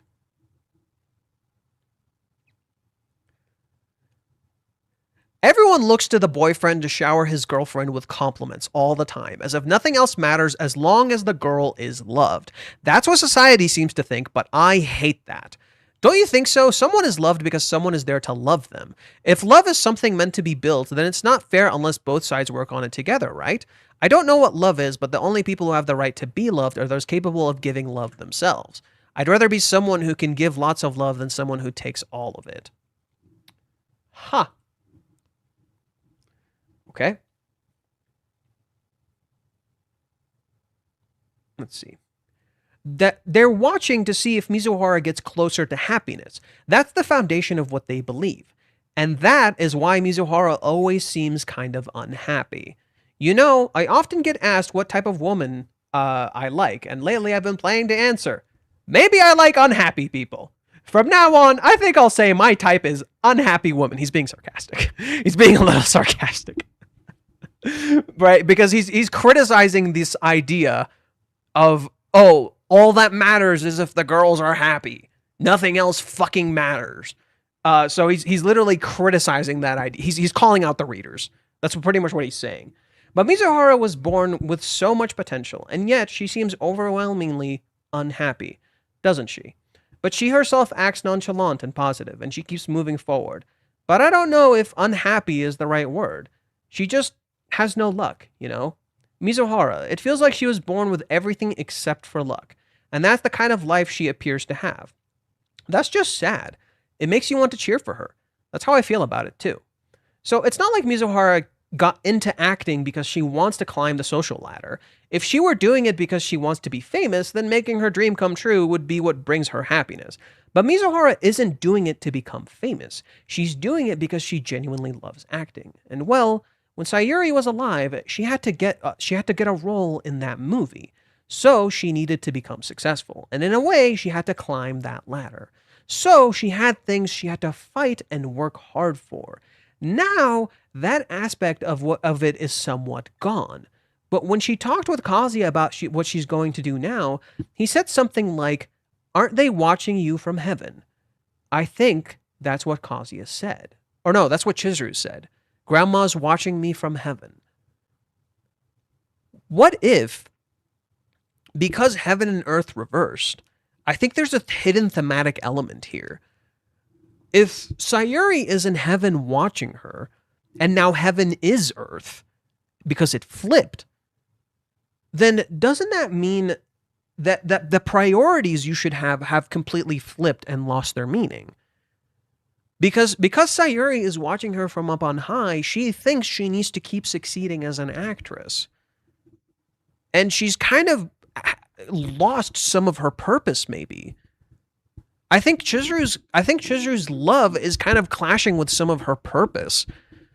And it's leaving her in this place where she doesn't know what to do anymore. In that sense, her goal is standing on the silver screen. Well, they did the screening at the rental hall, so it's like that dream came true. But it also kind of hasn't, you know? She still hasn't actually succeeded in becoming an actress, has she? It's like she's still kind of a failure. She still hadn't succeeded in that dream. So maybe what Chizuru is trying to do is maybe somehow succeed in that dream so she can let it go. Because that's a theory we kind of had. Maybe that's the issue, is like Chizuru is trying to succeed in this dream so she can let it go. Because if the dream goes away, if she makes the dream come true, like completely for sure, she can let it go. So her dream of succeeding in so her dreams of succeeding in her acting is clashing with her love with Kazuya.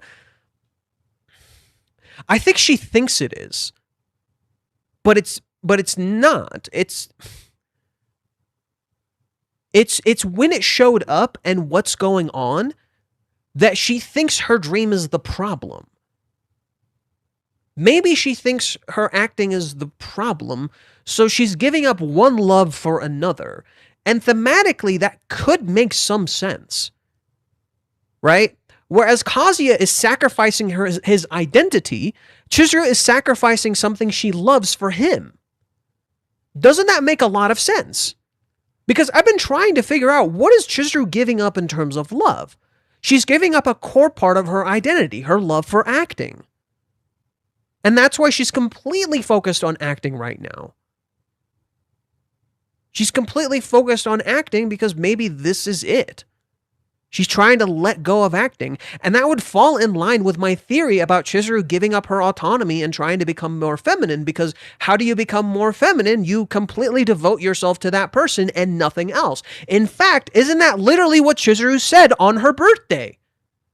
To Sumi, which I said was relevant to this.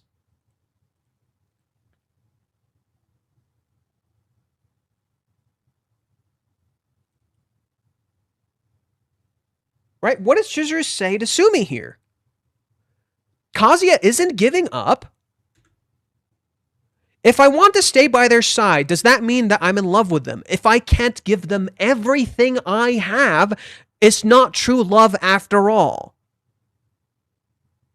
So, Chizuru might be trying to give up acting for Kazuya. And how do we know this could very well be the case? Sayuri did. Sayuri gave up acting for Katsuhito.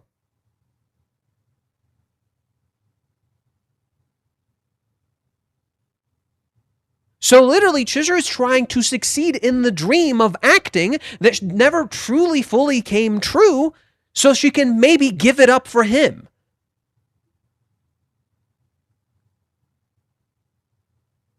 Because now, if Kazuya says, oh, you shouldn't do that, well, I fulfilled the dream. So there's nothing to worry about. My dream is completely fulfilled. There's nothing to worry about. I can completely devote myself to you, and we can go on a whole bunch of dates together and live our lives out and have a great old time. Because now I don't have to worry about acting. I can just focus on you and give you all the dates that you want. Because what does Kazuya want? A whole bunch of dates. He doesn't contradict Chizuru about the date thing, remember? Chizuru told him maybe we can't date as much as we would like, and Kazuya looks unhappy about that. Right? Let me show you. Oh, was my initial theory about her giving up acting correct from the start? Holy shit. Didn't we call this in 390, where I said Chizuru might be giving up acting? Holy shit.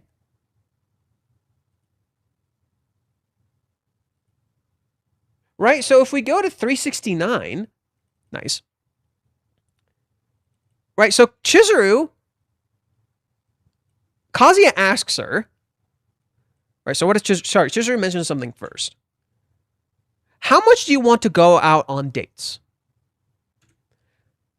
How often? Let me think. Every day. What do you mean every day?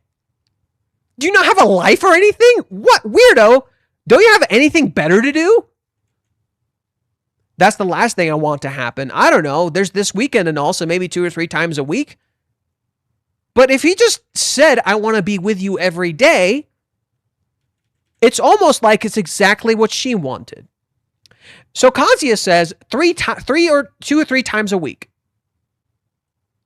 Dude, who goes on dates every fucking day? That's insane. Nobody. Who the fuck would do that? That's insane. Now, being with the person every day, yeah.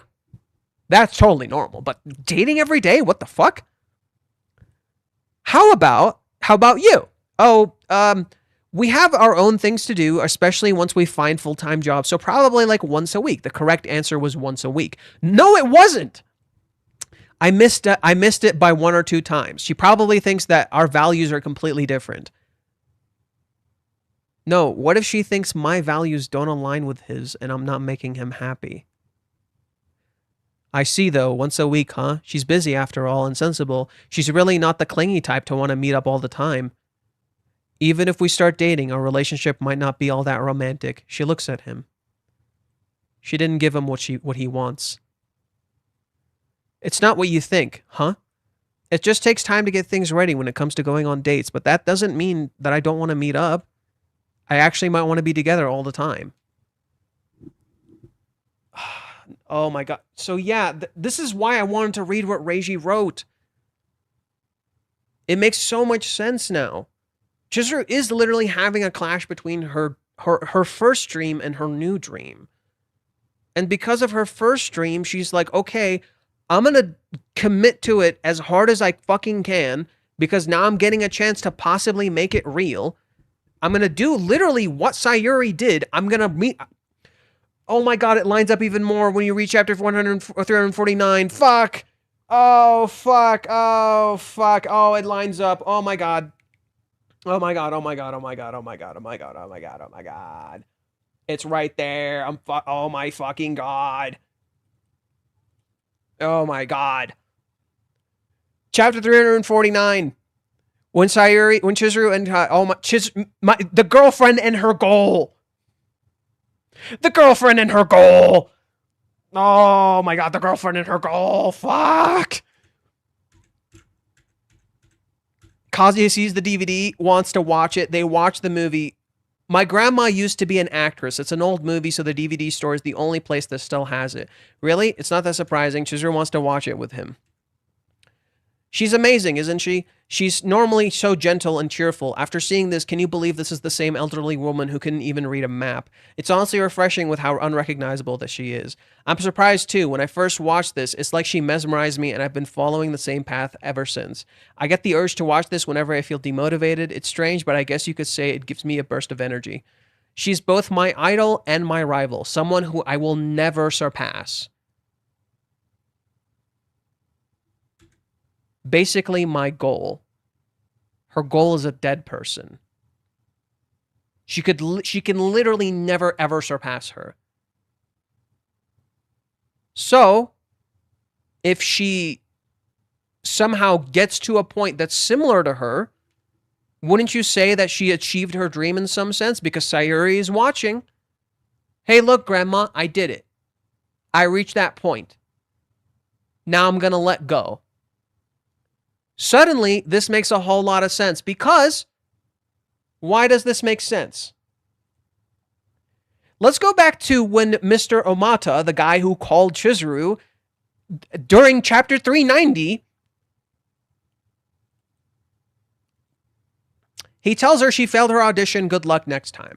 She goes to her grandma or grandpa. Again, I couldn't make it. It's like her past is haunting her. Again, I couldn't make it. What more could I do? Don't just smile, tell me, Grandpa.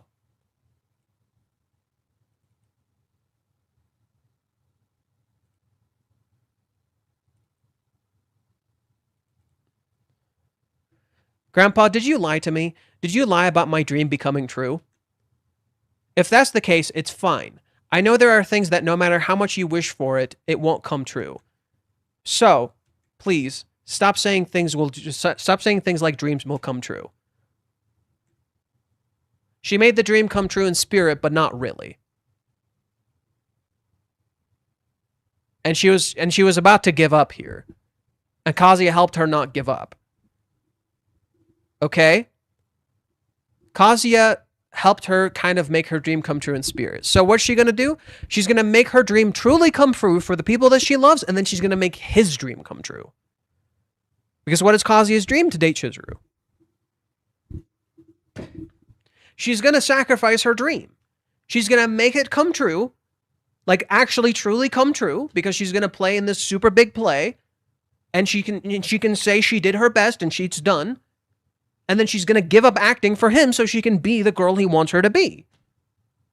And that aligns perfectly with what I've been saying with Chizuru. She's giving up her autonomy for him. That's the theory I'm sticking with. That's the theory I'm sticking with. That explains everything. That explains why she's just not interacting with him. She's just not going to engage with him because she wants to do it herself. She's going to succeed because she doesn't want to distract him. She knows Kazuya is the biggest supporter of her dream, so she's not going to distract him. She's like, he'll focus on her completely, right? He'll focus on her completely. So she says, I'm not going to have a boyfriend until then because that's all he's going to do. What has Kazuya been doing every time he's tried to engage with Chizuru? He gets in her business and he tries to help her and he spends money on her and he does all these things for her. But what is he not doing? He's not focusing on himself. So what does Chizuru do? Isolate, cut off. I'll do it myself. I will succeed on my own and I will let it go so you don't have to keep supporting me. So you don't have to keep doing all this stuff for me. And I'll show you I can do it on my own on the big screen and then I will let it go. He would want her to keep acting no matter what. Well, if she says, my dream is done, I don't need to keep acting, I fulfilled it completely, I succeeded, I can let it go. Kazuya can't argue with her, can he?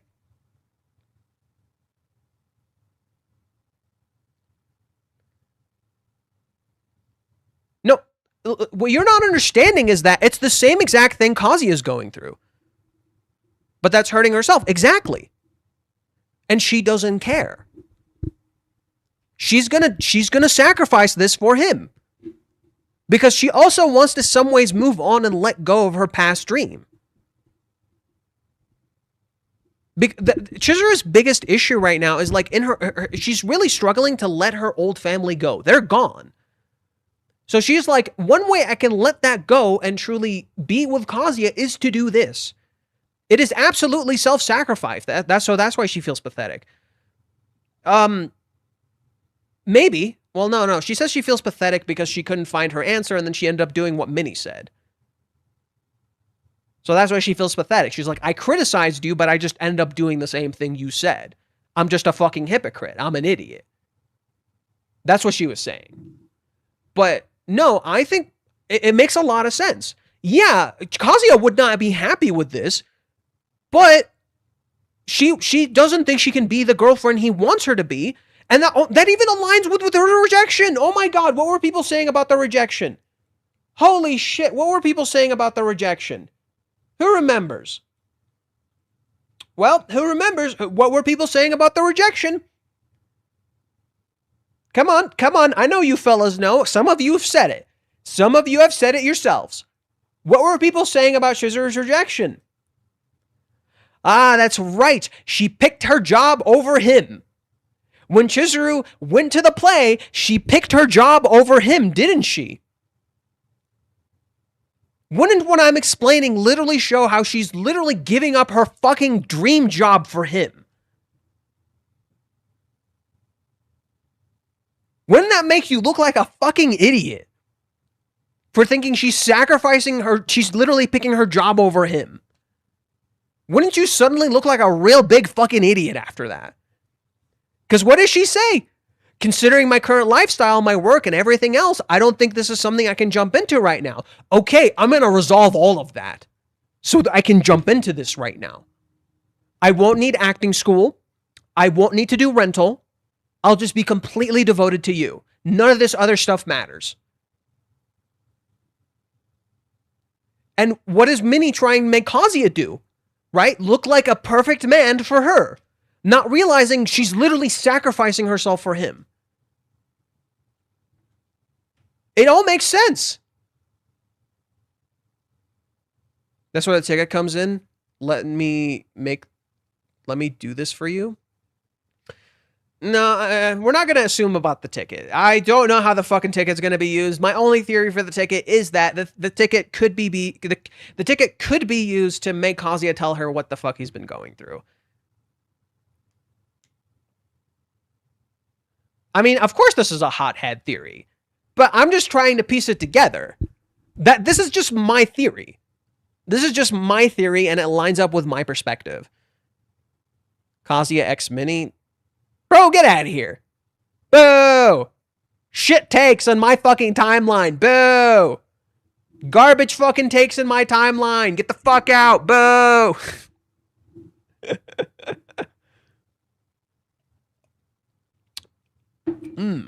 That's some delicious fucking tea. Yeah, no, it makes a whole lot of sense, especially for me, because so much of this has been people questioning how much Chizuru is willing to sacrifice. Oh no, I don't think it's gonna happen. No. I don't think it's gonna happen, mind you. But this is what Kazuya needs to learn she's willing to do for him. Because, do you remember the walk home? Do you remember the walk home? What does Kazuya say? Do you remember what he says in the walk home? I've been thinking, you believed in me back then, Mizuhara, so maybe it's my turn this time. She entrusted her dream to him. So, she fulfills her dream, and he entrusted his dream to her. She will make that dream come true no matter fucking what. Even if that means giving up her own. If you doubt Chizuru would do that, you have not been paying attention. Chizuru would absolutely sacrifice herself for him. She would absolutely fucking do that. July 11th could be the date her acting career ends. And guess what? When did they make the movie? When did they make the movie? July? They crowdfunded the movie in July. It's almost like Minnie talking about what July 11th means fundamentally misunderstands the point.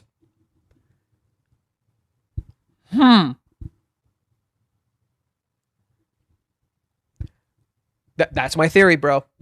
That's my theory. Every single piece of information clicks with it. And this isn't like a hypothetical. This is like a theory I actually constructed with real evidence to back it up. That Chizuru would give up her dream. The fact that Reiji mentions this clash between her dream. Johan, you a Ruka fan? I like Ruka. So my list is Kazuya and Chizuru as number 1. They're just tied for number 1, period. Kazuya and Chizuru are my number 1s. Then it's Mami, Minnie, Ruka, Sumi. I pretty much like all the characters in this story. I'm gonna be real. I like pretty much all the characters in this story. All the characters in this story are so fucking interesting. The inverse of the La La Land movie. Yeah. Well, La La Land was kind of a sad movie. But I think they were like living. Yeah, no, man. La La Land is so sad. What about Mommy's dad, lol? What about him? Okay, well, Mommy's dad is just kind of a representation of horrible men. Chizuru was not masking or deflecting the real reason behind the rejections. No, we've talked about this. No. It wasn't just masking that. She actually believes it. Reiji just said everything she said was not a lie. Were you just listening to what we read? Everything she said was not a lie. It was not a mask. In fact, I had a whole Reddit thread, or not Reddit thread, I had a whole Twitter thread about how Chizuru is afraid her job would get in the way. Because guess what? What was happening during the month they were living together? Right? When they were living together, what was going on? Hello, there's a moment during the date when Chizuru told Kazuya, you can be focused on work and have the relationship at the same time or something like that. Yes, she did. And she thinks she's wrong. No. So what you're not understanding is that Chizuru thinks everything she did in the date was wrong. Because the date ended wrong. It shouldn't have ended like that. So Chizuru is like, I can't do any of this stuff that I think is best because Kazuya doesn't agree with me and he's entrusting his dream to me. So I will make his dream come true the way he wants it to be true and not the way I want to. And everyone is telling me that him and I would be happy together. Are you seeing the problem? The problem lies in the fact that she keeps getting told, everyone's telling her, you two are perfect together, you're already in love, you should make his dream come true. Everyone is pushing her to make his dream come true. What did Minnie fucking do in chapter 390? You'll never find anyone who will make you as happy as he does. Chizuru's like, I don't know what happiness is. She's literally disregarding her own feelings, including the advice she gave for him. She even said, I give good advice, but I don't seem to, I struggle to follow it. Reiji says whatever she spoke in the date, she was not lying. The things she said in the date, she was not lying. She didn't lie about anything, but she didn't say things too. One sec. Just to prove my point a little bit.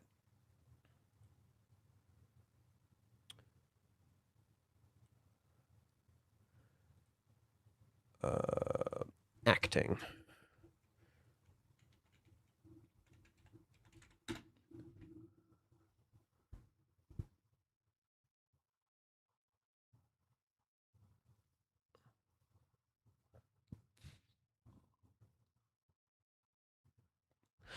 Also, this adds to my point. Remember what I was talking about with Minnie and her acting? Remember what I was talking about with Minnie and her acting and how it's antithetical to what Chizuru believes is acting? Right? Do you remember this? When Minnie and Kazuya were pretending to look like Chizuru. Right? They were acting. Minnie acts out a very real and intimate moment between Kazuya and Chizuru, specifically with the information Kazuya gave. Kazuya told Minnie that Chizuru was crying and Minnie did that, yet we never saw Chizuru crying. These are fake tears in more ways than one. It's like a joke. This whole scene is fundamentally antithetical to who Chizuru is, someone who was taught the importance of precious truths and how acting is not about lying, but rather about passing on one truth among the 99 lies we tell. Not to lie for a living, but live our single truth. Minnie acting, calling herself a rental girlfriend, pretending to understand Chizuru's feelings, literally fundamentally goes against what Chizuru believes acting is. So Chizuru is trying to make her single truth come true, even if it means sacrificing her acting, because that would be her truth, wouldn't it?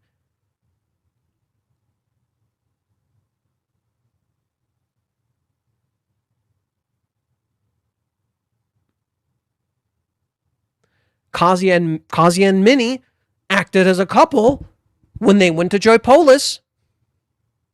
There's a whole lot of acting happening. Kazuya is trying to act like someone he's not. He's literally dressing himself up like an actor to look like someone else. There's a whole lot of acting here.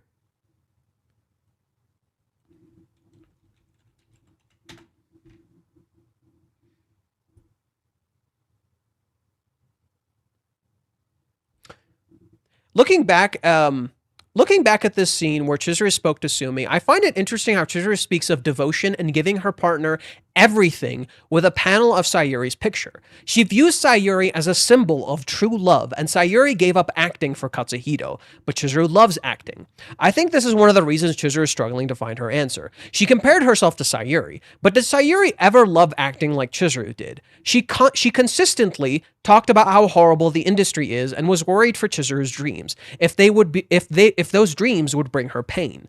But Chizuru likes having a dream. She loves acting not for fame or success, but because she really loves it, because she really enjoys it and it's meaningful to her. She sees the cruelty of the industry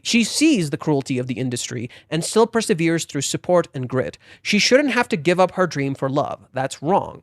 Love is about balancing your dreams and your love, not sacrificing who you are for those you love. If you end up doing that, you aren't living or loving at all. I think the current arc may focus on this, chasing both love and dreams, giving both the time they deserve for who we are. This is given more credence when in how Sayuri's death plays out. She collapses upon accepting Katsuhito was right, and Chizuru faces reality and still chooses to dream. Something Sayuri maybe couldn't do. The reality was too cruel for her. Dreams persevered, facing a cruel reality. Sayuri only ever had one big movie in the industry, then quit right after. But Chizuru is different. She won't settle for that. She wants to surpass her. Dream chasing is a part of Chizuru. It's one of the reasons Kazuya loves her, and she's reclaiming this and never letting go. What if she's actually trying to let go of that dream, but then after she truly reclaims it and never lets it go? Her dream is informed by her love, and her love is informed by her dream. Right now, she doesn't understand her love. Right? So she would try to sacrifice one for the other. What was I just explaining earlier? Remember what I read you guys earlier about identity and love and how those two are correlated, but how one is sacrificing one for the other? Kazuya is sacrificing his identity for love. Chizuru is sacrificing her love for her for her identity. That makes sense. Yeah, never mind. All right. So Kazuya is sacrificing Kazuya is sacrificing his identity for love. Chizuru is sacrificing her love for her identity, and she doesn't realize she's doing this.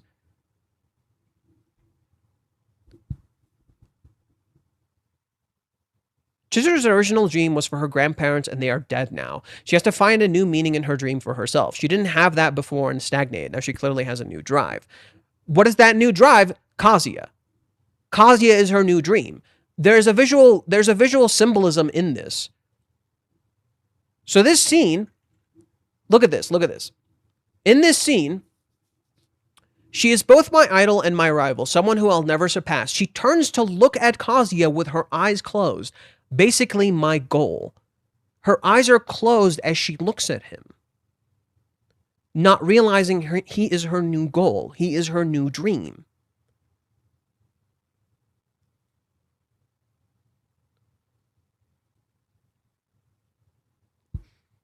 What I didn't realize in this moment is that Chizuru's new drive is Kazuya.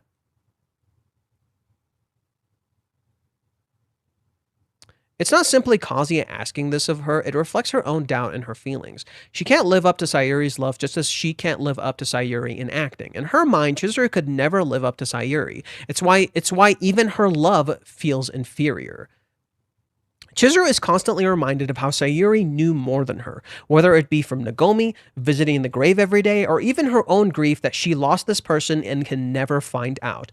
That's why Kazuya accepting her let her accept herself. She didn't need to be Sayuri. What she doesn't realize is she actually thinks she needs to be Sayuri, and she's making the right choices. Her grief at losing Sayuri informs this attachment of trying to understand and surpass Sayuri.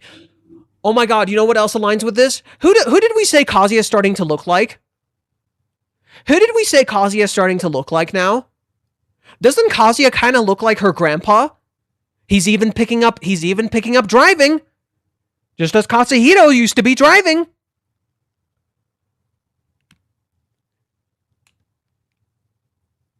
And what is Chizuru trying to do? What is Chizuru fucking doing?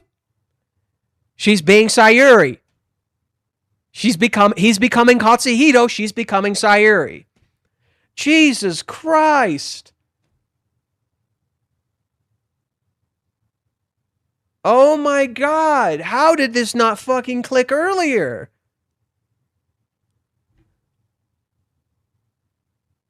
Her grief at losing Sayuri informs this attachment of trying to understand and surpass Sayuri. She wants to know more about this person she lost. This clashes with her love that she wishes to reach and feels like she can't. I wrote this in September 1st, 2025.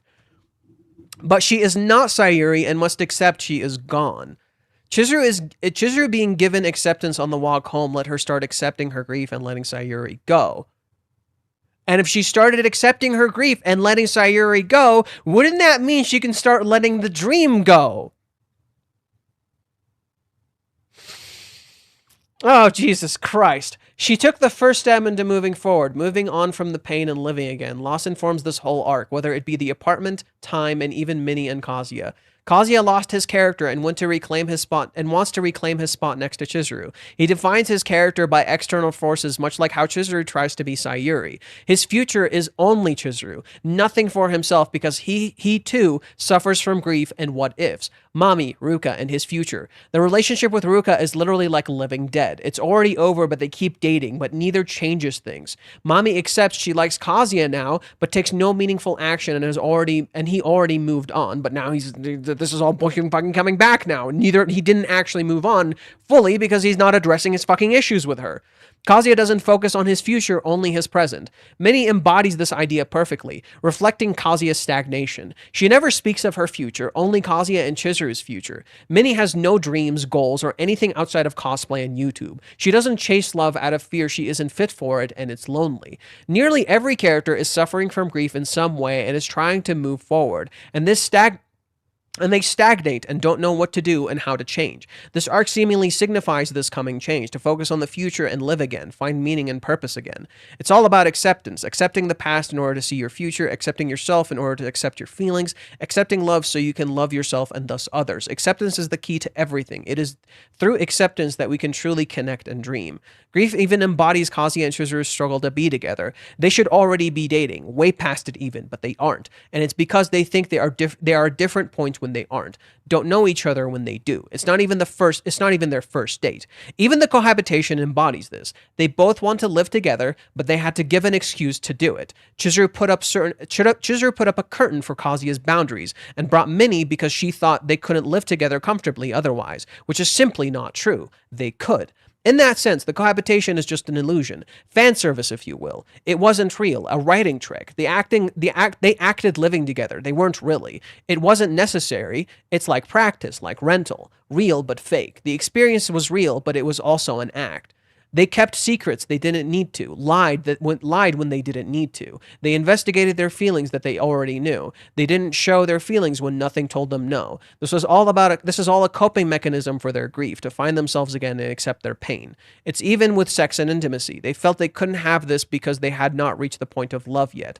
Earned their desires when they were already in love, so they actively restrained themselves. This informs their doubt about their feelings too. This is why Minnie's actions make things worse. She is trying to get them to change when they really need to just accept themselves. She's literally trying to make them into different people while telling them to just be themselves. This contradiction matches grief. It's fake and real. Minnie also wants them to show themselves to her, yet she actively hides who she is. That's why she hides her answer. Kazuya even admits he doesn't know anything about Minnie during the practice date, and in many ways, he still doesn't. She is totally a mystery, yet we feel like we know her. Wow!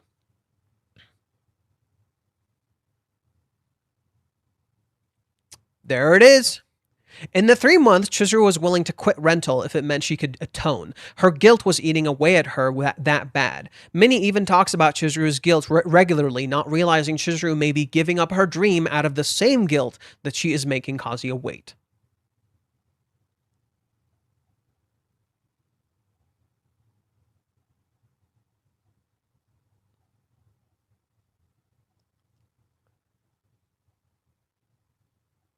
Wow, I wrote, oh my god, why did I write it? Oh, okay.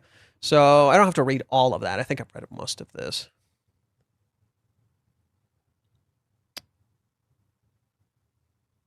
So when Umi has a busy schedule acting in a drama, he has but has the time to have it out for Kazuya and go for Chizuru. See how this doesn't add up. The only reason Mami is able to go after Kazuya and Chizuru is because she literally doesn't have a life. She has no goals or dreams and wastes her time at arcades or at home. Umi actually has shit he's working on. He's the opposite and doesn't have time. Umi not having time is probably what ruined his first relationship and what he probably wants to change. That could be relevant to this. This acts as a flip of Kazuya, who has a lot of time and literally wastes it, versus Chizuru, who wants to always be together with Kazuya even if she's busy, always finding time.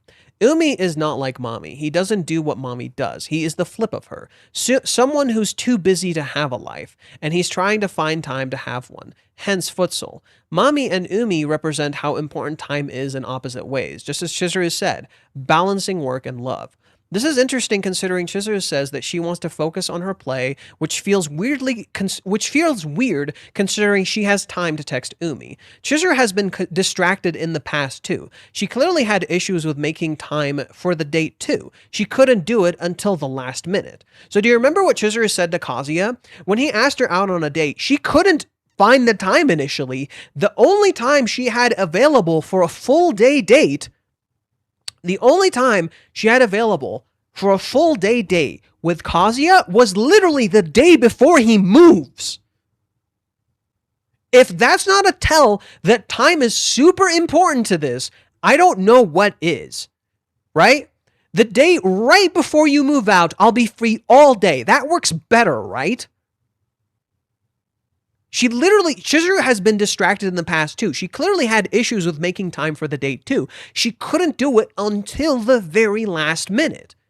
We see many scenes of Chizuru distracted with all the stuff she has to do, literally being called into rehearsal when on the phone with Kazuya. Right?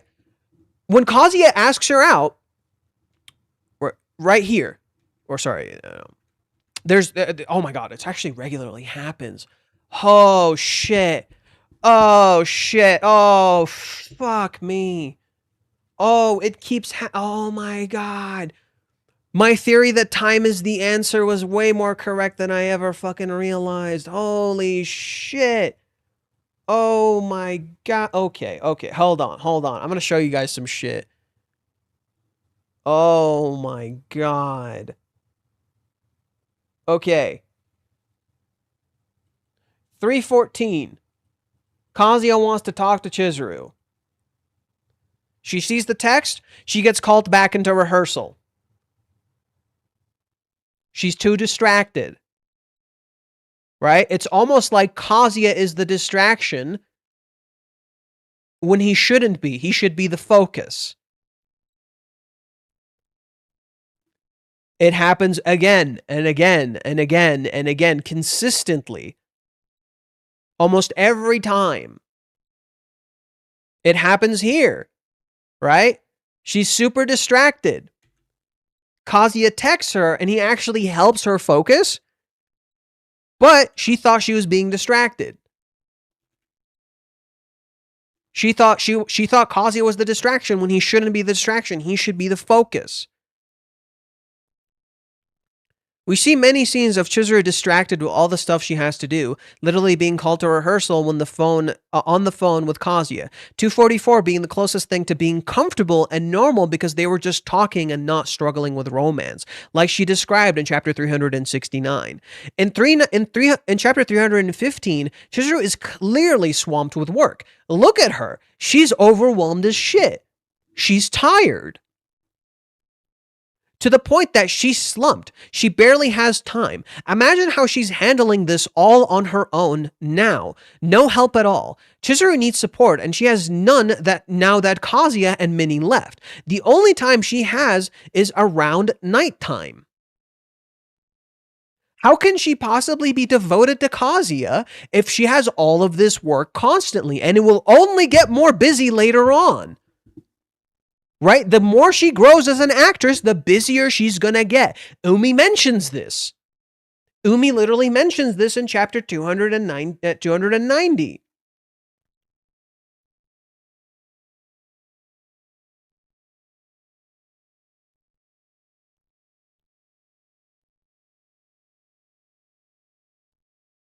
Sorry, it's chapter 288, my bad. Here are they talking. Yeah, sorry. Have you talked to Frisia, your talent agency? It's not their place to comment on your personal life, but you're an up-and-coming actress now. I imagine they'd have a few recommendations for risk management. It's almost like this is an issue. A great day to read Rent a Girlfriend. Minnie is the GOAT. I'm sorry, you're giving Minnie way too much credit. Everyone keeps coming in here and giving Minnie a whole bunch of credit, not realizing Chizuru's the one who did all the legwork. Minnie just got you the result you want. That's why she's your GOAT. She merely gave you the result you want. That's why you consider her the GOAT. She gave you the win you were looking for, not realizing she's not addressing anything that's actually going on. And we're slowly starting to realize, at least my theory so far is that, oh, this is so much worse than we thought. Maybe this is why Chizuru mentions her work in chapter 380. She doesn't have time and thinks she can't make this work. Just like she was running out of time with Kazuya leaving. She was running out of time with Kazuya leaving the house. Just as now she doesn't have time because of the relationship. What does Chizuru say? Oh my god, it all clicks together. Holy shit. What did Chizuru say in chapter 334? Or no, wrong one. 333? Question mark? Was I off?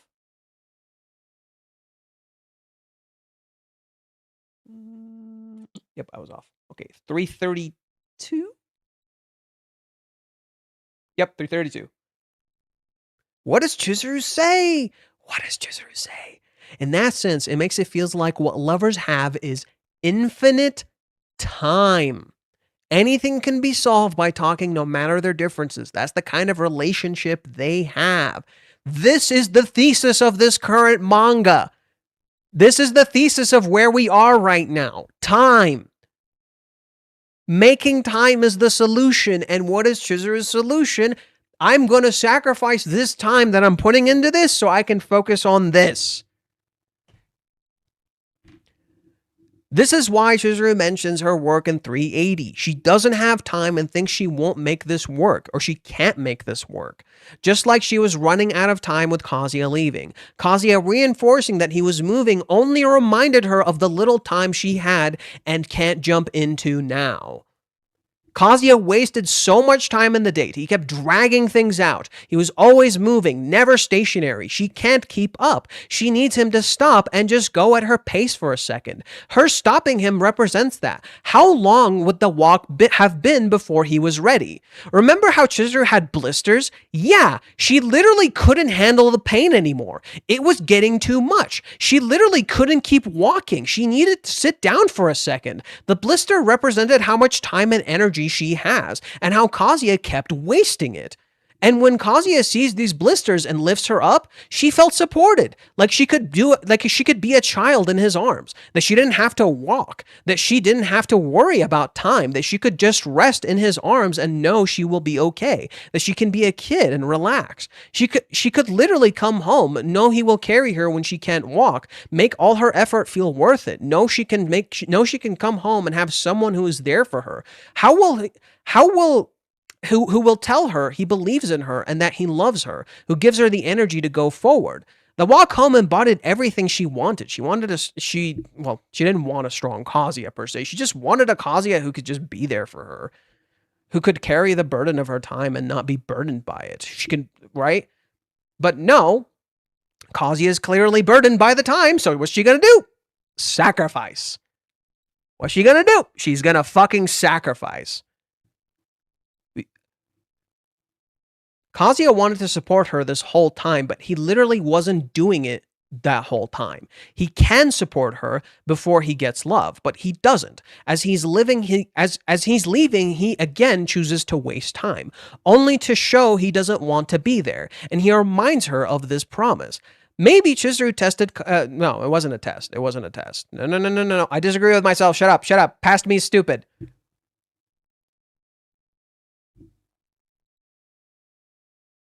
I bet going through all this stuff alone in the house must suck. Last time she had Peter when she got a call. Now she's alone again.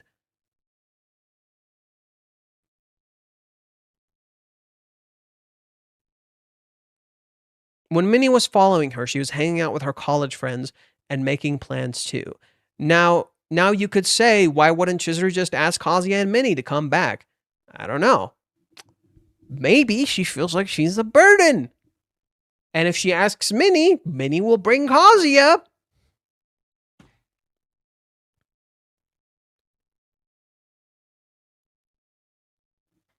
Feels like Chizuru wants her life back in some way. Maybe she doesn't want to just be dating stuff anymore.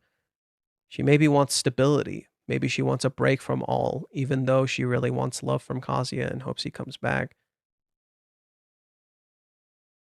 Chizuru has been chasing Kazuya and pulling him along this whole time. She clearly needs a break. Kazuya has to move, and yet he won't move. So what is Chizuru to do exactly? She has her play, acting work on top of college. If she talks to him and falls apart, she can't handle that now. I bet Chizuru also doesn't want to ask things of him, considering, according to Minnie, he is in pain right now because I guess she's making him wait. So he is in no state to help her. So she can't ask him to help her. If she asks Minnie, she will drag Kazuya along and bam, deadlock. Oh look, it's literally what I just said. The only contradiction to this idea is that Chizuru has time to talk and plan with friends as well as meet Umi, but not talk to Kazuya. But all of those moments are in passing, short, most of her time at night in a few pages, in college, talking while walking to class. Considering what Kazuya wants requires more stress and she needs a break while working on her play, it makes sense. But I don't know. I'll stop here. Wait. And also recall July 11th did not exist before Minnie spoke to Chizuru. And Minnie also spoke to Chizuru because Kazuya chose to do nothing. Kazuya used the proverbial D-mail that is Minnie to create the very circumstances we find ourselves in. His inaction caused this to happen. This explains why Reiji keeps using time travel related references, like how Chizuru plays the only person who sympathizes with the main character whose life is in shambles because of her time leaping ability. Nah, it's all clicking. God, it's all there. Because she literally does get it. She constantly loses time. This is why when Umi looks at a picture of Chizuru, it's from the particular play. He too is a time traveler and understands where she is coming from. Or maybe he doesn't understand, actually. Sumi is the one who's a time traveler who understands where Chizuru is coming from, as time is always something he has little of, and now Kazuya is a time traveler like Okaba from Steins Gate. This is why Sumi could empathize with Chizuru on her birthday.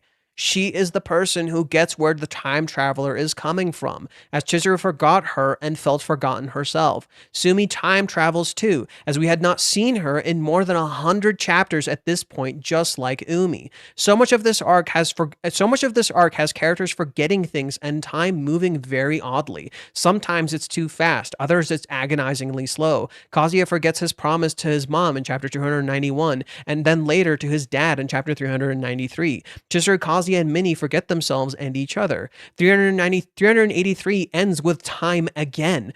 Kazuya's shirt literally fucking reads, "Good things take time."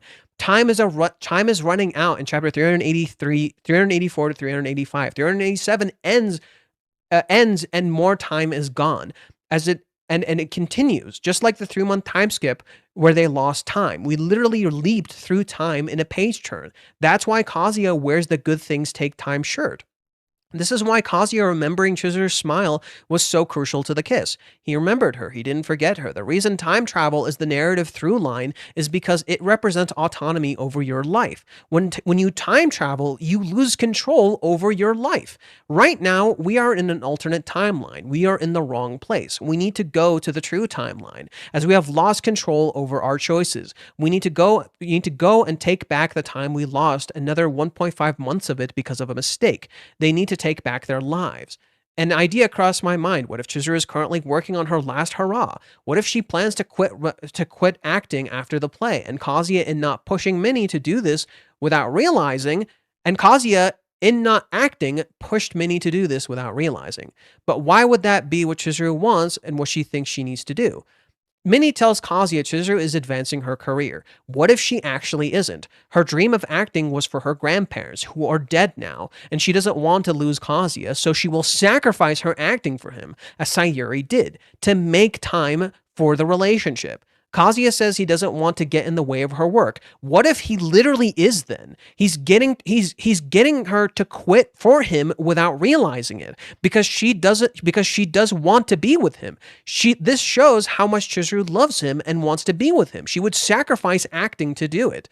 Umi, in that sense, acts as the perfect confirmation of this. He doesn't have time to do stuff or due to how busy he is. So he would represent the path Chizuru does not want, to not have family and be alone, because she's time traveling and can't make acting and love work. What did we see with Umi earlier? Literally, what did we see with Umi earlier? In chapter 282, we see Umi being a month late to give a girl a gift. He literally time traveled. He didn't have time for that relationship. This would be Chizuru's unnatural path, to sacrifice a part of herself for love as Kazuya is. Literally, the reason Kazuya's dream does not come true is because Chizuru doesn't have the time. So she may sacrifice instead. This is wrong, of course. She can do both and surpass Sayuri. I wrote about this conflict a while back on how Chizuru felt she couldn't fully give up everything for Kazuya. What if now that she knows she wants to be with him, she is going to do it? Commit like he committed in the movie arc. Commit to love and show him she won't bail.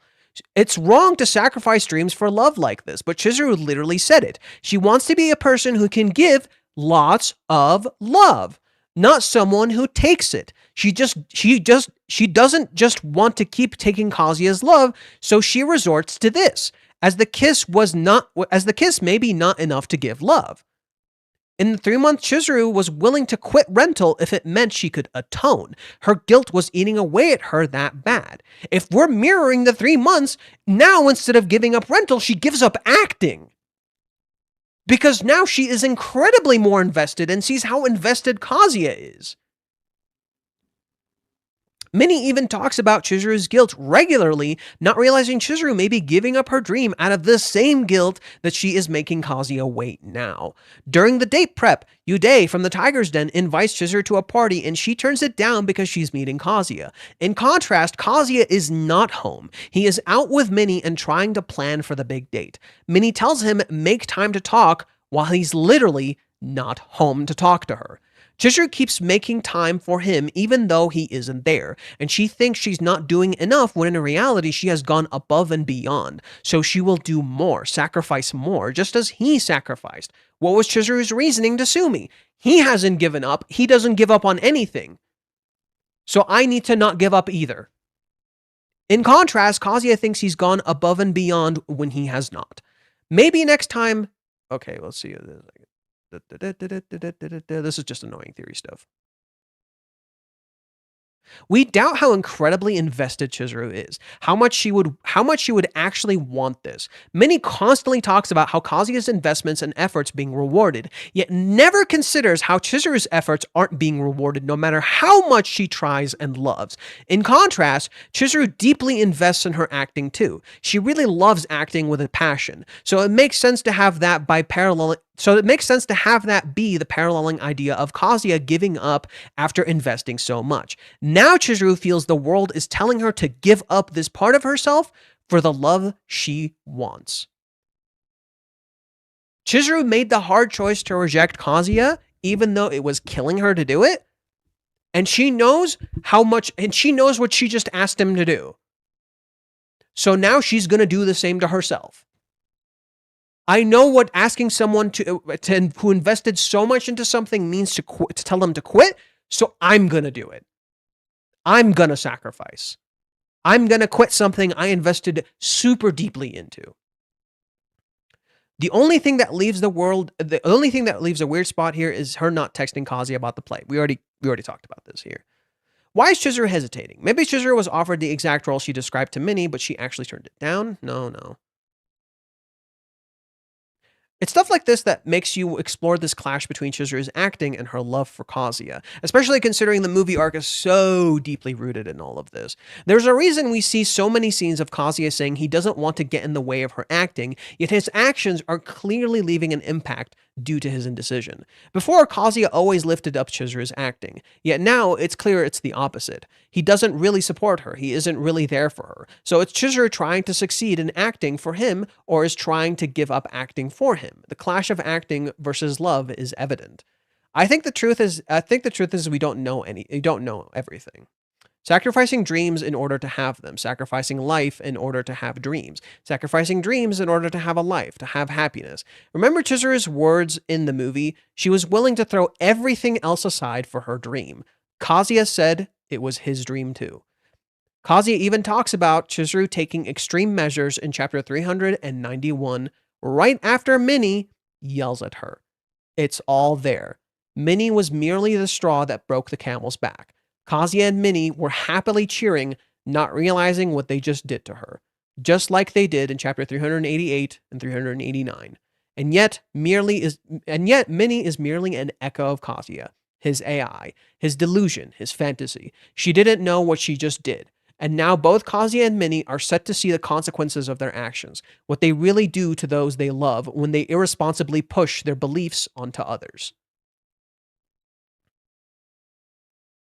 What did Minnie just do in this chapter? I need to push some more. I need to push more here.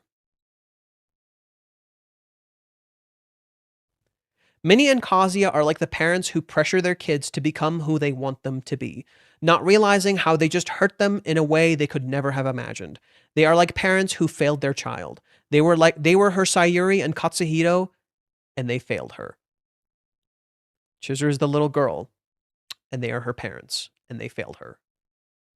Chizuru has shown him how devoted she is all the time. Chizuru has shown him who she is, all the time. He can just ask her and talk to her, but he doesn't. The excuse that Kazuya and Minnie don't know things only holds until a certain point. They have crossed a line. Now it's unacceptable. They have to realize what their actions do to the people around them. This is why Kazuya is on a collision course with Mami. Mami is literally the character who uses her trauma as an excuse to do what she does. They have to interact with reality, stop using their trauma as an excuse, and take responsibility for the lies they keep telling themselves. Minnie chose to be Kazuya's AI, so she can escape her own trauma, her past, her own weakness, just as Kazuya chooses to listen to Minnie to escape all of his real conflicts, all of his real problems. He hides away so she can move for him, so she can get what he wants without trying. The scene from the cohabitation perfectly captures this. If Chizuru is just bandaging Kazuya up for something she thinks she did wrong, when it's his own fault he didn't pay attention and slammed the door on his finger, Kazuya looks at her like she's going to bite his neck off when she's just helping him. Look at him. He looks fucking terrified of her. When we trap ourselves in our trauma, we keep running away. We create coping mechanisms. Our loved ones chase after us trying to help, but they can only run after us for so long before they can't anymore. We have to turn around and help them by helping ourselves. We have to stop running. Nope.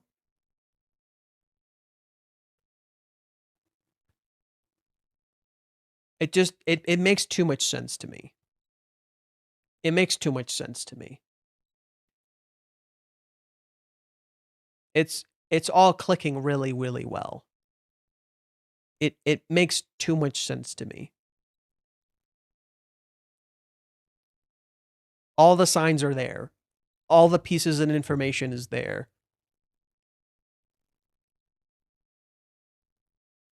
That just explains so much why Chizuru doesn't contact him, why Chizuru stays away, why Chizuru focuses so much on acting, why Chizuru is essentially trying to succeed in this play so desperately so she can let go of this dream.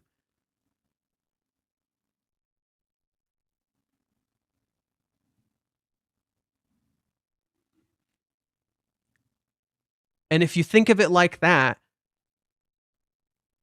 You don't realize what Minnie is doing.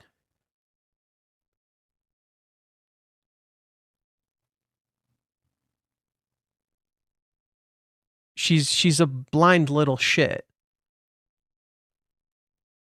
She doesn't see what the hell she's doing.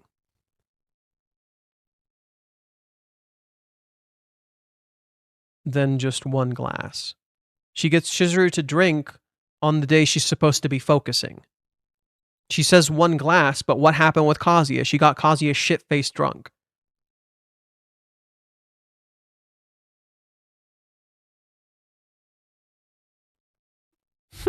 What kind of beta guy doesn't hug and kiss and show some pride and dignity for the girl he loves? Thank God Minnie is saving this manga. Yeah, Minnie's making all of this worse. Just telling you.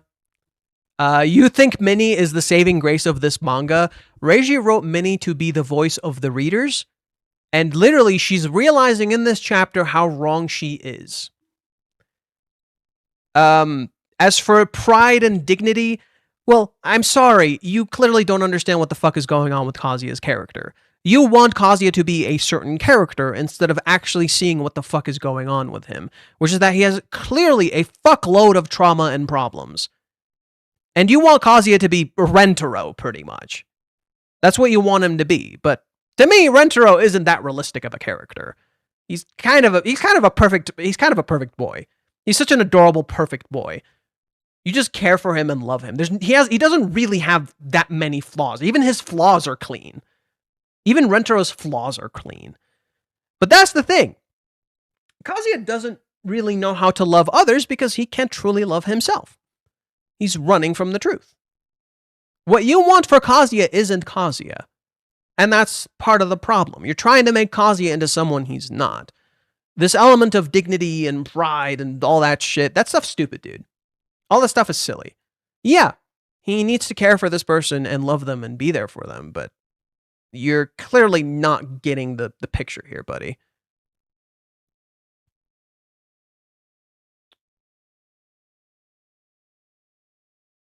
When you call people losers, all you do is reinforce the problem. When you tell people to be better and improve and actually work on their relationships, you actually get people done. It's the same nonsense you see with what is it? It's the same nonsense you see when people say men are the problem. When has a man hearing men is the problem actually made him go, you know what, you're right, I'm gonna change myself? No, it's probably made them want to fight back and get annoyed at you. Because guess what? There are a lot of instances where women cause problems too. Heck, you're causing a problem by just saying that. You're using yes, a lot of the times it is men. Because men have a bit more privilege than women. It doesn't mean that's all men. And then when people say it's not all men, you're like, oh, you're using a fucking excuse. No, how about we just don't generalize? How about we just don't generalize all men and all women? How about we just avoid generalization, which would be significantly more fucking effective to helping people? How about we understand and talk to people instead of saying, oh my God, you're such a loser. You don't do this. You don't have pride and dignity and you're still not doing all that bullshit. All that fucking stupid nonsense that makes me want to slap you across the fucking face. So fucking childish. Yeah, so Minnie here is looking like only Sith Lords deal in absolutes. My man. My man.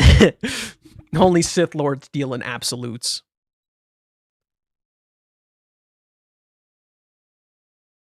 As much as Minnie tries to help them, she didn't achieve very much to reach that goal. And like, I think I understand what's wrong with this scene.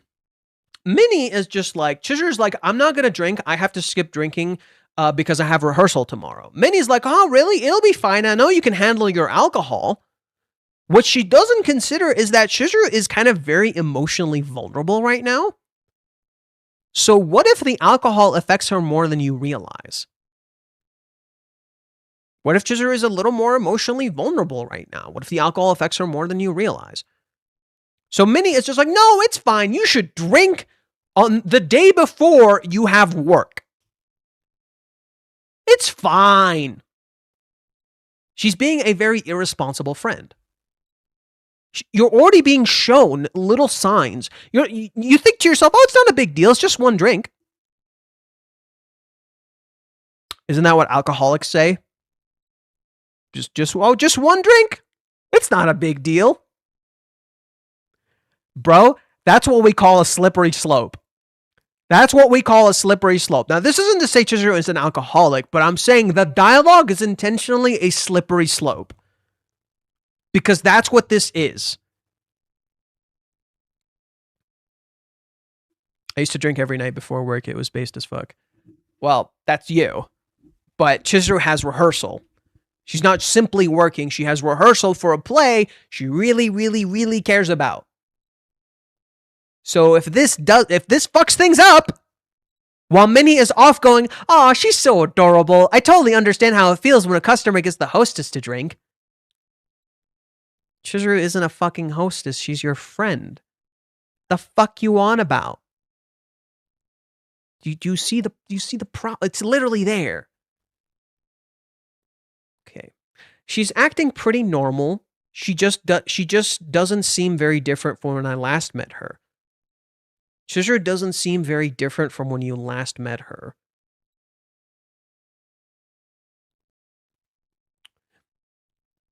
Maybe she still doesn't know about it. If she was going to tell her, I feel like she would have already done it now, Ruka-san. Just like Master thought, maybe she'll keep it a secret after all. Well, I guess things are okay for now. They're not. The fact that this is a secret at all is not okay. Right? She says, I think it's okay right now. No, it's not. Every time. Okay, so this is what I want you to take away from this when we're going through this.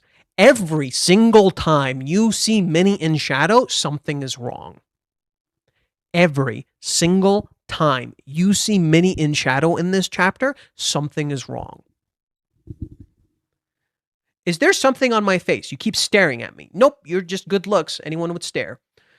I still have tons of questions I want to ask Chizuru-san about the kiss and what happened in Odaiba. Also, it's very likely that she's made up her mind, so why did she reject him in Odaiba? Right? It's not lining up. That doesn't make sense. But what if I push the wrong buttons and she totally explodes? I don't want to talk about that. Goodbye. Chizuru, you don't have to be careful around me. You heard about it, right? About the kiss. Okay, you don't have to you don't have to worry about pressing buttons. I'm here. Chizuru's like, "Ayo, dumbass, I'm here. You can talk." Also, she didn't say dumbass. I'm saying dumbass because I want to call Minnie a dumbass. Okay. It's felt straight out of the hurt locker. It's felt straight out of the hurt locker. You heard about it, right? About the kiss. It felt straight out of the hurt locker. What does that mean? So the movie is about defusing bombs. It felt straight out of the hurt locker. The one show that the Oscar show that year was amazing, huh? The Battle of the X's.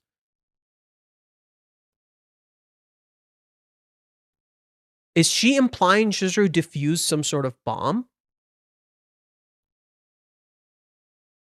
Is that what Minnie is implying? Chizuru defused some sort of bomb.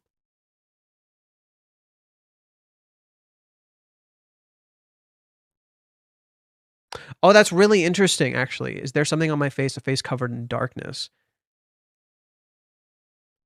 Minnie is staring at Chizuru's face and not looking at her own. Okay. She brought it up on her own. Okay, can someone give me their theory as to why Minnie is referencing the Hurt Locker? You heard about it, right?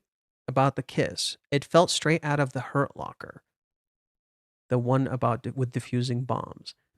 The Battle of the X's. Okay, so why is the teaser for this chapter defusing a bomb? What does that mean? Why? Why is that the teaser for this chapter?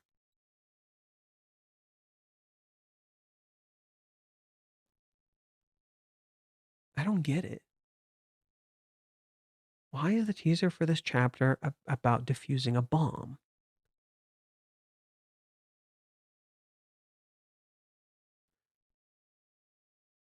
Anyone want to share their theories? Asking about the kiss? No. Look, whenever Reiji does a teaser for a chapter, it's the central theme of the chapter. So, for instance, last chapter is all about your strengths, my strengths. Kazuya doesn't see his own strengths. Mami does not see her own strengths. Minnie literally sees Chizuru's strengths like in front of her, and Minnie doesn't see her own strengths because she's so busy looking at Chizuru, right? So, if anything, they kind of feel like more like the pronunciation of strength and us not seeing our strengths. Never seen Hurt Locker. I have no context. Hurt Locker is a movie about defusing a bomb. Chizuru is the bomb. But Minnie is saying Chizuru defused the bomb here. It felt straight out of the Hurt Locker, the one with defusing bombs. The kiss felt like it was out of Hurt Locker.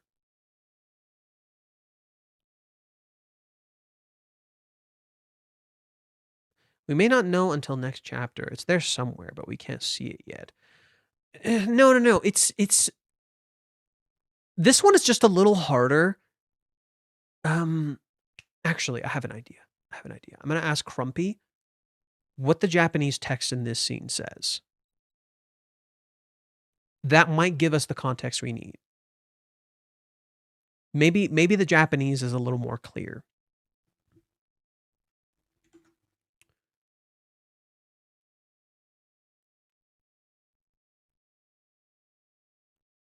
What the fuck?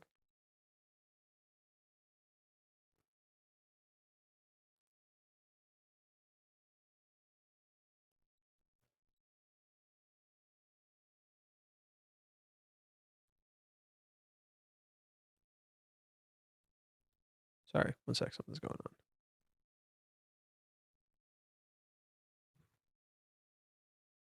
No, it probably does.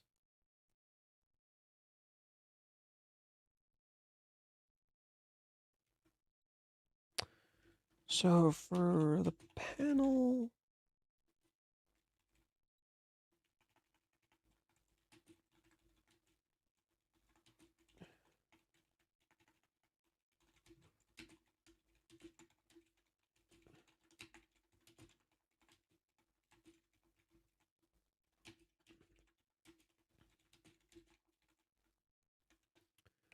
The Ruka incident. Yes, I interpret Ruka as the bomb, right? That's meant to be diffused, because that's seemingly why Minnie's here. Minnie's here to diffuse that bomb, but she refers to the kiss as a sort of bomb. So it's almost like we're diffusing the wrong bombs, which is kind of interesting because there is that part in the movie where they have like a different bombs to defuse and they don't listen to each other and like things go wrong and someone gets hurt. So there's that element.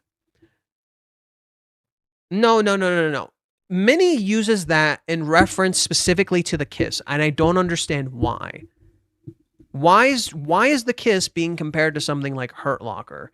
The Battle of the Exes I understand, especially when you consider Mami and Chizuru are like kind of his exes at the moment, if you think about it. Mami is definitely Kazuya's ex, right? So there's a battle between them. They're the exes. Get it? Kazuya and Mami are the exes. They're having a battle, except Kazuya and Mami are getting along instead of having a battle, right? Kazuya and Mami are getting along instead of having a battle. And Hurt Locker was the movie that won. So isn't it interesting that the movie that the girl ex made, Hurt Locker, won the Oscar, but the movie James Cameron made, which was Avatar, which kind of oddly mirrors Kazuya right now, because he's literally kind of like an avatar right now. He's not really himself. Is the one that lost. So I think the Battle of the Exes is meant to nod more so to Mami and Kazuya and kind of allude to that, right? It could also possibly allude to Umi and Ruka, but Umi is not really an ex, nor is Ruka an ex, so that doesn't align. It just makes too much sense for it to be Kazuya and Mami. So yeah, it doesn't make much sense for Umi. Maybe Minnie has a bomb full of questions and Chizuru diffuses one of them. Oh, I like that one. That's a good interpretation. Chizuru just diffused a bomb. Okay. That's a good interpretation. Okay, so this scene, this sequence that just played out is Chizuru defusing a bomb. You're oh my god, that's another flip. That's another surprise. Oh, that makes so much more sense. Good catch, Eddie, man. Great catch. This is why you're the teacher. This is why you're the teacher. So okay, I understand what this scene is. Chizuru just defused a bomb. That's what just happened. Chizuru just diffused a bomb, being that Minnie is here to ask about the kiss. She's like worried, what can I do? So Chizuru cuts the right wire and diffuses the bomb. That Minnie is afraid Chizuru won't be able to talk about her, because what does Minnie say? Oh, it makes sense. Oh, it makes sense. Yeah. What does Minnie say? What if I press the wrong button and Chizuru explodes on me? There it is. What if I press the wrong button and Chizuru explodes? That's what Minnie is afraid of. She's afraid Chizuru is going to explode on her if she presses the wrong button. So Chizuru diffuses that bomb. If you think about it by that logic, there's a whole bunch of bombs in this chapter. Minnie perceives Chizuru as a walking bomb. That if Minnie presses the wrong buttons, Chizuru's just going to go off on her. But that's the thing. If you treat someone like a bomb, if you treat someone like that, how would that make them feel? Right? And what does Minnie do when given this little leeway? Chizuru is just like, oh, and Chizuru's even wearing black. And Chizuru's even wearing black. And she has little circular earrings that are actually moon-shaped, but they look like bombs. She's a bombshell. Get it? She's a bombshell. Get it? Okay. Now I'm starting to click. So this chapter is about treating Chizuru like a bomb. Now it all lines up. It's about treating Chizuru like a bomb. It even clicks with the Sumi sequence. Why? The Sumi sequence, the birthday gift is literally a bomb. How is she supposed to give it to Kazuya? Kazuya diffuses the bomb. He gives her the solution to defuse the bomb. When we first run into Chizuru, right? Chizuru is protective. Oh no, she's a bomb. In reality, I think the interesting part about this, Minnie is the bomb. Isn't that fitting? Chizuru is the one who defused the bomb. Not Minnie, Chizuru. Minnie is treating Chizuru like a bomb. But Chizuru is the one who defused the bomb. Who's the bomb here? It's Minnie. And she doesn't realize it. She's literally the bomb. I know that you two are close. I don't exactly feel justified asking him to keep it a secret either. He's a mini bomb. You and him and you were pretty intense back at college. And she already assumed I'd tell Master. Oh my god. How did I? Minnie thinks Chizuru will explode on her if she presses the wrong buttons. Hold that thought. Hold that thought.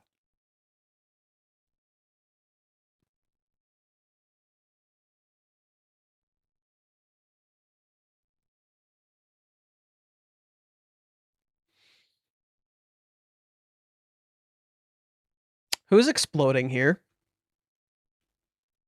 Who's blowing the fuck up? Who's fucking screaming? Who stays calm and composed? Who's the bomb here?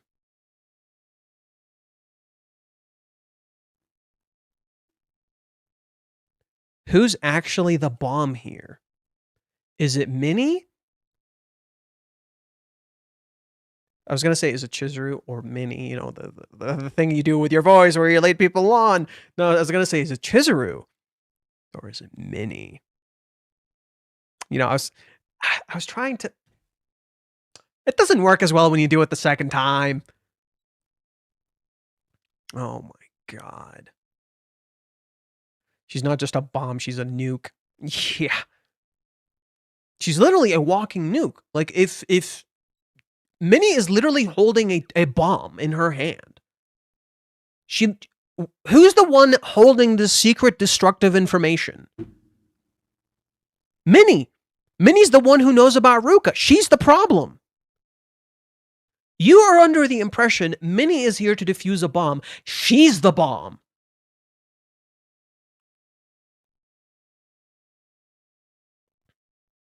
Okay. Then she already assumed I'd tell Master. In that case, it's true. He won. Right? No, Chizuru has to clear it up. Minnie is a walking bomb because guess what just happened? She just made an assumption that could go completely wrong. So Chizuru has to diffuse that. I wouldn't blame you if you've laughed at me, Minnie-chun. Laughed at you. Even I think it's pretty lame. When we were drinking, I said it was absurd, and yet this was the only thing I could do. I'm just so pathetic. Chizuru didn't say she was researching. Minnie just made that assumption on her own. How about one more kiss? Maybe you guys can figure something out. Chizuru did figure something out. And then kissed him. Wait a sec. That's what she's talking about? The final research theory. No, it wasn't final research. That's Minnie making her own assumptions. Chizuru didn't say anything about final research. She's just saying, if you guys kissed, you'd figure it out. Can I say something about why Minnie is the GOAT? You're going to say it anyway, and I'm going to disagree with you. She's not the GOAT. But please continue. You can have an opinion, and I will disagree. Really? Okay. Again, you see Minnie in the back in the shadows. If the kiss wasn't her answer, did she just blindly follow my advice? I don't think so. No, I don't think so. Right, so this is an assumption. You don't know if she blindly followed your advice. That's not necessarily what happened. What now, then? This isn't what I imagined at all. Hey, look, it's like Chizuru's not as experienced as you think she is. Chizuru-san is always so serious. To think she actually followed it is actually kind of funny. I promised him I wasn't going to be vague. Okay. Look, who's diffusing this situation? It's really fascinating to me. People are giving Minnie all the credit, and yet she's literally wrong about everything. Simple and easy and a talking partner for Chizuru.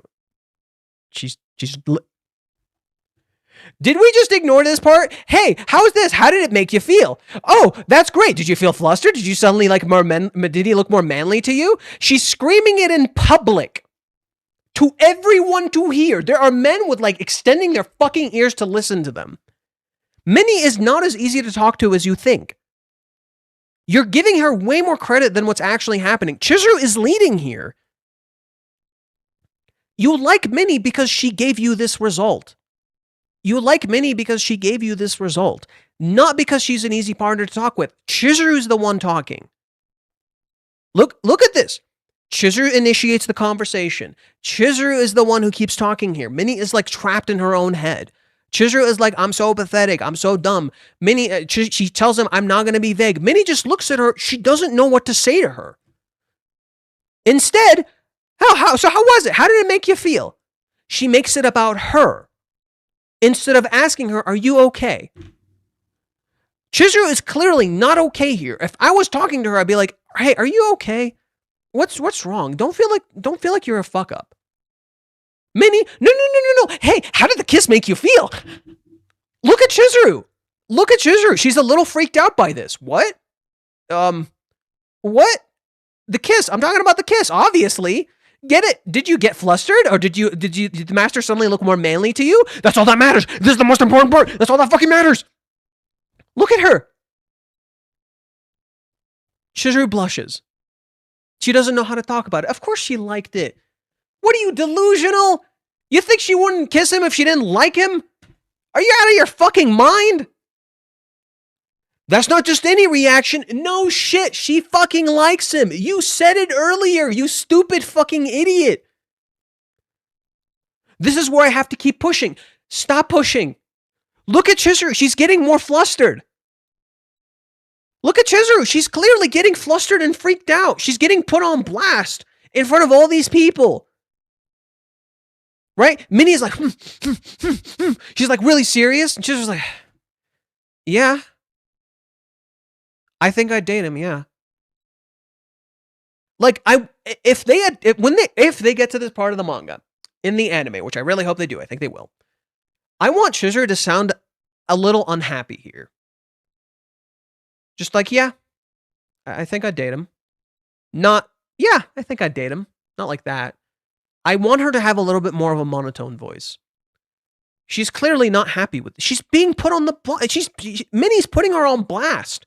She's being put on the spot. We like Minnie because she's sincere, funny, and well-intended person, even if she's fucks up. That's why Chizuru likes her.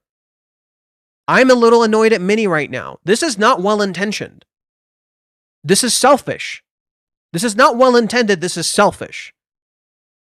She's not as sincere as you think she is. Funny, sure.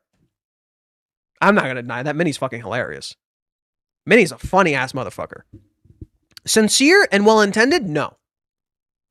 Minnie is not as sincere as you think she is. She's literally lying to your face. What do you know about Minnie besides the little vague stuff she's told you about her? What do you know about Minnie besides the little tiny vague pieces of information she's told you about her? You don't know what her dream is. You don't know what the fuck she wants to do in life.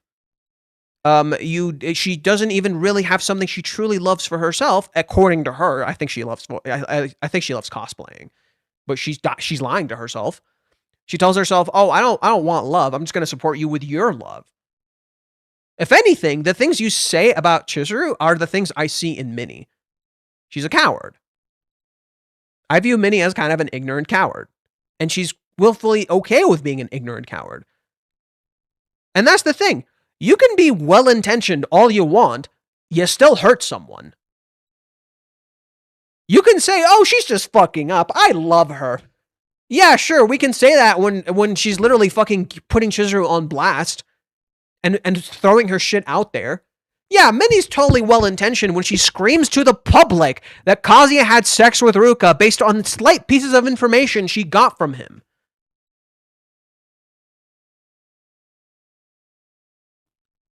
No, and Minnie, to top it off, is incredibly contradictory with herself. She's out here talking to Kazuya and interacting with Kazuya like she's his fucking girlfriend. And then 2 seconds later, she's pretending like she's helping them get together. The fuck? No. Minnie is not nearly as sincere and well-intended as you think. She lies to you all the time. She's literally a professional liar. She is the antithesis of Chizuru. I was literally describing this before. The way Minnie lies is antithetical to the way Chizuru lies. Chizuru lives her truth through the lies that she tells. Minnie literally lives a lie. Case in point.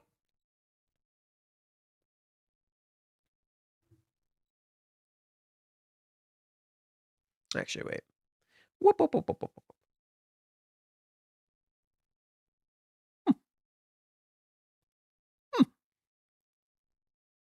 Hey, look, Minnie walks through the door.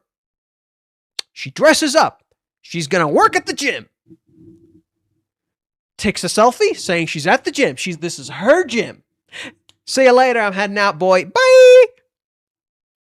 She just lied to your face and you ate it the fuck up because you like her.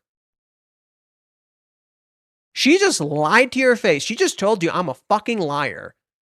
And you ate that shit the fuck up because it was funny. That's all it takes these days. Something is attractive. Something is funny. Something is charismatic. I love it. I don't care. I'll excuse anything because it's entertaining to me.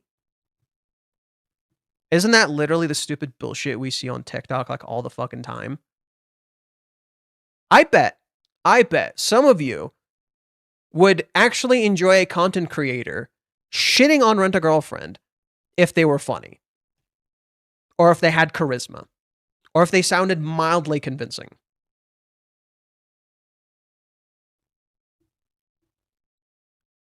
That's kind of the society we've started to live in these days. And Minnie is the fucking, example byproduct of this.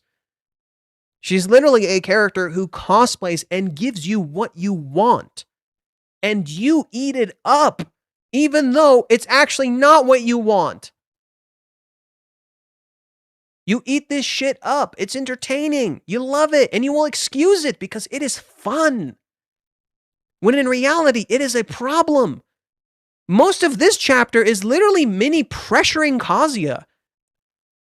Right? Most of this chapter is literally Minnie pressuring Kazuya and not realizing what she's doing. Look at her here. Look at this little shitter. Oh yeah, I saw this on YouTube. You just need to know how to do this stuff, and it's super easy. Can't even do one fucking rep. Look at this shitter. She can't even do one fucking rep. She didn't even adjust it. She didn't even adjust the fucking machine. She just went and started doing reps. And she could barely do one, and the guys all looked at her, and she had a great fucking time. Look at this ignorant idiot. Look at this ignorant dumbass. Off in her own little world. Then she sees Kazuya. Oh, hey, there's totally something going on with you. You cut to the next chapter. She doesn't even get the full information of what he said. She never even considers like what Kazuya is saying might not be accurate. She just takes it as fact. In fact, that's literally how the chapter starts. How does next chapter start? Do you guys remember? If it'll turn, okay, go to the please. Thank you. GG's, thank you, bro. It starts with Minnie screaming what Kazuya told her. You didn't hear what he said. It's almost like what he had to say did not matter. Minnie technically opened up Chizuru's thoughts, and she's finally willing to talk about them. No, Chizuru did that. Why are you giving Minnie credit for this? All Minnie did was ask her to meet. Chizuru's the one who talked. Minnie didn't do anything. Chizuru's the one who talked to her. Chizuru's the one who agreed to meet her. Minnie didn't do anything. Why are you giving her credit? It's good, for example, when two girls are bathing together and Chizuru said, what kind of guy is Kazuya? Oh, okay, let's pull that scene up since people love to reference this scene. Oh man, people sure do love this scene where Minnie and Chizuru are bathing together. Yeah, okay, let's go to that, shall we?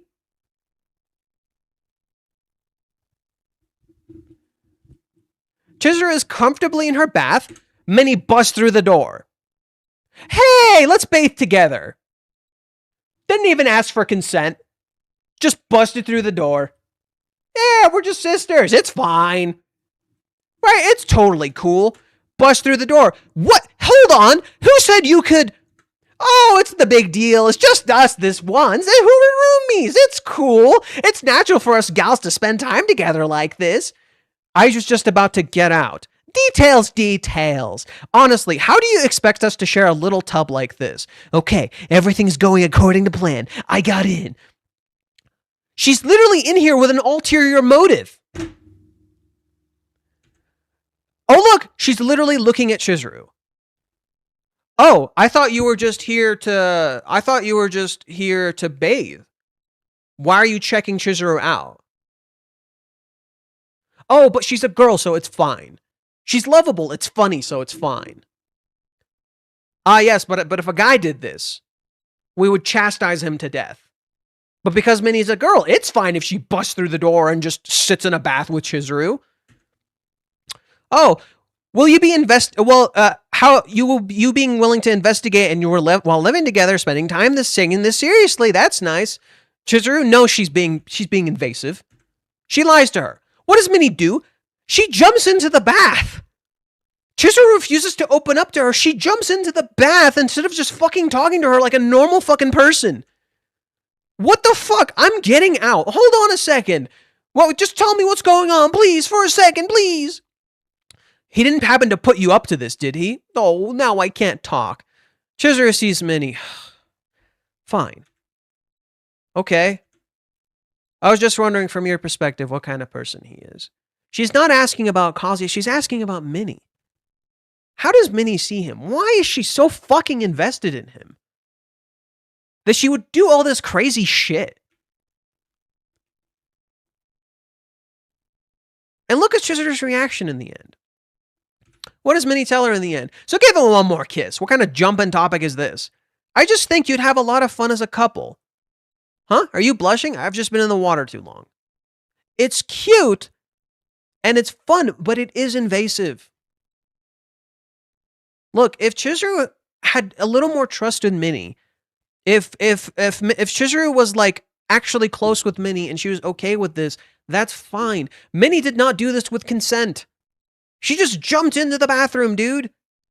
I'm sorry, if you like this scene and it's funny, that's fine. It is funny. It is entertaining. But to say Minnie is not like absolutely invading Chizuru's space here is bullshit.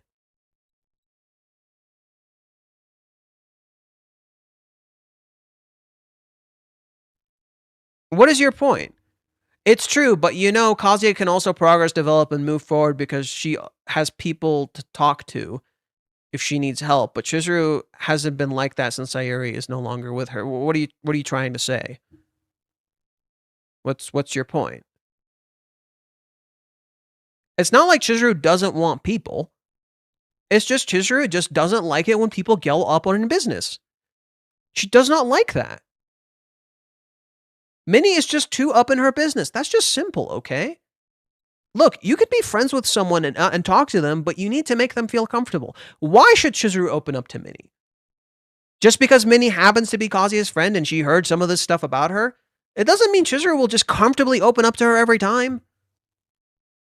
No, that's not a fair argument.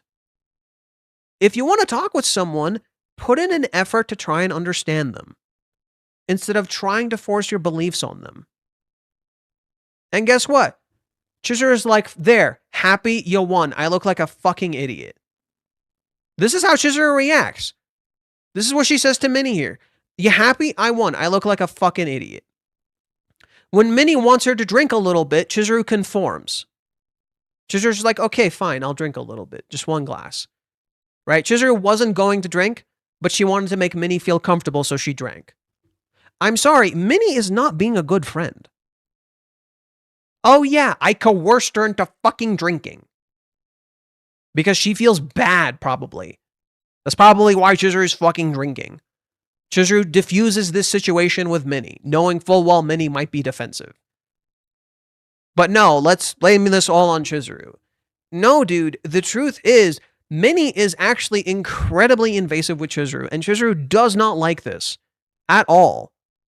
She doesn't like how invasive Minnie is.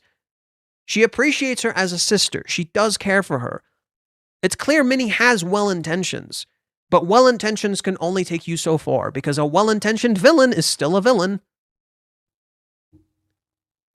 Thanos technically has good intentions. Didn't change the fact he committed a fucking universal genocide.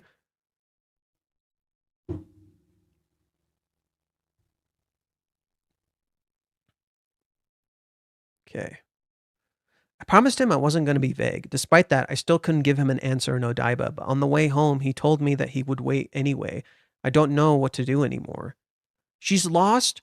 She's confused. She just needs a little help. And Minnie is like, hey, yo, did you like the kiss?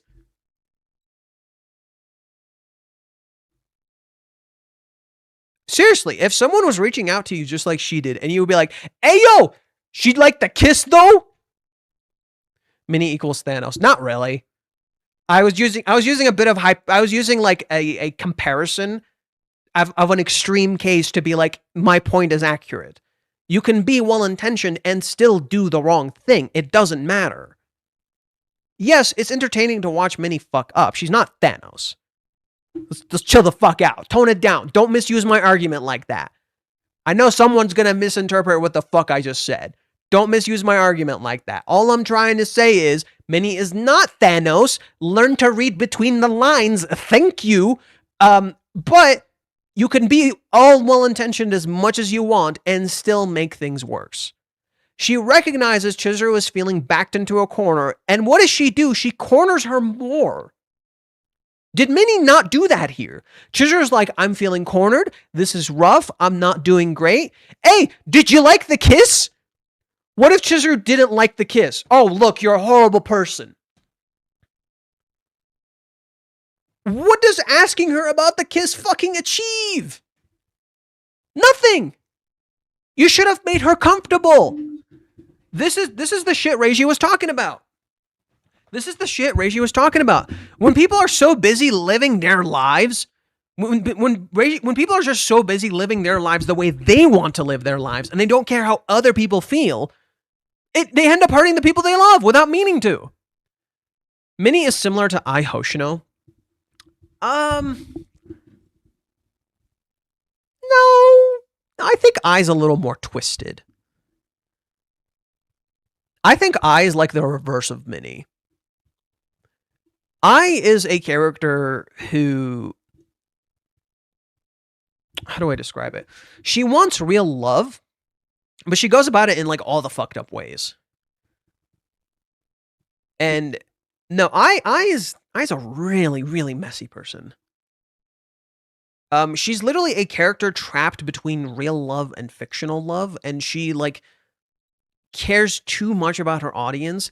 Minnie is a little different. Minnie desires real love, and she knows real love is great, but she just struggles to believe in it a little bit. She's not like Ai. I think Ai is a much more twisted character. Minnie is just kind of more of an innocent character.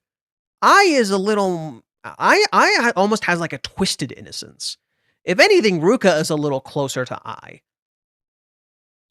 I think Ruka is a little closer to her than Minnie ever is, despite the fact that Ai is like more skilled than Ruka ever was. But the reason I say that is because Ai has like a twisted innocence. Minnie's innocence isn't so much twisted as it is she's caught up in the nonsense. So good intention doesn't matter anymore. It's all about numbers and results. Okay, way to spin my argument again. No, that's not what I said. It's not about numbers and results. Look, you can be well-intentioned and hurt the people that you love, while at the same time, your intention does ultimately matter. It's great that Minnie is well-intentioned. I appreciate that about Minnie's character. This is what I was just trying to highlight with the Ai Hoshino comparison. I think that's too extreme. Minnie is not like Ai. She does ultimately care about the people around her. Ai also cares about the people around her, but in a very, very destructive way. It's very unhealthy and destructive how Ai approaches the way she cares about people. That, in a sense, you could strike a comparison, but I just feel Ai is a little more of a twisted character than Minnie ever is. What I'm trying to highlight to you isn't that your intention don't matter. I'm trying to highlight that there's an issue where you can keep saying you have the best intentions in the world. It doesn't change the fact when your actions are, in fact, negative. Kazuya is an example early on in the series of well-intentioned fucking up, but he's not a bad person, and you can see that and work on that. Minnie is an example of... Minnie is like his dark reflection. She's well-intentioned. She's fucking up, but she's not just fucking up small or like fucking up in a way that like is completely irredeemable. She can absolutely be like fix her shit and get her shit together, but it is absolutely hurting the people that she cares about. The difference between her and Kazuya is that she's not coming to terms with that. Minnie doesn't want to see the reality that she doesn't understand what the fuck she's doing and she's hurting these people around her. That's really bad. Kazuya does to some degree ultimately start realizing how he's hurting the people around him. And he starts to improve and try to change. He wants to better himself. Minnie is so caught up in this love shipping bullshit, she doesn't see how she's making things worse. And she absolutely fucking is. Especially in this sequence right here. When Minnie says, I see, she also knew that things were wrong and she was backed into a corner. Notice how when she says, I see, she's in shadows. Notice how when she sees Chizuru's pain here, she's again in shadows. Does she actually understand what she's hearing? Does Minnie actually understand what she's hearing? She feels sad. It's clear Chizuru is not okay, but she's in shadows. She doesn't actually get what the fuck Chizuru is going through. She doesn't see how in pain Chizuru really is. She's not truly empathizing with her. She's not putting herself in her shoes and getting what she's going through. It's clear Chizuru is not okay. She can feel it. Minnie can like sense it a little bit. Chizuru is not okay, but she's in shadows. She says, I see. She doesn't actually see. She's blind. She doesn't actually get it. And she can't admit to herself she doesn't get it. She's doing exactly what Kazuya used to do. Kazuya did this exact thing in the date. He would tell himself, I get it, I see, and then proceed to give the stupidest fucking solution to the situation. Right? He literally starts getting all goofy and silly instead of just interacting with her. Minnie says, I see. She doesn't see. She's blind. I see. She also knew that things were wrong and she was backed into a corner. I don't think you realize how backed into a corner she is. I don't think you realize how you also pushed her into a corner. I don't think you realize how you're making her feel a lot of this in your idiocy. Wait a second. Does that mean that she still doesn't have her answer? I don't really know anymore. No, she agreed to the date. There's no doubt about it. She's convincing herself. Instead of just admitting you don't know what the fuck is happening, she desperately needs to convince herself this is what's going on. She shakes her head just like Kazuya. Right? Where have we seen this? Where have we seen this shit with Kazuya?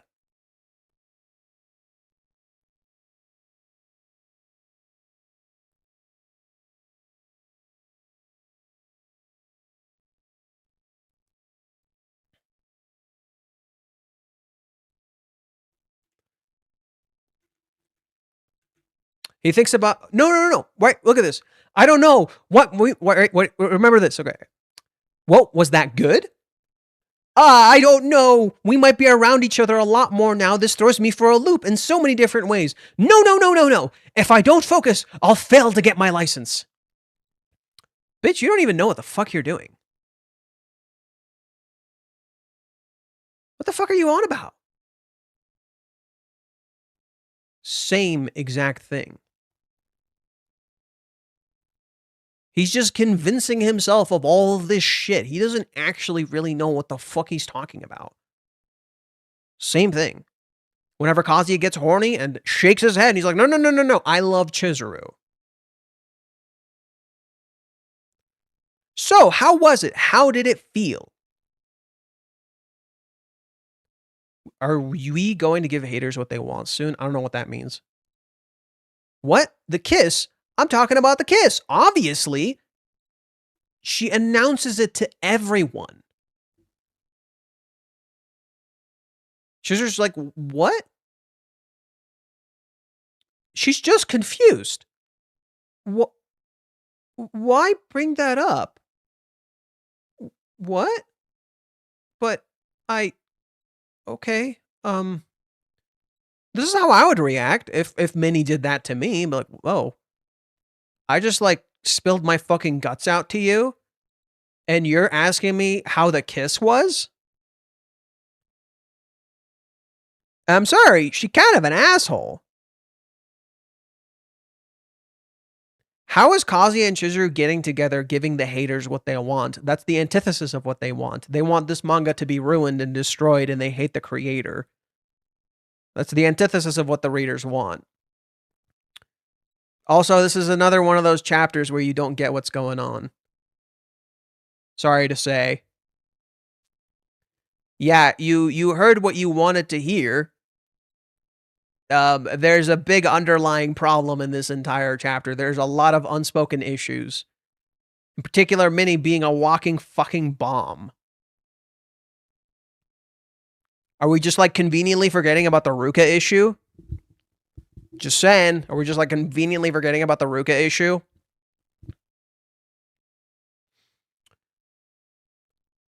Did you get unusually flustered, or did Master suddenly look more manly to you? That's the most important part. Kazuya looking manly. Kazuya needs to look manly in Chizuru's eyes, because if he's not manly, then she can't possibly like him. Blushes. That's not just any reaction. Bitch, that's holy crap. She is mad in love. What the fuck are you on about? But she's blind. That's not just any reaction. What do you mean that's not just any reaction? Holy shit, she is madly in love. This is where I need to keep pushing. No, slow down. Stop pushing. No, She's already emotionally vulnerable. She's a little fucking scared. Slow the shit down, dude. Then, for example, this is just a hypothetical. Let's say you didn't have your play, you were completely free, and Master showed up here. What would you do if he confessed his feelings? Puts her on the spot. Again, screaming it out in public. Minnie is screaming here. And Reiji intentionally draws her as childish. Right? Reiji intentionally removes Minnie's nose, draws her as childish, whereas he draws Chizuru as innocent. There's a tiny little detail difference here. Minnie is childish, Chizuru looks innocent. She's just being put on the spot and she's a little scared. Really? That came out of nowhere. Is there any point to such a what if? It's just a hypothetical. There is. Thinks of Kazuya. Looks down. In that case, I think I'd date him. Yeah. This isn't what Chizuru wanted. She just wants someone to talk to her. Y'all are so busy saying Minnie is talking to her. She's not. She's not providing a safe space. She's not easy to talk to. Chizuru literally has to defuse a fucking bomb because Minnie thinks Chizuru is going to blow up on her. It's almost like talking to a bomb. It's like talking to someone who may just explode on you at any moment and think you're the worst thing ever. Is that really so healthy? It's almost like what Reiji's slowly but surely starting to highlight to you is that what Minnie and Chizuru have is actually quite toxic. And I think I wrote about this too.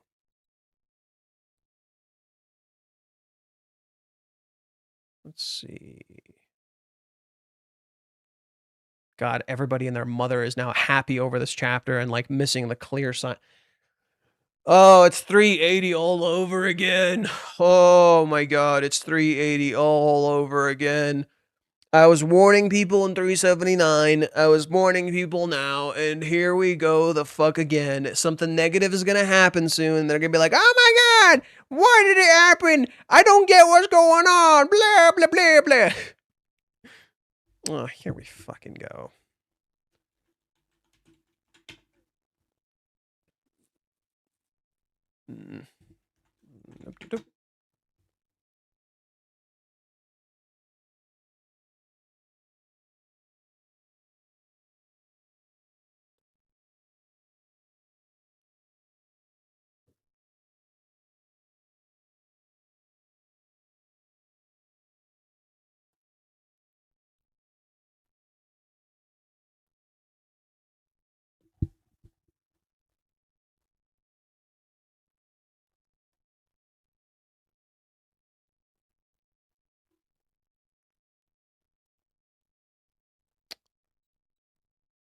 Minnie is an interesting case right now. On one hand, she's too involved in the situation. On the other, she's kind of like a kid yet trying to keep her parents together. In a sense, it shouldn't be the responsibility of the kid to keep the family together. Minnie is the youngest of the trio. Kazuya and Chizuru are trying to have a relationship, and she's trying to help, but they can't really rely on a third party. It's their relationship. Look at the past few chapters. It's all been Minnie running around between the two of them. This is in part on Minnie, but there's one simple truth. We know Kazuya and Chizuru should just talk. We can't toss blame all we want. Kazuya is being a coward and Chizuru is being stubborn. Change my mind on that. Kazuya is kind of running the fuck away. Minnie is fueling this, and they're actually isolating the mom. Let's see. Chizuru describes a similar scenario to a young girl in chapter 294 who seems to blame herself for her parents fighting. I was kind of blaming... So in this, I was kind of writing this because everyone was just like, you're being too harsh on Minnie. You're being too harsh on Kazuya. So I wrote this from a place of, fine, I'll be critical of Chizuru. And I hated it because it felt so fucking wrong. Because I'm like, no, I'm not being critical of Chizuru. Chizuru isn't being fucking stubborn. You're literally pushing her. She's actually the kid in the scenario. Fuck me. And I started to realize that later as we continued writing. Anyways. I was kind of blaming Minnie recently too. She's been an irresponsible friend in my eyes, but is it really Minnie's fault that Kazuya won't act or Chizuru talk? Chizuru, yes. Kazuya, no. Minnie can't be their interpreter. She can't relay messages between them and fight their battles for each other. In 391, Minnie is like an AI, simply telling Kazuya what he told her. In 388 and 389, she has to confirm his feelings for him and try to make him talk. 390, she fights for him. In contrast, when Minnie goes to Chizuru completely walls her out. She clearly wants to know what Kazuya is thinking, but refuses to give Minnie anything, continuing to wait for Kazuya to come back. She refuses to tell her about the kiss, no matter what, even in 390. She lies to Minnie twice, despite enjoying the praise Minnie gives her when she says Kazuya may be happy. There's even a chance she lied to Minnie in 390. Also, Kazuya will come talk to her. Well, no. I don't know about the come talk to her part. Chizuru is just expecting Kazuya to come back, and she wanted to keep this thing a secret. To clear that up, I'm not always correct. If Chizuru wants to keep her relationship private, there are other ways, but she saw Kazuya being cowardly, and she challenged. Well, okay, I disagree with that too. Fuck me, God. Half of this I fucking wrote. See, this is what I mean. I didn't write. This is what happens when you write something not from a place of love, but from a place of trying to appease others. But there is good shit in this. Okay. Right, so look at this. Oh, this is such a good well-written thing, because this is literally what so many readers believe. In that sense, aren't they just using Minnie's goodwill and investment in the relationship, even if this isn't the intent? The girl has literally been running around between them just so the stupid idiots can just freaking talk about shit clearly, but neither refuses to budge. Oh, it's all their fault, even though Minnie is actively choosing to do this herself, and nobody's making her do any of this. She's not a kid. She's not fucking stupid. She's willing to do this. She wants to do this. What Reiji's doing is subverting your expectations of who the actual child in this situation is, and in reality, it's Chizuru. Minnie is like the daughter teaming up with the dad to go after the mom. That's kind of more so what it feels like. We even possibly see signs in 390 when Minnie confronts Chizuru. You can see Chizuru freak out for a second, like she just caught red-handed. Chizuru is not a villain, but is still immature in her own ways. She's 21 and stubborn, worked hard this whole time. In her mind, what the hell does she have to keep? Well, okay, I disagree with that. That's not what Chizuru is doing, clearly. Where is the part that's interesting?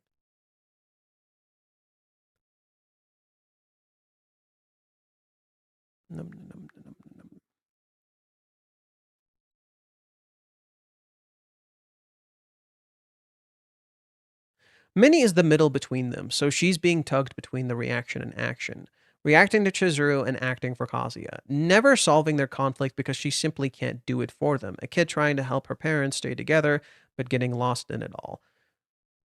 Kind of. It's honestly a brilliant understanding of child-parent dynamics that I didn't think to sit down and process. Parents need kids sometimes, too. Not just adults. They are both. So naturally, an actual kid would get dragged into being an adult while parents struggle with this. Except Minnie is literally framing herself as an adult and literally acting like an adult. Kazuya needs to be able to be an adult in the relationship. Well, Minnie is like 20. If she can drink, she's like 20. Granted, I also said just because you're 20, you're not an adult, but there you go. While Chizuru can sometimes be the okay, Kazuya needs to be the adult in the relationship, while Chizuru can sometimes be the kid. But that does need to swap as well. They can be both kids and adults at times. Minnie is like their kid who tries to play their roles for them and feels unloved in the process. Kazuya gives Minnie a lot of attention, and Chizuru walls her out constantly. Kazuya telling Minnie everything can make Chizuru jealous, even though Minnie, she's not just a friend. It's getting complicated, actually. Chizuru does love Minnie, though she really cherishes her and thinks she's of her like a sister. In the cohabitation, we think this trust struggle is between Kazuya and Chizuru. It is. It's Kazuya not trusting Chizuru, not the other way around. Chizuru also has a trust struggle with Minnie. Chizuru struggles to trust Minnie because she feels she cannot confide in her without Minnie telling Kazuya everything, hence why she doesn't tell her things. There are things Chizuru wants to keep secret with just Kazuya, or in some aspects maybe be able to talk about before she can tell him.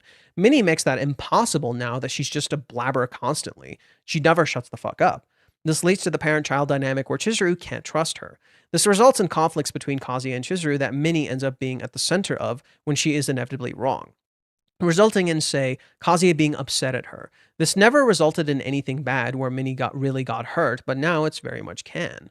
In part, this is on Minnie. She involves herself. She's not exactly blameless, nor is she an actual child. But Kazuya and Chizuru aren't exactly off the hook either. They're also using Minnie and letting this happen. It's a family learning how to function properly and work together. It's literally all about perspective. From one POV, Chizuru is wishy-washy. From another, it's Kazuya. From the third, it's all Minnie's fault. In reality, everyone's kind of messing up and doesn't realize it. I think it's Kazuya and Minnie, to be honest. At this point, I'm like really fucking certain it's Kazuya and Minnie and not Chizuru. Chizuru is walling Minnie out, gives Minnie the impression that Chizuru has her guard up, which then she tells Kazuya, giving him the idea that Chizuru is guarded around him when she isn't. It's just around Minnie.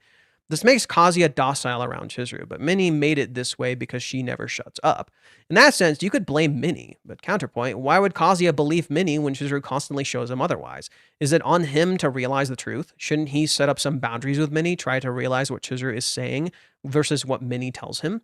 Counterpoint again, why can't Chizuru just tell Minnie she wants her to keep stuff secret or not to be involved in their relationship? Why can't she just ask her to be a friend too, not just Kazuya's? Because she's afraid and doesn't really know how to make like super close friends like that. It's kind of pretty fucking obvious.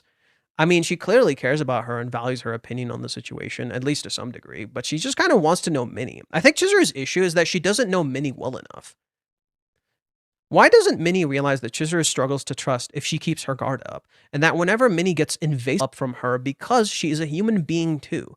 Minnie loves Chizuru too, but forgets that in her quest. Do you see how it's completely based on perspective? Everyone is messing up here. Everyone. Even Minnie isn't misinformed and too involved. Kazuya is too passive and doesn't realize the effects of her actions. I'm not going to read the Chizuru part because I disagree with myself here. The family feels like it's overdue for a fight. It's funny looking back at it, but Minnie literally calls Chizuru a mother in chapter 387. Chizuru cooks for her and acts like a mom, being strict with her daughter, Minnie, while Minnie is telling her she is being stubborn, only for Chizuru to feel like a little girl just like Minnie herself.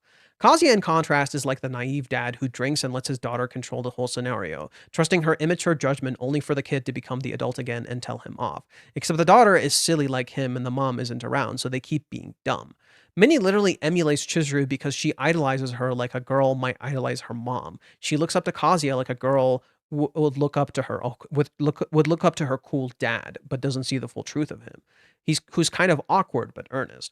Kazuya is the chill dad who tries his best, while Chizuru is the responsible mom.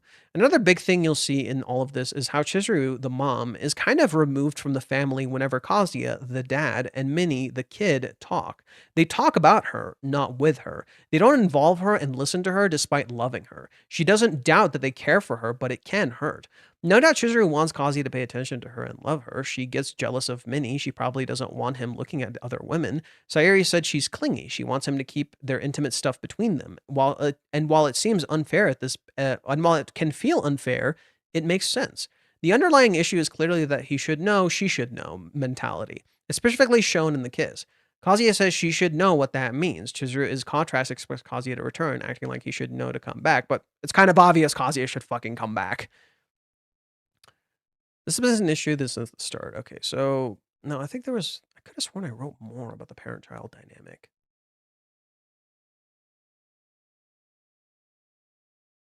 Oh well, I guess I didn't. But yeah, no, literally Minnie is like a kid putting her sister on the spot or putting her mom on the spot and scaring her.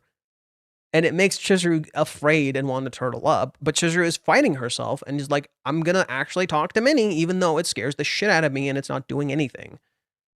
Notice that Chizuru isn't eating much. She's more drinking and talking. The highlights that her hunger in this chapter isn't physical, it's emotional. She's starving for a way to be honest with Kazuya without losing her dignity. I don't know about... I can agree to the Kazuya part. Without losing her dignity is... I don't know about that one. I think I can see that maybe. She's a little lost and confused for sure. Until Minnie and Chizuru get to know each other, willing to talk about her feelings and things she's afraid to do. No. Look, Minnie wants to have a relationship with Chizuru. She's got to start putting in some fucking effort. Minnie has to actually start putting in an effort to get really close to Chizuru, and she's fucking not. Because Minnie has never really had to put a real effort into a relationship of any kind, period. And Minnie is not actually trying. Chizuru is. Chizuru is opening up about what she's afraid to do. Chizuru is trying to talk to Minnie. She literally just told Minnie, I'm scared and confused. And Minnie is just like, hey, yo, what about that kiss, bro? No, I just really, really disagree with that. And the reason I didn't like reading most of that thread that I wrote is because I didn't write it from my actual opinion. I'm just like, oh, Chizuru is being stubborn. She's not. Chizuru really isn't being stubborn. She just met Minnie here. She just told Minnie, "Ayo, don't feel like you have to like walk around bombshells with me. You can talk to me." Minnie is the one being stubborn.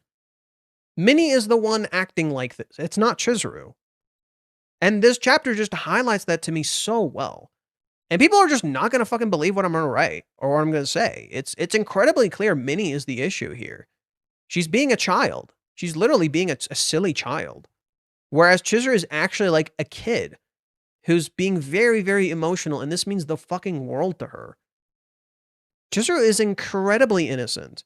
Look at this. She's so innocent.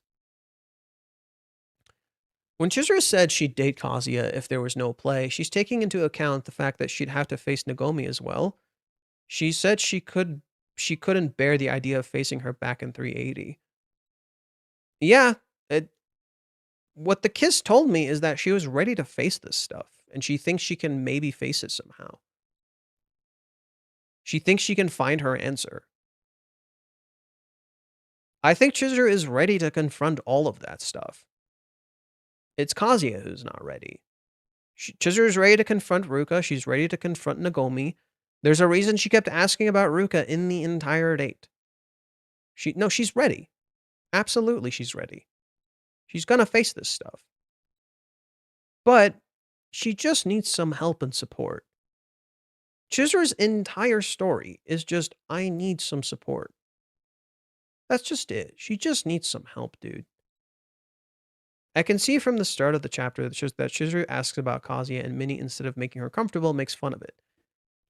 It's there from the fucking start. It's there from the fucking start. Chizuru asks about Kazuya. Minnie's like, are you curious? Are you that curious? And Chizuru's like, not really. Good grief. Right? And Minnie's like, oh, she's being a stupid shitter. And I'm like, okay, look. You have a delicate relationship right now. Chizuru isn't literally actually your sister. You gotta make her feel a little comfortable. This is a sensitive topic for her. Minnie never considers how this might be sensitive for Chizuru, despite Chizuru clearly hesitating a lot. Minnie, okay, here. Here's a great point. Minnie says, I see. She also know that things were wrong and she was backed into a corner.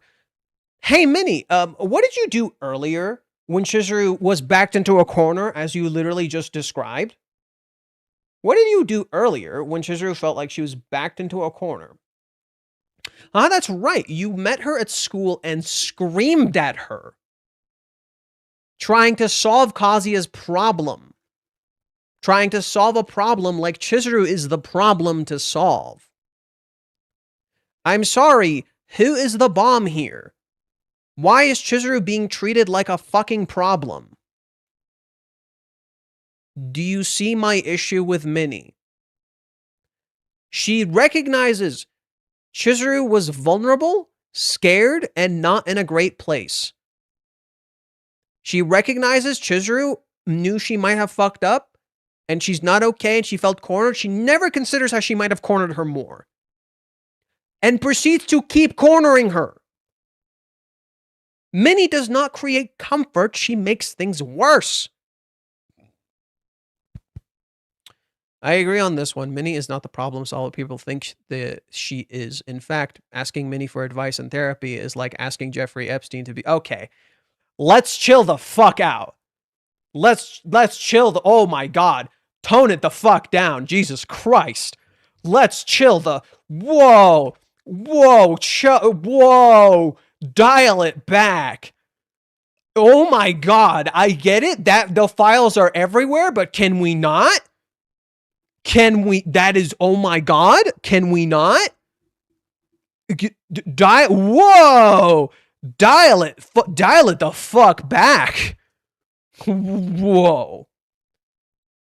Faye, I was thinking maybe Chizuru in waiting for Kazuya and Ruka to be done before she makes moves during Hawaiians with the condom incident. Chizuru says, all I care about is knowing when the trial is over. No. No. That's Hawaiians. Hawaiians Chizuru is not the same character as current Chizuru. You're mixing up your characters. Hawaiian's Chizuru is not the same character as current Chizuru. No. She's not waiting for Ruka. She just wants to know about Ruka. That's it. What's my point? Chizuru's bad habit solves everything on her own, and thus makes almost cost her her relationship in her dream. If everything doesn't let in that day, then her dream rips, and now he feels the same way when Minnie knocks and Chizuru doesn't step in time. I'm what? I don't understand what you're saying. Could you please structure your sentence a little better? I'm a little confused. Just take your time writing. Don't rush your writing. I'll read it. I just need to understand what you're trying to say. I can see Minnie next chapter yelling at Chizuru, then why aren't you dating him now? And Chizuru is stopping her, pissing Minnie off, and then spilling about Ruka and maybe Umi.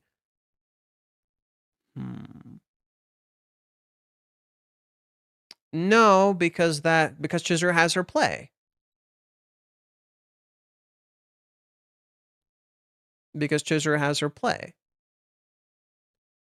If anything, Chizuru telling Minnie I would date him now is just confirming Minnie's own beliefs. I don't see that. That would just confirm Minnie's own beliefs. That, oh, yeah, okay, that aligns perfectly with my belief that she agreed to date him on July 11th. That's when she's going to be available. See what I mean? I can see inexperience in love being the teaser for next time, being more so about Minnie realizing Chizuru might be inexperienced when it comes to love, and her perception of her Chizuru is wrong, rather than Minnie blowing up at Chizuru about Ruka and Umi. We'll see. Ruka and Umi may still come up. There's still absolutely a possibility. But I'm not sure yet. Yeah. And yeah, look at how Minnie closes her eyes when she asks about how did it feel, Chizuru, about the kiss. She closes her eyes. She willfully turns a blind gaze. Right? She intentionally closes her eyes and chooses not to see what Chizuru is showing her. So, what just happened? When Minnie is placed in an identical scenario as Kazuya, what would Minnie do? The same exact thing. She would lie. She would lie to herself rather than just face the truth for what it is. She would rather try to confirm what she wants for herself rather than see the truth for what it is. Oh, what? Chizuru clearly fucking stupid in love. I gotta keep pushing. I need more information. Dude, she's gonna fucking date him. What the fuck? I'm saying if she feels guilty about making moves, she doesn't feel justified as long as they are together. And since she's paired them up. No, she doesn't feel like she can ask him for anything because she feels like she owes him. It stems from guilt. It's not so much about Ruka anymore. It's Chizuru's guilt for Kazuya that has nothing to do with Ruka. Chizuru is ready to face Ruka. No. Chizuru doesn't feel guilt about Ruka anymore, I think. She's ready to face Ruka. What she feels guilty about is Kazuya. Kazuya is the driving guilt motif of Chizuru. So certainly that you mentioned that Minnie might actually learn about Chizuru and side with her. Do you think she'll reveal Ruka because she'll feel Chizuru should know? No. What I mean by Minnie siding with Chizuru is this. Minnie is going to find out how Chizuru is a very innocent character. Or more innocent when it comes to love than she could have ever realized. She's going to feel guilty. So she's going to try to atone a little bit by siding with Chizuru. And then now what is she going to do? She's going to make Kazuya work even harder.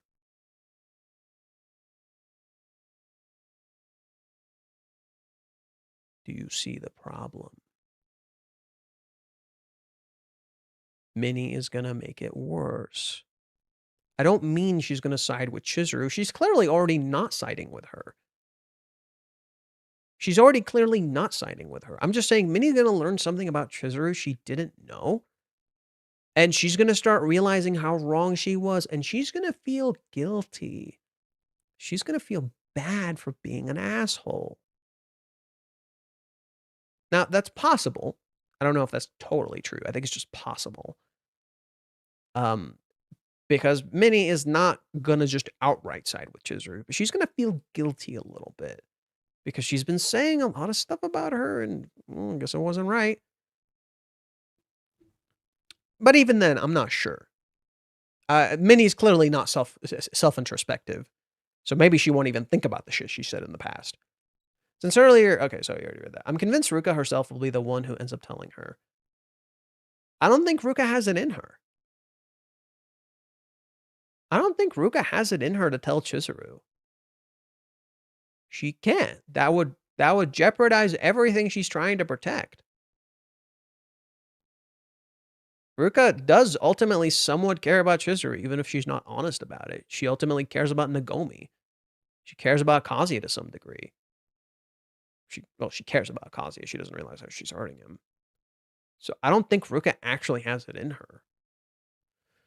Oh my god, I've been streaming for nearly 8 fucking hours. Jesus Christ.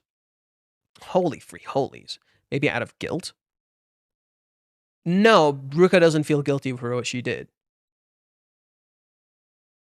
Ruka does not feel guilty for what she did. Think Umi could hint at Ruka to Chizuru? I think we need a trigger for why Umi would mention Ruka. It could just happen, just like with Sumi. Just happens. But I don't know. I feel like there might need to be a trigger for Umi mentioning Ruka.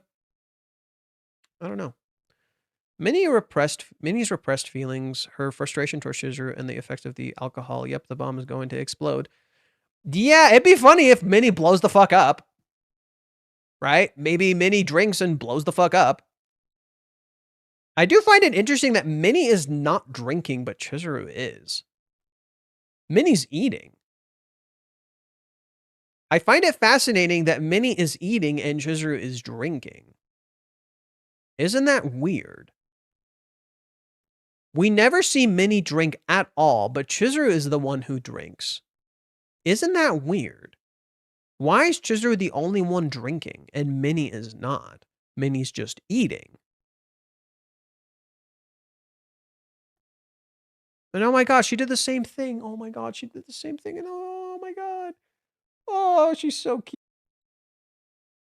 Oh my god, my innocent patootie. I love her so much. She did the same thing when she asked Kazuya about dating. Oh my god. Oh my god, she did something really similar. Ah, she hid behind the cup. Oh, look at how flustered and scared she is. Look at how fucking flustered and scared she is. She hid behind the cup. She's so cute. She's so fucking cute. Jesus Christ. Oh, she's so cute.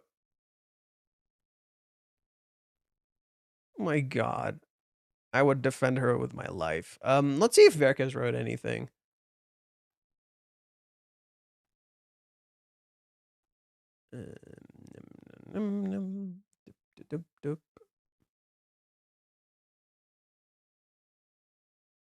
Varicus.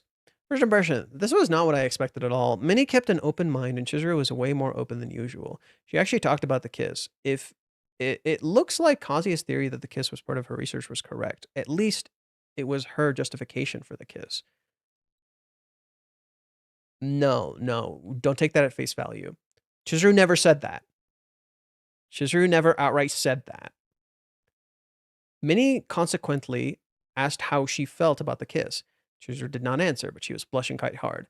It is too embarrassing to talk about what she felt there. Minnie's hypothetical question confirmed that Chizuru would date Kazuya. That doesn't mean that she actually got clarity on her feelings. If she had, she'd have confessed to him. But this is still way more than we ever got from Chizuru. It also shows that she doesn't actually care about Kazuya's improvement if she would already date him if he confessed again right now. He doesn't need to get any better. Oh, look! Minnie's theory that Kazuya needed to become more manly is fucking nonsense. Hey, it's almost like the bullshit Minnie was telling Kazuya is bullshit.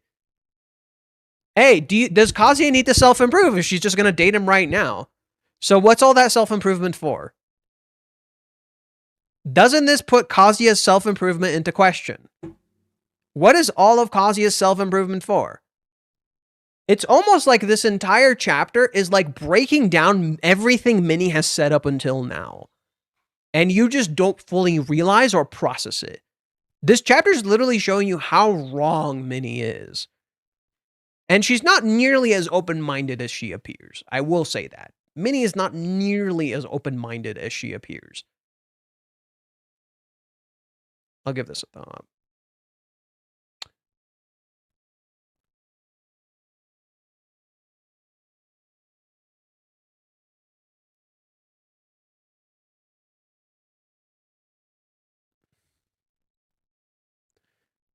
Oh, look, the NPCs glazing Chizuru's beauty. Now let's see what they say. Get a load of that table. They're out of my league. Is it just the two of them? I wish I could drink with them. Yes, they're just talking about Chizuru, not Minnie too. They're just talking about Chizuru, not Minnie too.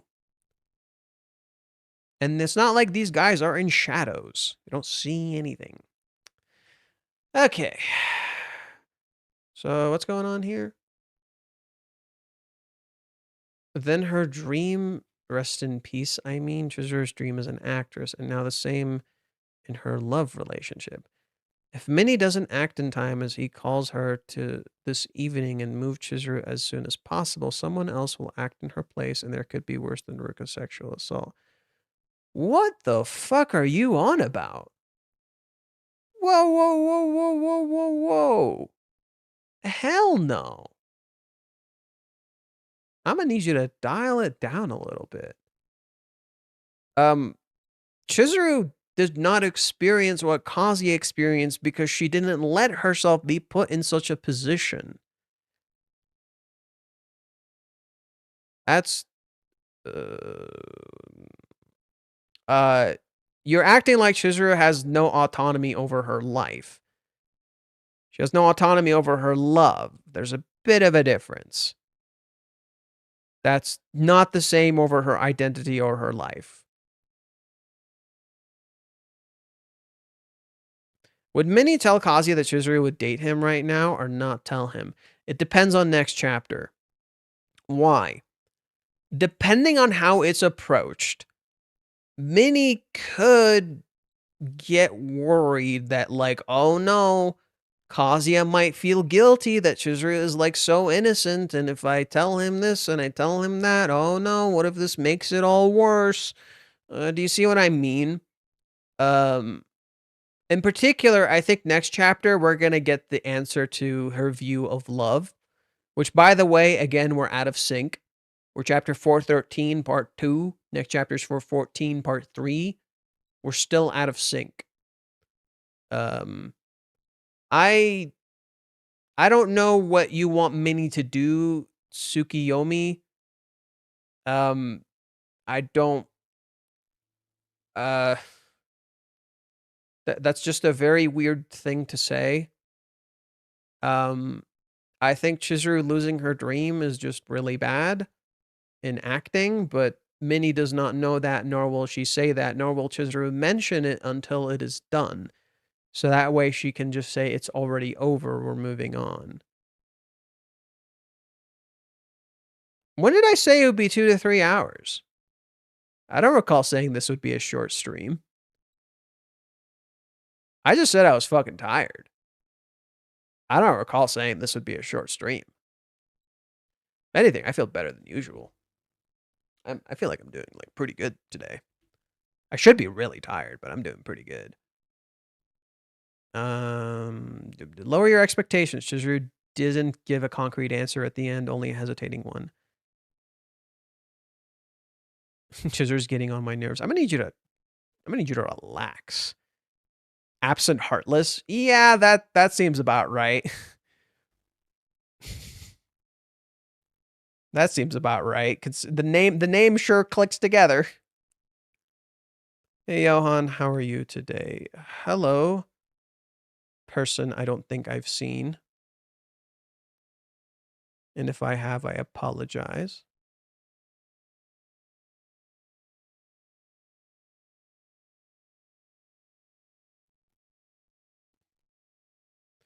Why are so many people posting AI? Keep seeing AI all over my stupid timeline. It's pissing me off. Like for example, this is AI colored. This person did not color this. This is AI colored. Don't fall for this shit.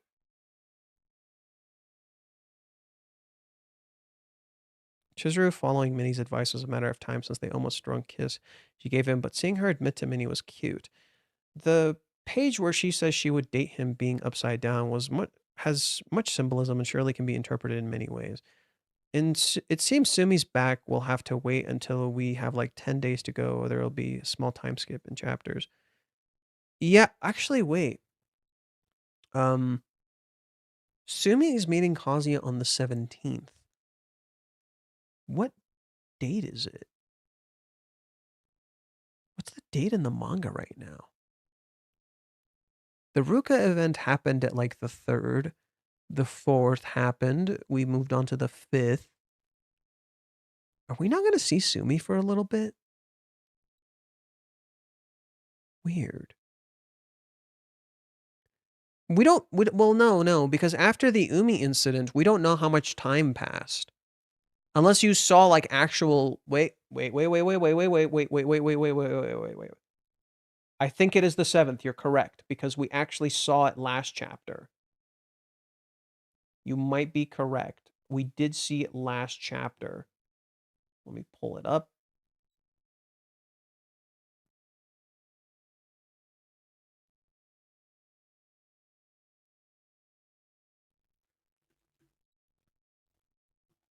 It's the 7th. Kazuya isn't seeing Sumi for 10 days.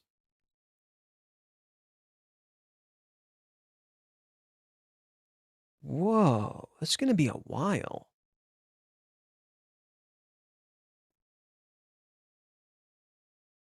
Are we not going to see Sumi for a little bit?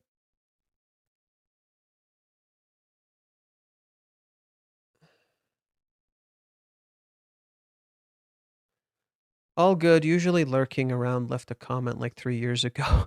Watch since 2023. Use the edit while having you in the background. Oh, that's cool. Just wanted to check in and thank you for your content. Been loving it for a long time now, so keep it up. Oh, thank you. That's really nice. That's cool. You edit?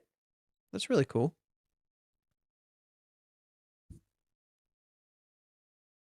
Let's see. If I'm not mistaken, this is first Kazuya rental date since the beginning of Chizuru's research. Personally, I think he could have just asked or called her, but we know how Kazuya is afraid of being burdened to Sumi, so that's why he chose to contact her in that way, in my opinion. Well, no, he doesn't have her contact information. Kazuya does not have Sumi's contact information. He's not afraid of burdening Sumi. That's a bit basic. Looking forward to see how the meeting will end eventually, though I think we get more than half confession. Let's see next week.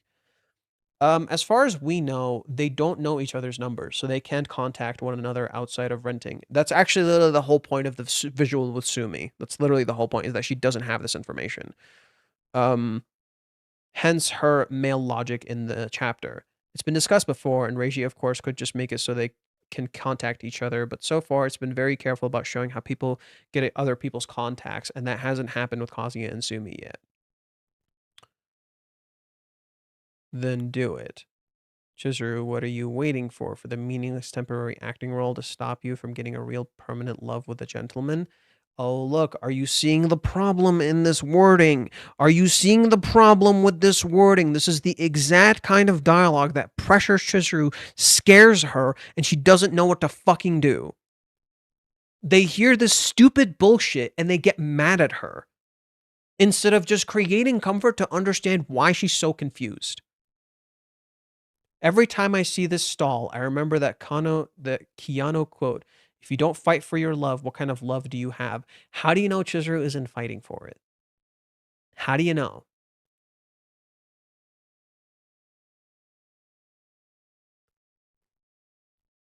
It genuinely fascinates me.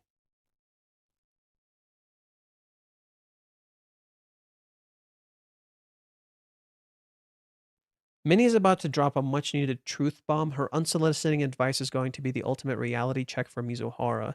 Now that Chizuru is actually falling in love, the stakes have shifted. Minnie is going to remind her of the one thing she's been ignoring. She could lose Kazuya forever. Chizuru is not fucking stupid. She knows this.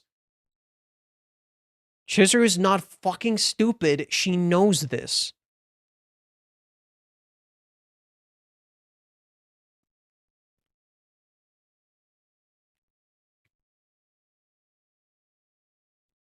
I think the frustrating thing is I always say this stuff, and I know they're not listening, or they don't care, or they're not really paying attention to what I wrote, so it can often feel pointless.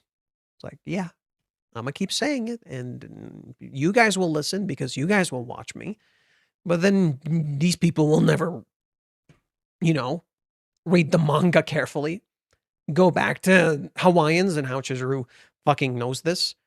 Go back to how Chizuru kept asking Kazuya about Ruka over and over and over and over and over and over, almost knowing exactly what it means to lose him.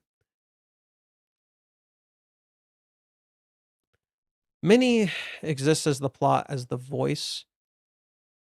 While she might fly under the radar of the sum, Miyamori Minnie is the engine of Kazuya and Mizuhara's dynamic.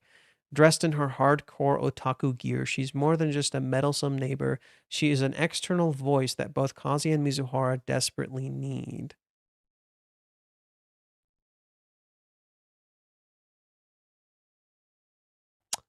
I'ma just...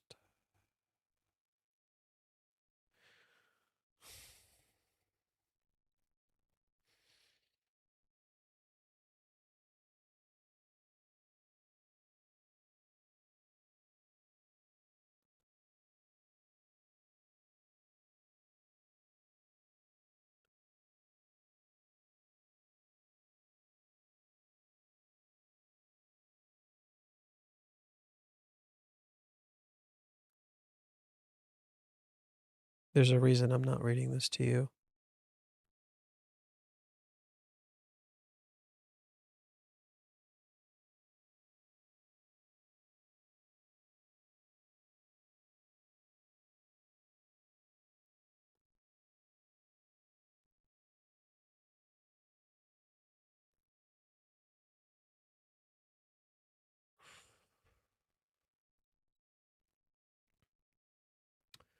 Didn't Reiji say in the Twitter space that Kazuya's hair would affect the current story and the future of Chizuru's play? If so, that means Chizuru would know before July 11th.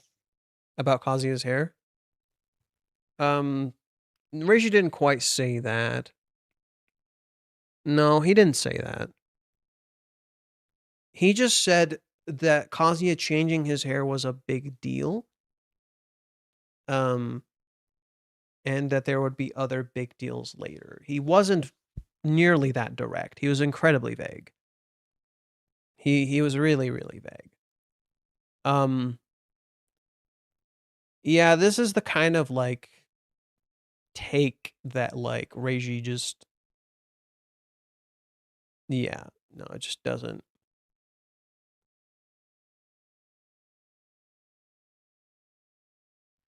And like, here's an interesting point.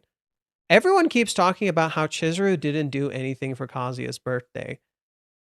Did Minnie? I'm sorry, you're all so critical of Chizuru. Did Minnie do anything for Kazuya's birthday? At all?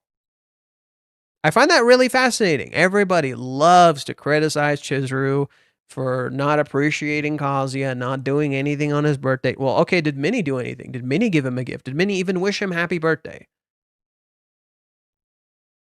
Huh. So why are we so fucking critical of Chizuru when Minnie's arguably doing the same thing? No one gave her any shit. Minnie's back. We fucking love Minnie. Minnie didn't wish him a happy birthday. She didn't give him a gift. Nothing. Nobody got on her case.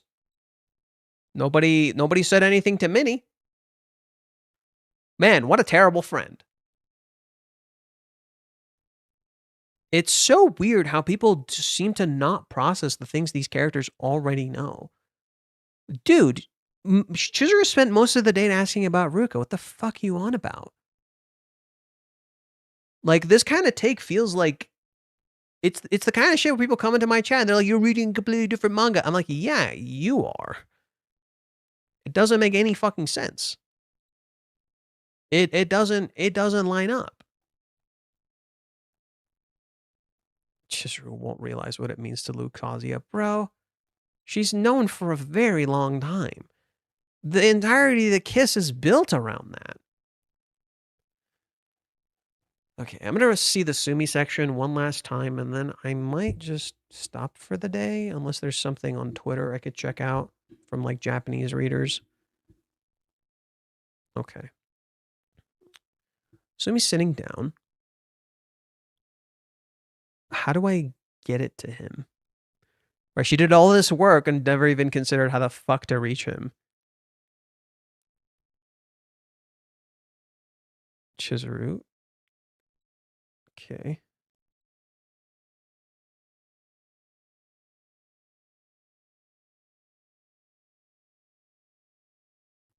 Not until the 17th. There's still 10 days.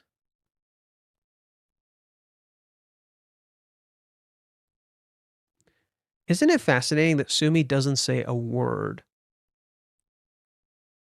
Sumi does not speak a single word in this chapter, as a contrast to Chizuru and Sumi talking. It's almost like Sumi is meant to mirror Minnie and how Minnie didn't have to do anything. Chizuru did all the talking. Chizuru put in all the effort. Just as in some ways Kazuya put in all the effort for Sumi. She didn't have to do any of the hard work.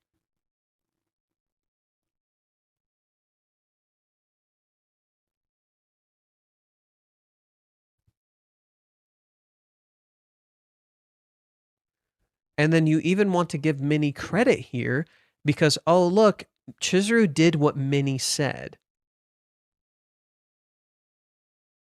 Oh, look, Chizuru just did what Minnie said.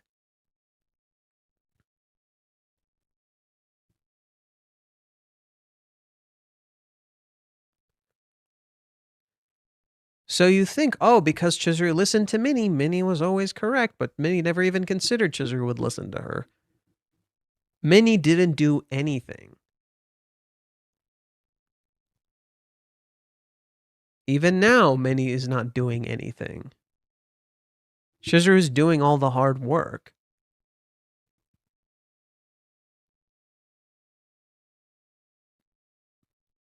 I'm pretty much done. It's cool. I'm pretty much done.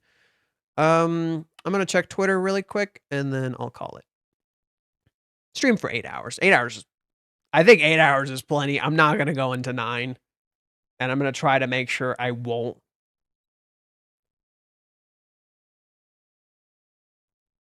All right. Let's see.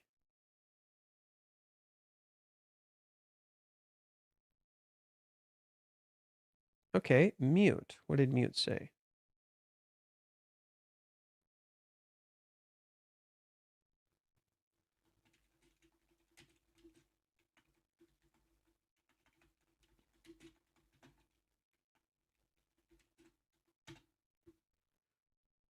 Today's weekly magazine release of Kanokari. A girls' gathering is happening, just like the Joy Polis arc.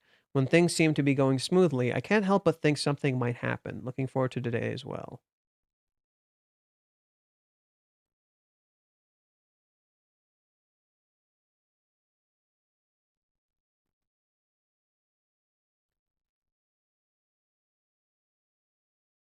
Things seem to be going too smoothly. It almost feels like trouble is brewing.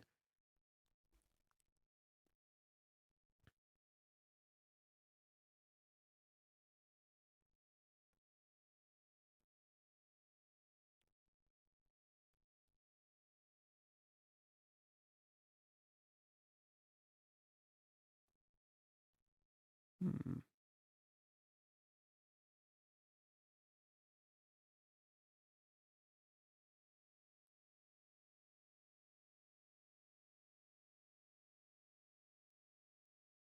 Ah, yes. I was meaning to read this.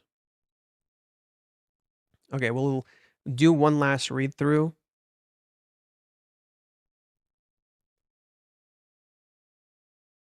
So a Japanese fan wrote this. Let's read it really quick, and I'll make this the last thing for today.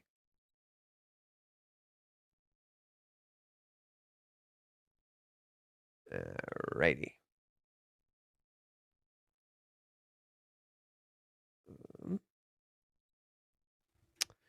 Google, oh no, not Google, DeepL. Just to make sure this is from this user. Go and support them. Be nice.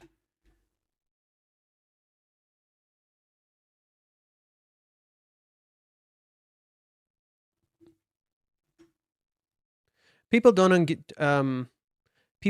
know how to engage with media. I've said this before. That's why they think it's going well. They need to understand what's happening. They don't actually want to truly understand what's going on. Chapter 1, what about him? Nothing. Front space, job hunting Kazuya. How to proceed. It's a roundabout way, reservation, just one drink for now. No need for weird consideration. You asked, right? Even if they laugh. Final investigation theory, we promised. What should I do? The feeling, thud, thud, thud. Gah, for example, yeah. Still staying for 2 hours, huh? Curious. I reacted just like Iamori. Sudden Sumi-chan. Is this actually the first time we've seen Sumi-chan without braids? It's all about how you do it, huh? Well, it kind of ends up being that route, doesn't it? In Sumi-chan's mind, Kazuya still has dyed his hair. Does that mean it's in Chizuru's mind too? Oh yeah, you're right. I forgot about that. Yeah, when Sumi sees Kazuya, in her head, his hair still dyed. Yeah, his hair still dyed. Okay.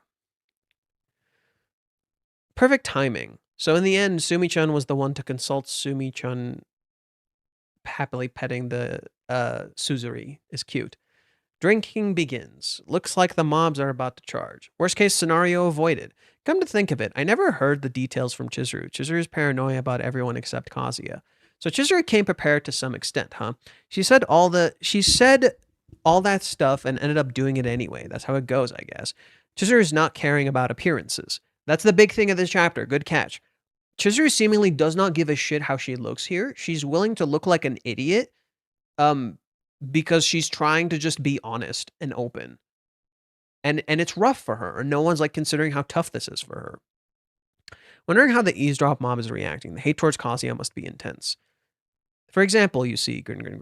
Ultimately the kiss was as a deciding factor, huh? And then with the Amori's what if scenario pushing her over the edge, it became word.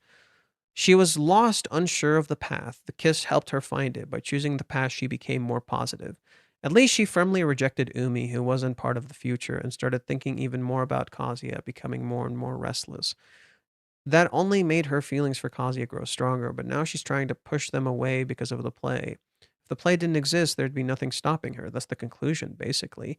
In a way, it overlaps with the situation after the play ends, so it's equivalent to being confessed to on a date, meaning it's just a sure win. Oh boy, sure win. Both Kazuya and Chizuru are like this. Without a third party, Yamori, pushing them, they can't quite take the final step. It's a pain, but that's also what makes them who they are.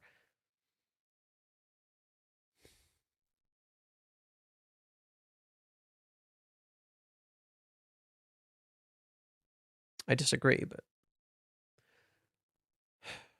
I wonder how Chizuru would react if Kazuya praised her stage performance in this state. Also, in moments like this, she naturally switches to calling him he. Before, she often referred to him as that person. Wait, she used Karishi? But as their emotional distance close, it shifts to he. Next up might be calling him by his name. Assuming Chizuru herself is a sure win, the current problems are the time bomb Ruka-chan and bomb questions asking Mami-chan.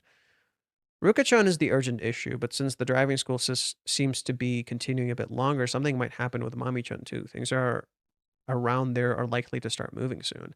Wonder if Sumi-chan will throw something else in besides the birthday present. Preview title, Beginner's Mind. Chizuru reacts like a total beginner's thought, could help but grin. So if Yamori hosts the Royal Hills Gathering, here comes Yamori ready to grow, and Chizuru senses as she takes the questions seriously and answers in her own way. The ultimate question, and her answer is, well, we get the grin at Chizuru being grilled. What about Kazuya's consultation birthday? Yeah, it was okay. Found it interesting, but don't fully agree with a lot.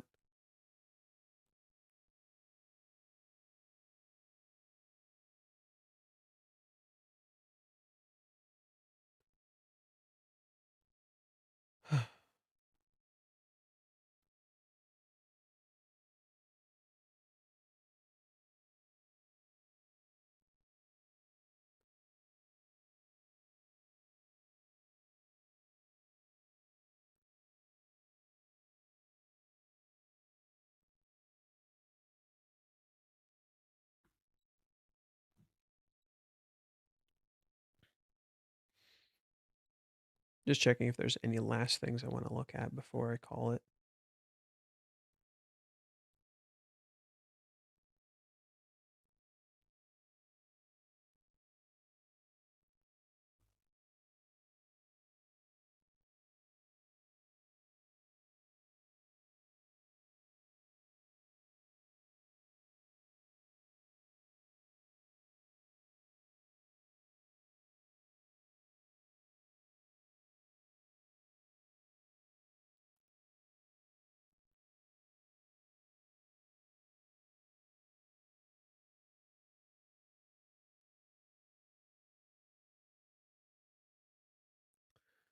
Huh. Nothing. Okay, maybe I'll check this instead.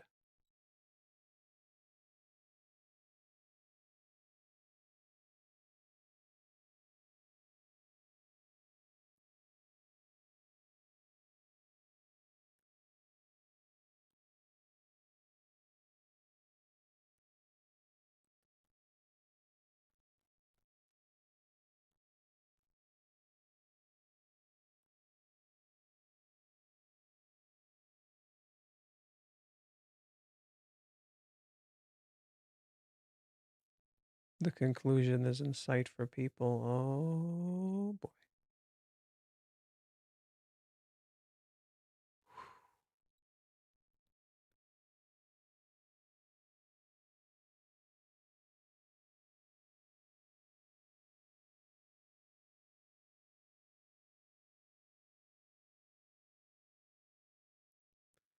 Oh man, people are not seeing what the fuck is going on.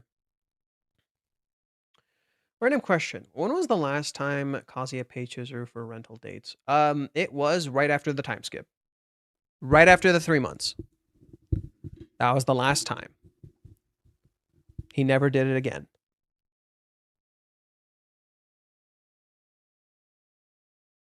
But it wasn't over yet, Johan. You just ran into the character limit. Wait, what? Wait, what are you talking about? What?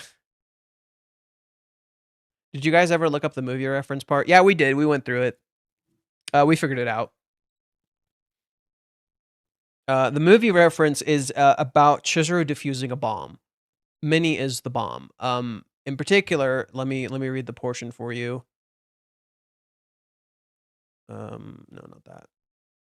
Yeah, so there's 2 layers to it. A part of it is the 82nd Academy Award, where the person who created Hurt Locker was the ex of James Cameron, who had directed Avatar, and both were essentially picked for best film, and her movie won. So that is relevant to that. And then in particular, what we wanted to talk about with the movie is this right here. The idea is that it's the first movie about the Iraq War that perpetrates purports to show the experience of the soldiers. We want to show the kind of things that the soldiers go through that you can't see on CNN, and I don't mean that in a censorship conspiracy way. I just mean the news that doesn't actually put photographs in with the units that are elites. Bigelow is fascinated with exploring the psychology behind the type of soldier who volunteers for this particular conflict and then, because of their aptitude, is chosen and given the opportunity to go into bomb disarmament and goes towards what everybody else is running from. Chizuru in this chapter disarms the bomb that is Minnie's questions. Minnie is just like, Chizuru's gonna explode on me. Minnie is treating Chizuru like a bomb, not realizing she is the bomb. So when Chizuru diffuses that, what it's actually trying to show is like, it's trying to explore the mentality of Chizuru, a character who others would run from a scenario like this with Minnie, who goes directly towards Minnie to confront this issue. And that is what people are not realizing, is that Chizuru actually went to Minnie knowing what Minnie was going to do, knowing who Minnie was, and she still did it anyway. And that is meant to mirror what she did in the past, where she let Minnie into her home, knowing exactly who Minnie was in the 3-month time skip. This is also talking about the struggles Chizuru goes through as someone who has the aptitude for acting and is put in these scenarios that are really difficult and must deal with them. So that is connected to a lot of this stuff, I think. I could probably write a better description later, but this is kind of the conclusion we came to. Chizuru is meant to mirror the people who disarm the bombs, because she literally disarms Minnie as a bomb, where Minnie considers her the bomb. And she's being put in a scenario others would run from, whereas Chizuru is actually confronting it despite being confused and lost. Okay. Yeah, I think I'll call it here. I've been streaming for 8 hours and 20 minutes. It has been a while. I'm a little cooked. I'm a little hungry. I'm going to eat, and I'm going to see if I can edit this down into a video. I'd like to edit this down into a video. I feel like I have the energy for it today. I don't feel that tired. I might want to talk about this on Twitter, but I don't know. Twitter feels weird right now. Everybody's going to be like, oh, you're being such a downer. And I'm just going to be like, oh, man, the signs are all fucking there, and you're all stupid as shit. I want to hear a joke. Enlighten me. Go ahead. Shoot. And please, don't take a while. I don't have a while. Chizuru will know about the Ruka's sexual assault before the play, right? Well, I don't know. What do you call a carnival that's closed? Ferris wheel's day off. Ha ha ha ha ha ha ha. Ha ha ha ha ha. So funny. All right. Thank you guys for watching. I hope you enjoyed this. I know this was a long ass stream. I'm going to see if I can edit some of it down and post it soon. I know my voice is kind of a mess, but it's okay. It's okay. I'm surviving. Everything is awesome. Everything is cool when you're part of a team. Yeah, I'm going to see if I can edit this down into a video today. We're going to stream tomorrow, of course. I'll definitely be streaming tomorrow. Hopefully we'll have a little bit of a more concrete perspective on this, and I'll go from there. Thank you guys for tuning in. I know I don't agree with many of you. I disagree with a lot of people, actually. I'm very like, bitch, I'm gonna get into a fucking fight. I'm gonna discuss with you. And counter your fucking points. You know, I don't settle for easy answers personally. I just don't like to. But yeah. Looking forward to the video. Thanks. Yeah, I'll see you guys later. If you enjoyed this video, for the YouTube people. If you enjoyed this video, please subscribe, the like button, and the bell icon. Keep up with the uploads. Thanks for watching. Woo woo. Consider supporting me on Patreon. I would really appreciate it. Consider following me on Twitter, where I write a lot of my posts. You'll see some of those hopefully here. And finally, join our Discord, because we have a Discord. It'd be cool. Thanks. The link should be down below. If you have issues with the links, feel free to let me know in the comment section. I'll see if I can send you like a brand new link or something. Because apparently other people were like struggling with that today too. With that said, I've been Fate, and remember, let's mosey. Okay. Bye!